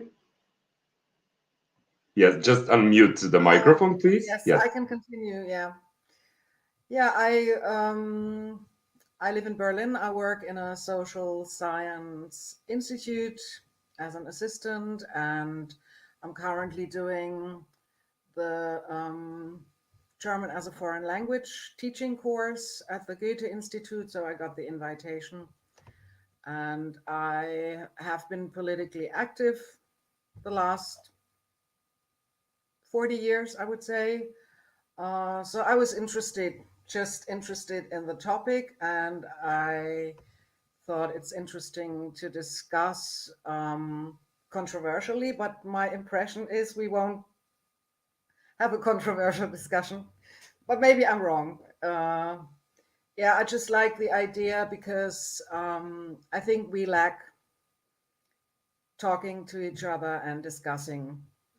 It's something that I've noticed over the years, and yeah, so that's why I'm here. Okay, I pass on to Yeah, thank you very much, Patricia and Elke. Yes. Last but not the least. Hello, everybody. Nice to see you, and I'm really very excited to get in touch with you and in exchange towards the theme. And I'm really this is my third dialogue, and I'm all the time very, very appreciate about what's coming out. It started at one point and then go further on. So I'm coming from Berlin too. Hello, Patricia. I'm an entrepreneur, and I have developed methodology to get in better action in complex settings. It's called wisdom thinking, and it's about not reducing the complexity, but make it open, but not getting lost in this complexity, but having a strong power in the middle, the concern, or as we call it in German, the Anliegen, and from there coming into action as a human, as a group, as an organization, as an administration, or maybe even as a whole society. And that's what. So I'm not really active in a political way, but I think what I experience, especially now in these times, is that we are too much separating our bubbles, societies, and discussions and dialogues. And it would be nice to get more connected to each other outside of our bubbles. And that's what I am here. And that is called the lazy smurf. it's all the time at my at my desk, and so that would be my talking stick if you want some. Okay, thank you very much, Patricia. Don't worry if you don't have a talking piece. We are just four of us, so I think that we can manage this. Well, about the official, let's say, start of the conversation, we are talking about populism and politics within the Solidialogues that aims at creating spaces for individuals worldwide, eager to explore how solidarity, dialogue, and inclusion can lead to a new narrative. And the topic of the whole Solidialogue, solidarity instead of populism, is something that I think that nowadays is truly, truly important, because we've seen and we've witnessed, especially because I work in daily journalism. I host a call-in show where on a daily basis I talk to the citizens of my country on different topics of politics and economy. They call me in my TV and they just share their opinions. So I'm in touch with all those things happening and going on. We are witnessing, by my personal opinion, we're witnessing a world because of this pandemic where the populism is just very, very high in the society, and with all the ongoing problems, even for very, very strong countries and very strong opinionated leaders, political leaders in the world, they've just fallen, because now we see that many countries that we thought that are the leading countries in the world, of all of them, are just not managing this crisis as good as we thought. For us, for example, and for Donica and Albania as well, we are very similar because we are neighboring countries in the Balkan. We are very used to populism. Populism is our daily life. But we weren't used to see and witness populism. Hi, Katya. Hi. Finally, sorry. Hi. I had taken. Don't worry about that. We just started. We just finished with the presenting ourselves, so we can just give you space to do that. So, what shall I say? I'm Katya from Vienna. Let's meet you. I'm a social worker. I actually come from ex-Yugoslavia, from Slovenia, but I live in Austria for many years. And yes, I'm a social worker. As I said, I work in a refugee shelter. I'm working mostly with people from Afghanistan and Chechnya, Russia. And that's enough, yes, I suppose. Yeah, truly do. Thank you very much for presenting yourself. Okay, so we have 3 Balkan countries and Germany on the topic of populism and politics. Very nicely done, Solidialogues. Very nicely done. Yeah. So, Half this is my... I'm not a Balkan country. I suppose they didn't realize that. Yeah, but you're coming from Slovenia, so for us, it's like Balkan. Of course, no. And Katya is doing the bridge to Austria. Yeah, I think. Yeah, true that. Yeah. So I think that we didn't manage this crisis very well, because the populism became the leading way of doing things, and especially now with the vaccines, we see that a lot. And I don't know, we had very high hopes for the government that we have in my country now, because we were doing a lot of protests and a lot of activism 5 years ago just to change the regime in which we were living for 11 years. But things didn't went the way we expected, because this new government in the last, it's not new anymore, in the last 5 years, populism is the alma mater of doing things in politics. Okay, that would be all from me. And talking piece, Apple to whom?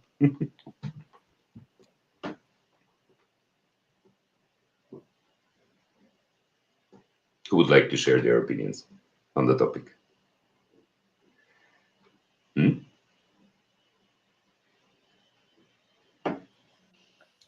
Okay, Elke, and then Donika. So I don't want to share my opinion, but I want to ask you something, you, Ognan and Donika, because I think you have other circumstances than we have in Germany.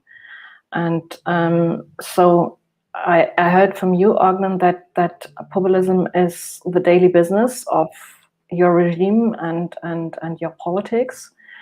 On the one hand, and on the other hand, you do broadcasting, and I suppose that you're doing it in a non-populism manner, right? That is why I'm not liked by the government officials or political parties. Okay. So how is it in Albania, Danica?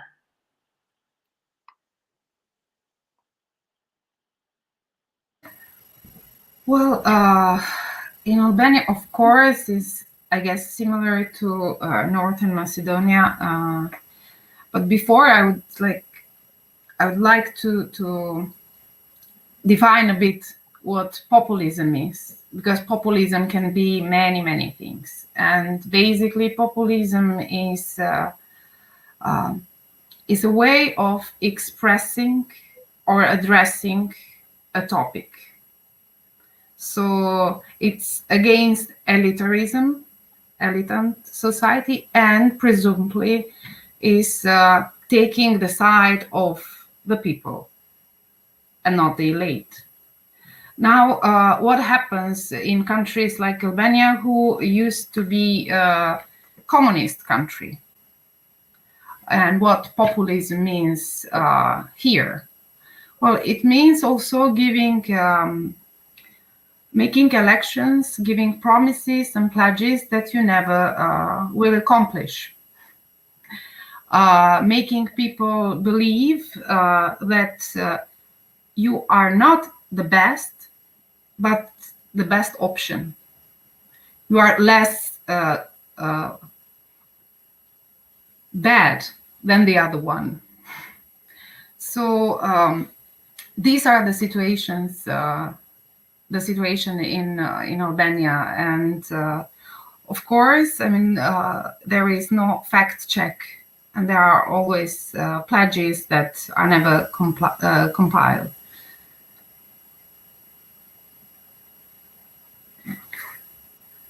Thank you, Donika.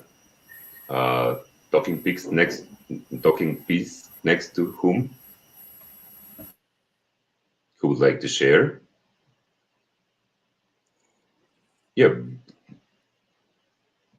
So shall I say something? I mean, I have to say that I didn't really prepare for this session, so I'm actually now sort of thinking loud and perhaps be a bit, I don't know, provocative, yes? Because somehow, of course, it's a common trend. It's also in Austria, but even more in Slovenia. Yes, we have a populist government now in Slovenia as well. Austria, in a way, also. And I think the problem is, and it seems to be, that in the times of crisis, in the times of problems, populists can gain momentum. So I suppose that the other side, sort of thing, doesn't know something that they know. Yeah. I sometimes think, how is it possible that sort of the right is getting, in Austria, for example, Corona, the right has occupied the topic of Corona in that sense that they say it's all, they are ruining the country. They are making our freedom less big. I mean, they're trying to take away our freedom. Yes, they say it doesn't help any of those measures. That don't help at all. Look at Sweden, for example. Or, for example, they say, why don't we take Russian vaccination? Why is it in Europe? Oh no, everything. this is also the right-wing rhetoric that they say. Questions that are in a way talkable. One should be able to talk about it, but the other side, they don't want to hear about it. You know what I mean? So I think that they are just giving this whole topic to them to be able to gain momentum, or to be able to. So I have to say I'm a little bit annoyed about the established politics, that they don't do it some other way.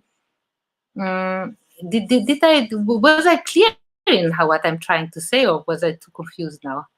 Could you follow me? Yes. Good. Well, I'm Yes, stopping now, but I will continue perhaps later. But Patricia raised the talking piece, and then Elke. I'm taking my John Lennon card as a. I need a talking piece. I didn't know that I need one. Oh, I didn't know either, but this is the card that's sitting here, so. I'm kind of wondering if we're talking about two different things. One side for me are the people who are expressing a lot of anger and frustration. And in my opinion, for example, the right-wing shift that we have in Germany and in Europe, but I'll stay in Germany. I think those people have always been here, and they've always had this opinion. I don't think it's something new, but the way things are going, maybe it was the refugees that came who triggered it, or the whole development worldwide. So I think someone like Trump triggered something, and of course we got the AfD into parliament. But I think everything we see now has always been here, and I'm kind of also thinking all this dirt has to come up, maybe, to face it and to deal with it. And the other thing we're talking about are politicians taking advantage of the situation, which is a totally different thing in my view. And I think we have to differentiate that there are people, very smart people, exploiting the situation and trying to kind of, how shall I put this in English? They have an interest in power and in manipulating, the situation, which I find very dangerous, extremely dangerous. And it's also, I've studied literature, and I did my thesis on a writer who was an anti-fascist and Jewish and a communist. And I had this arrogant opinion that artists or writers who went into inner exile were cowards. And now I live in this society, and I watch myself. I don't want to be a coward, but I can see how this scares me, what's happening and how overwhelming this is and how difficult it is to do something against it. So I just wanted to say, I think we should differ between the politicians and the society or the people. There's my card again. First Elke, then Katja. Thank you, Patricia, for your insight. I want to join this. I think these differences are very, very important, and for me, it's more important to look at the people and not at the politician, and to try to understand what's going on. And we do have populism in the right wing and in the left wing. And we see this in Germany now more and more clearly, that we have the same thing in the left wing. And it's fascinating to see that the extreme left and the extreme right are very, very unified in that very funny times. And so what is that the people are going to the populists, and what kind of wings? And I think it's something about if you try to look behind it and to try to understand what's going on, my impression is that they have the feeling that they are not represented. So, for example, we had in Germany last weekend 2 elections on the federal level. So, in the two federal countries in the south, and the AfD, so the conservative, the right-wing party, they had been elected by a lot of workers, so people in this old worker class social level, and normally they would vote for the SPD, so the middle worker, the traditional worker class, and now they're going to the AfD. And why are they doing that? So I had this feeling that they're doing that because all this identity, gender, whatsoever issues are not the issues of the real worker class. So they have no representatives, and so they are going to the populism side for being somewhere and someone. Thank you, Elke. Katja, and then I would like. Yeah, no, I was, in a way, I had a few association now. Also, for example, of course, people and politicians are two different things, but it depends what the politicians say is very important. And I think that what people want to have is simple answers, more simple answers, not so intellectual. In that respect, I agree that, of course, this gender. I think there's an Israeli sociologist, Eva Ilutz, who wrote a book about it. She had a lot of talks just about this topic, how sort of the left has lost the language of the people, of the normal people, which was. But I still think that my thought was what I said before, that that this whole Corona topic has been taken up by the right, and if you dare to doubt about what the government says, you are immediately in the right side of the spectrum. And I think in Germany it's the same way, that there's nobody sort of from the government who or from the parliament even, except the extreme right, who would say, okay, this is all wrong measures that you are doing. Yes, you know what I want to say. So I think that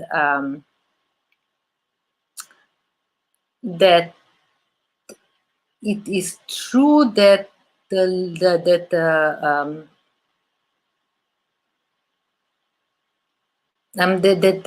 other side has to sort of start learning another language, I would say. I don't say that they should be populist, but one shouldn't sort of condemn populism so much, because it seems to be what people want, but one has to sort of use it for their own purpose, that one shouldn't leave it only to the others, sort of. Otherwise, Yes, it won't work. Thank you, Katja. Yeah, what Elke said about and also Katja was talking about that the right wing took the corona in their speeches and in their daily politics. This is very also problematic for us, because everything that is going on in the opposition political parties, which are the right wings, because now the leftists are in the government, they all connect everything with the corona on one side. And the other side is what Elke was talking about, the middle class, about the identity and gender and human rights corpus and stuff. This is, for example, a little bit different for Macedonia when it comes to the identity issue, because this is something that we've been struggling with for the past 30 years. We had a name issue with Greece, and we resolved that. So we had the agreement, and now everybody likes the Greeks, and the Greeks loves us. But now the Greece was in our daily politics is changed with Bulgaria, for example. Bulgaria that says that Macedonia does not exist. It's something that Tito from ex-Yugoslavia coined and made artificially, and that we don't have a language, we don't have an ethnicity. And for the middle class, but even for the lower class and for the upper class, you just see people which are so struggling about the identity politics. So this populism that goes on in Bulgaria and in Macedonia on this issue that we have now with them, because of which we are vetoed to enter the EU, this is something that is only floating on populism, and our politics just goes in that way. Nobody cares about the system. Nobody cares because it is ruined, they will say. Nobody cares about human rights because let's just fight for our foundation rights on identity, language, and ethnicity, and then we will fight about human rights, gender issues, and so on and so on.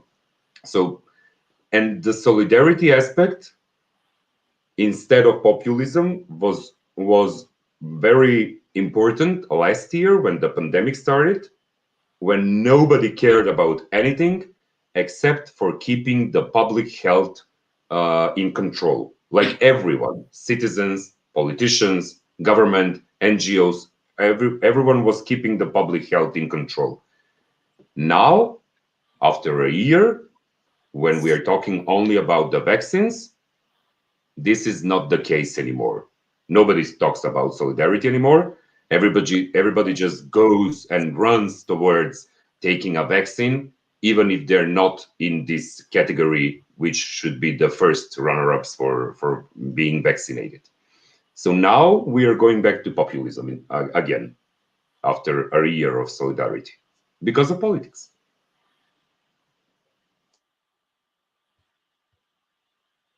Patricia, and then Elke. I have a question, really out of interest. Do you really think that populism is driven by a political opinion or attitude?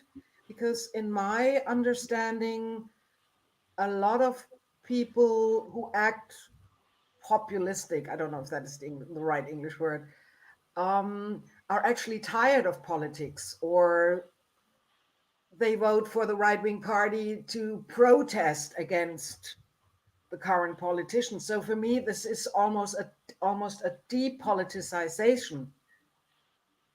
So I'm wondering, is that different in Macedonia and in Albania? Or Elke, maybe you disagree. Maybe Katja, you disagree. I don't know that much about Austria, I have to say. But for Germany, I would say those people are not political at all. Or many of them don't act out of a political reason. I had another question in my mind regarding to Ognan.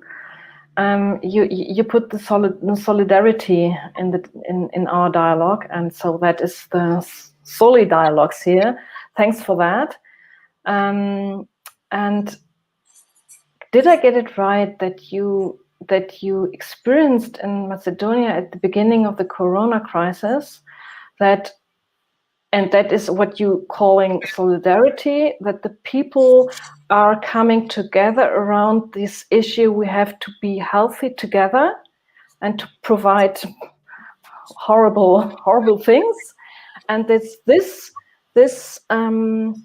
concern not getting ill together was so powerful that this can create a solidarity and a solidarian movement, if you want so.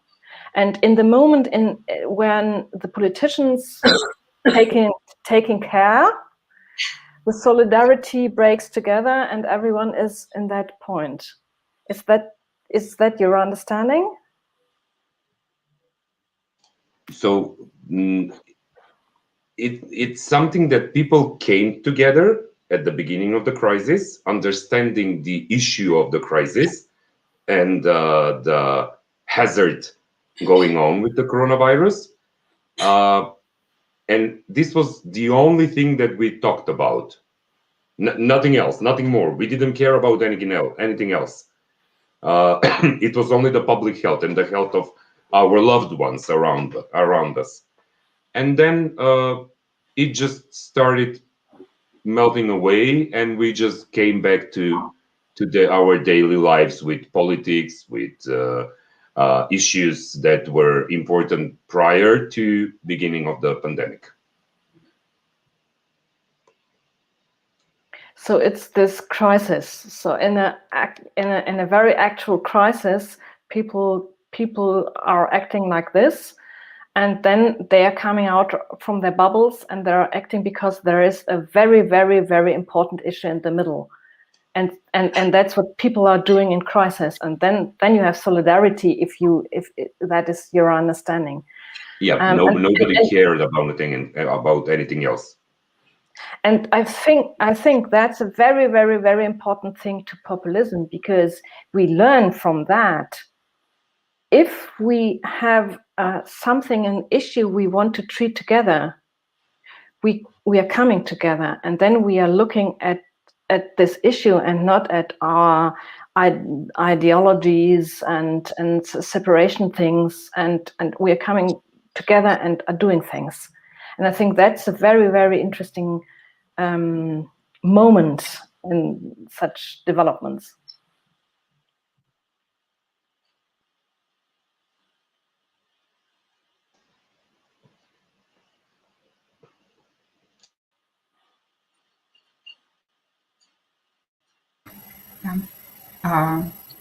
Well, I think in moments like these, in crisis, pandemics, the thing that the populists hang on is exactly fear and emotional, that people are more vulnerable. So I think that was the perfect situation to make to profit as much from the politicians, from both sides. Because I do agree with Elke that populism is not one ideology, it's not just right wing or just left wing, are from both sides.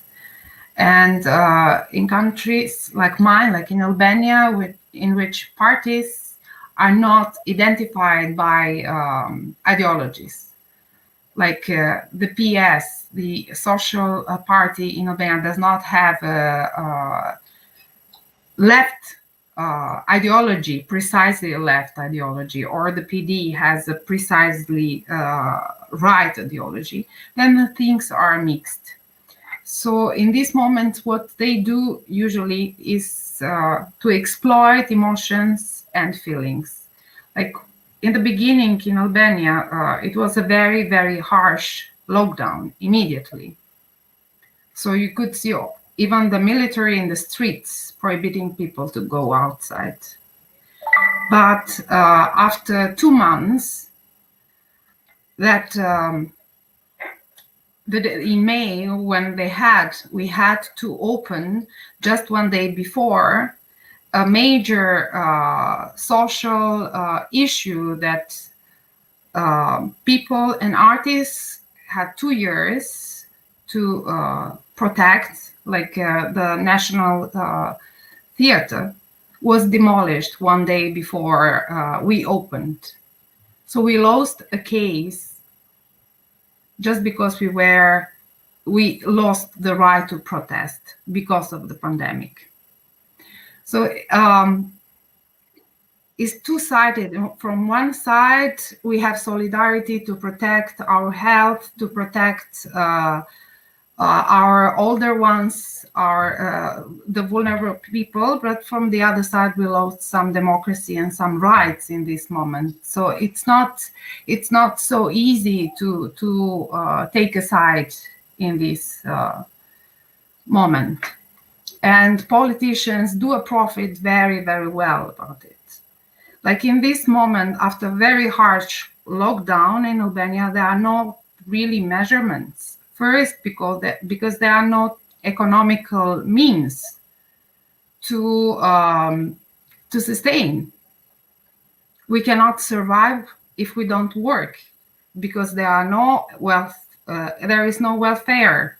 The state do not support business, do not support people. So then the issue of the pandemic, of the infection, it's in second hand, because first you have to work and you have to survive economically. So it's in both sides. I mean, it's not easy to take a stand, and both ideologies use it, use the fear that people have to have health issues or to have economical issues in this moment.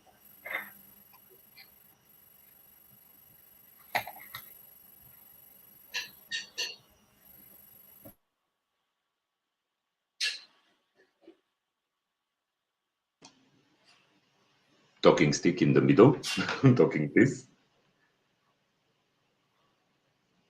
Yeah, I mean, yes, truly what we, okay, let's take this.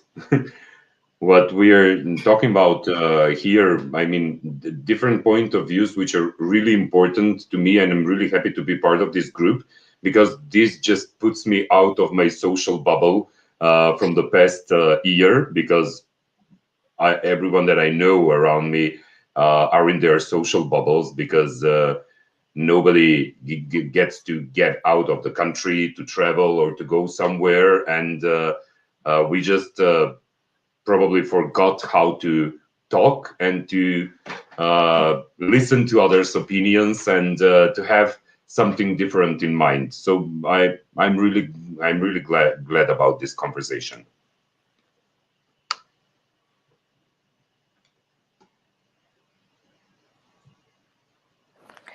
I would like to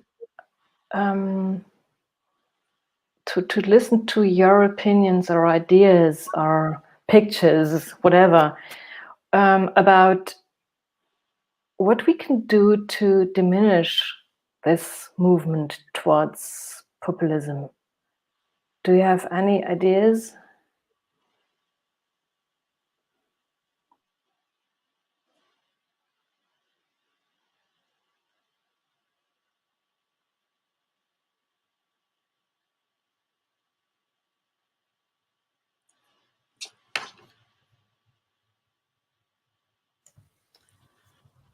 I think, well, I have ideas. I don't have a solution, but I think we can only do something within our very close environment, locally. I think I lost that hope and enthusiasm to do the big change or to change the world. But I think within my environment, my street, the area where I live, to get involved is a good way. And also you get in touch with what I call normal people, because I live in a microcosm with my friends and at work, and I'm not that much in touch with other people. But if I get involved in, I don't know, initiatives, you get in touch with people, and then you can talk, and then you can discuss, and then of course you might hear opinions you don't like, and I think that's where you can start to meet, to get to know each other, and maybe even for me to change a viewpoint. And because I think political opinions is something that is difficult to discuss about anyway. But yeah, I think we have to meet each other more on a normal level, not on such a sophisticated level. Like as much as I think this is a great idea, but in a Solidialogue, there's the intellectuals, okay? But I think we have to get in touch on other levels.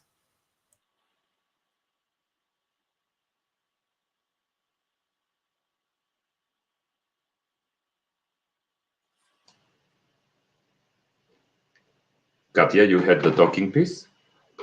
I wanted to say something similar, that one should go to the people and really take them serious, yeah, because they feel like they're left out. All those up there, in a way, it's also, in a way, they are really they really feel that one doesn't listen to them, yes. And I find it interesting, Patricia, you wrote your thesis on somebody who was Jewish in the Second World War, yes, who was prosecuted, yeah. In a way, unfortunately, there are, I mean, I don't know how naive that can be, but one should really prevent the beginnings, yes. One should get politically involved and prevent that those right-wing parties, because I really believe, and for example, I'm thinking also of Yugoslavia, of, for example, Milosevic, of somebody like that. Without Milosevic, probably it would be look different. Yes, you need somebody like Milosevic to sort of make the people become all crazy. Yes, and one should somehow get politically involved to prevent people like that. Yes, who would then get the people to, you know, to become all excited and feel like, you know, that they are. So I think it is very important what you say to them, yes, and who if somebody is, yes, and I think there are we should learn something from how the Second World War went, yes, or Yugoslavia war. So yes, I also think that one should get down to the grassroots and talk to people, and which I really also do quite often. Yes, I did get involved in politics here locally, or I am involved. So you say it's important, as Patricia said, to get in contact out of your own bubble with other and normal people, and but with an attitude of real listening and really hard on trying really hard to understand what are the opinions and what are the needs and the visions and loves from the people are, right? Yeah, and also say, okay, I understand that you feel like that. Yes, it's not like, oh, anyway, nobody would do it in that way, but somehow that you really feel, okay, you do have a point here, yes. And take them serious. And I'm again at Corona, because this is really annoying me, how, I don't know, those people who go on the street and demonstrate now against the Corona measures, how they are totally sort of like, they are some crazy bunch, yes. And then last week they had this big demonstration, 10,000 people. They went there, and then the right-wing politician really made a very heated speech about, also about how, look at Israel, how they let the Palestinians not, vaccinated, and, anti-Semitic tones, yes, and very populistic tones. And people, okay, in a way, perhaps somebody else should also talk there, or somebody else should also go there to those people and try to understand what they want to say. Because in a way, they have a point, because nobody knows really. We behave as if we know, but we don't know. We don't know if they're really so totally wrong and this other side is so totally right. Because we are in quite an unsure situation, which is a big question mark for all of us. Thank you. And this is, of course, not at all a popular position here. Yes, of course.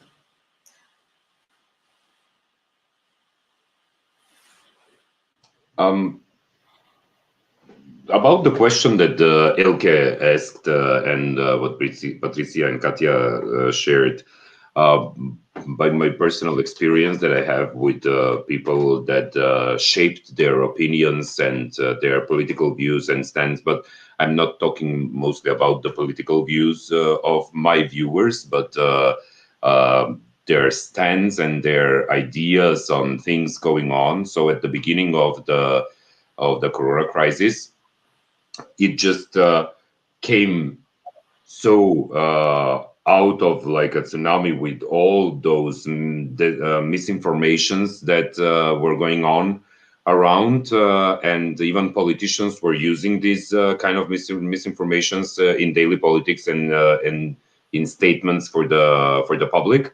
And what I do is just contradict those misinformations with arguments and facts and statistics.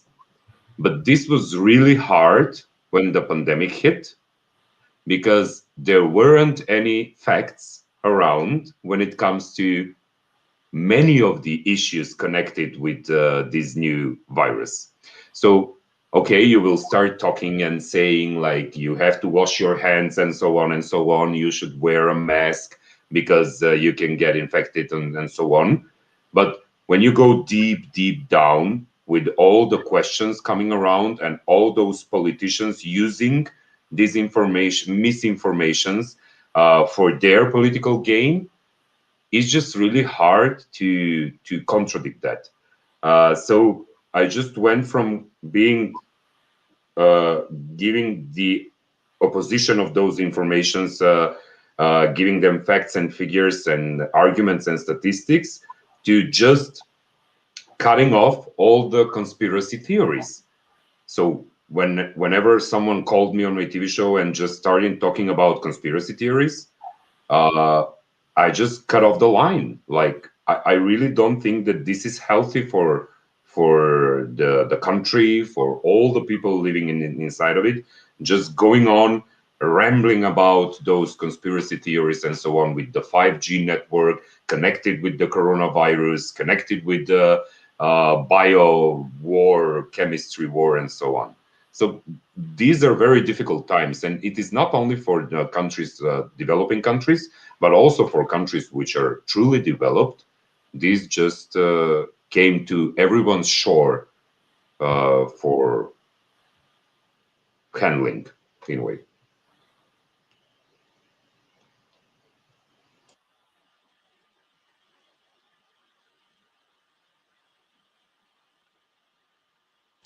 What do you think? Should we use facts, figures, and statistics and arguments against populism, or maybe this is not the true way of doing that?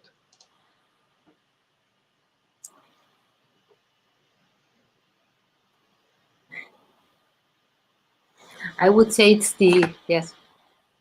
Second. Who's first? Perhaps I just as reaction. I think it's the only way, but perhaps in a more populistic way. I don't know. I mean, I don't want to, but you know, something that the people then really hear and are prepared to hear. But of course, you can't do anything else than to sort of come with facts.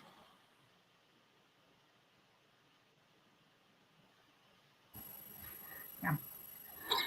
Well, I think, of course, arguments are the best way to debate, to argue, and to resolve issues. So, but maybe what we are doing now, that we are having a dialogue and not a discussion, maybe this is the best way how to deal that too. So maybe not being extremist, not going in an extreme, maybe not creating enemies, but trying to really dialogue, to have a dialogue and to really understand. That can maybe help. to fight populism. Not to put them aside as the enemy, but to talk with this language, because obviously we have to reinvent the way how we talk. We have to re-see it. We have to think about the way how we explain and how we present the arguments in this point, because in the end, populism is exactly this, is how they present, how they simplify and give simple answers to very complicated questions. So maybe the language, the way how we talk, the way how we address would be rethought.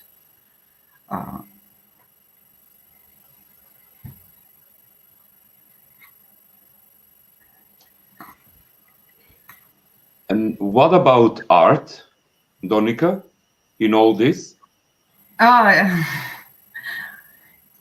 Yes, of course. Well, art and populism. Art, it is all, and especially visual arts, has always been thought as something elitarian. It's exactly that bubble that you talk with your own fellows, with the artists, with the ones who can understand nuances, and you don't keep in mind that outside your bubble, your work, it is perceived differently. So I think for me as an artist, I do like to involve the public and the audience in my works. So I think that is the key, how to get out from the bubble and how to get in people inside the art sphere or the work of art. So yeah, I mean, this is in art terms. And as for politics, of course, art, of course, is political, always have been political, and it will always be political. I would prefer not to say ideological, but political, yes, it always been. So.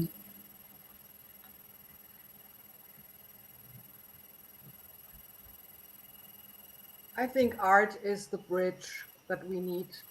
Art is very important to bring people together. I think it's a great way to involve children.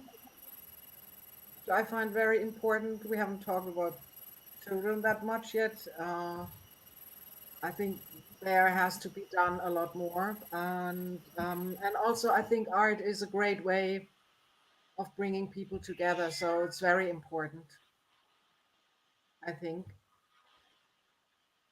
For example, I don't know if you can talk a little bit about projects you do or what exactly you do in your work. I'm just thinking, just an example, a few years ago, Simon Rattle, who conducts the Philharmonic Orchestra, brought together school classes from schools that are not privileged to learn a dance, to a play, a music of Tchaikovsky, which sounds extremely weird. And the children were really irritated in the beginning. There's a documentary on this. But it's such a great project. And I love people like him for bringing people into such a house, and introducing classical music to them. It's just an example, just one example. But I think it's a very important role art is playing. I hope you agree, Elke. I'm sure you heard of this. I put it in the chat. Rhythm is the name of the film. It's wonderful. Yeah, that was really amazing with Malcolm something, who had the dancing part, and it was the Firebird from Stravinsky. So it was wonderful. I like to add another aspect from this. What can the art and artists can put into this mess of populism and politics and things like that? I think the artists have one attitude and they have one talent, and that normal people don't have in this elaborated way, because they are the people who learned to handle uncertainty and complexity. So they have this, well, there is a white screen, and you have to do a wonderful art picture, and so yes, you have to start. And I discussed it in just actually with other people here in Berlin, what this talent of artists, in which way it's so important for us today. And we call it artistic capital in this business context, because, well, if you want to do this sustainable businesses, which hopefully will try to get us in a better way than we have now, they do exactly what artists are doing, and nobody's looking at this talents and this sort of how they do that. And they're looking at the finance capital and maybe at knowledge capital, like patents and things like that. But this sort of artistic capital is the blind spot in everything. And that's why artists in these times are so important. And for that, I'm so really emotionally angry about shutting down all the theaters and all the art. But we are, in Germany and in Berlin, we can go to the markets for the flowers and the flower ground and things like that. That's open, but the theater's not. So that's treating like. And another point, so Joseph Beuys, one of the famous German artists, said, every human is an artist. And he said, and it was the idea of every human is an artist and is a social artist, is an artist who can design a social contexts. And I think he's completely right, but unfortunately, normally we know to be artists as a little child, but not as a professional. That's not good.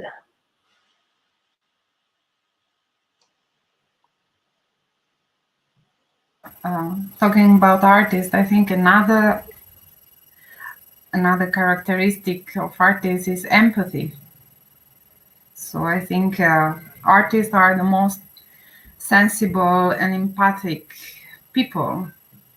And maybe that's through art and through artists and artworks, there is a way how to also understand the world through those eyes. And I do agree. I mean, in these times, the culture sphere is the most affected, but not just for us, for the artists, that we suddenly have no work. We have no way how to express ourselves. We have no way how to sustain economically ourselves in these moments. But it's also for the public. I mean, that nobody can. It's a hunger to see art, to consume art in this moment, and there is no way how to do it, because art is a necessity. It's not a luxury thing. So everybody needs to have to consume art. And there is another beautiful film from an Albanian artist, Ani Sala, who did a film for the Sarajevo siege. And it's like 1,360 days without red. And he describes the moment during the siege where no matter that the city was under the guns and the shooting, people used to go and rehearse, like musicians used to go every day to make rehearsals for concerts in the concert hall, and to make concerts and to produce art, because art, it is as necessary as any other food. It's not a luxury good, it's necessity for everybody. So I recommend this his movie to see, because it's beautiful. And then you understand, and then I did understand that my profession is not less important, it's not a hobby, but it's a necessity for the society as well, not just my my capriccio to express myself, but it is also a good that that we do for the society as well. I think the art is the bridge to wisdom, and we do need this wisdom for getting in a wiser action together. And then a wise populist doesn't exist. So and art is really the bridge, because art is able to open up, to give you in another world, another perspective, and to look with other eyes on the same issue. And sometimes then you said, oh, well, that's another solution. And that's what the wise people are doing all the time. But we didn't focus on it. Yeah. So Dave made me the bad guy here. So I should tell you that we should be closing soon, because we are already above the time frame. I agree totally on everything you've said about art, because I've been raised like that, and truly the fine art during the crisis was the only thing that was visible to everyone, because music was stopped, theaters were stopped, every artist was stopped, but only the fine artists and contemporary artists working with visual arts were the only ones that were able to work, because it's an individual or in very small groups. So this was very popular in Macedonia during the Corona, and it came to be popular again. So probably about the closing remarks, how can we use solidarity as an antidote to populism?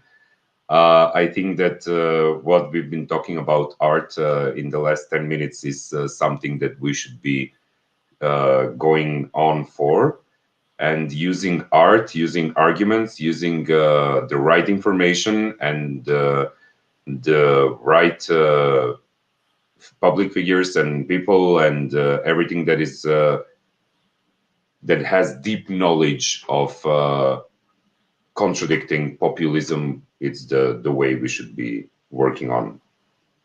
Okay, talking piece in the middle for closing remarks.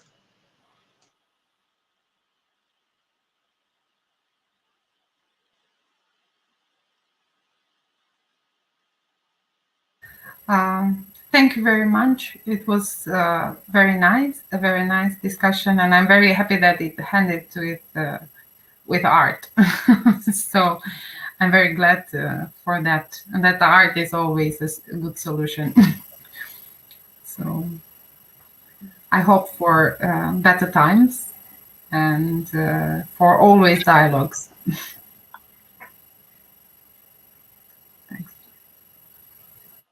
Yes, thank you. And actually, this with art is really now in this Corona time, when we all had a lot of time. Not only me, but a lot of my friends, we picked up some sort of artistic thing that we always wanted to do, and now we have the time to do it. So it seems to be really a very genuine need of humans, yes, to express oneself through art. So yes, I'm sure this is an important part of it.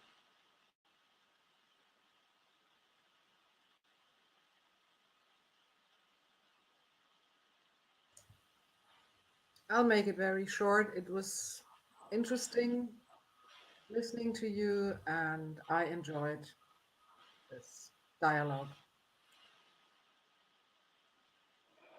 For me, it's very interesting because art, wisdom, empathy are the crucial points as antidote. And I want to add something I had in my last dialogue from a wonderful Lebanese woman, and she said and added kindness. That's wonderful. Thank you very much as well. And it was a pure joy to be part of this dialogue. Yes, thank you very much. Thank you so much. It was really nice listening. We have before we close, we have a really small survey that we've done. We would love to get your insights into what we can do better and how we can improve your experience as well for the next time. And here's the link. If you have the time and the chance to do this, this would be amazing. Other than that, we will follow up with you and put you all in touch so that you can stay connected. And thank you so much for participating. It was really nice seeing you all. Thank you, Pedro. Obrigado. Yeah. Thank you. Thank you. Bye.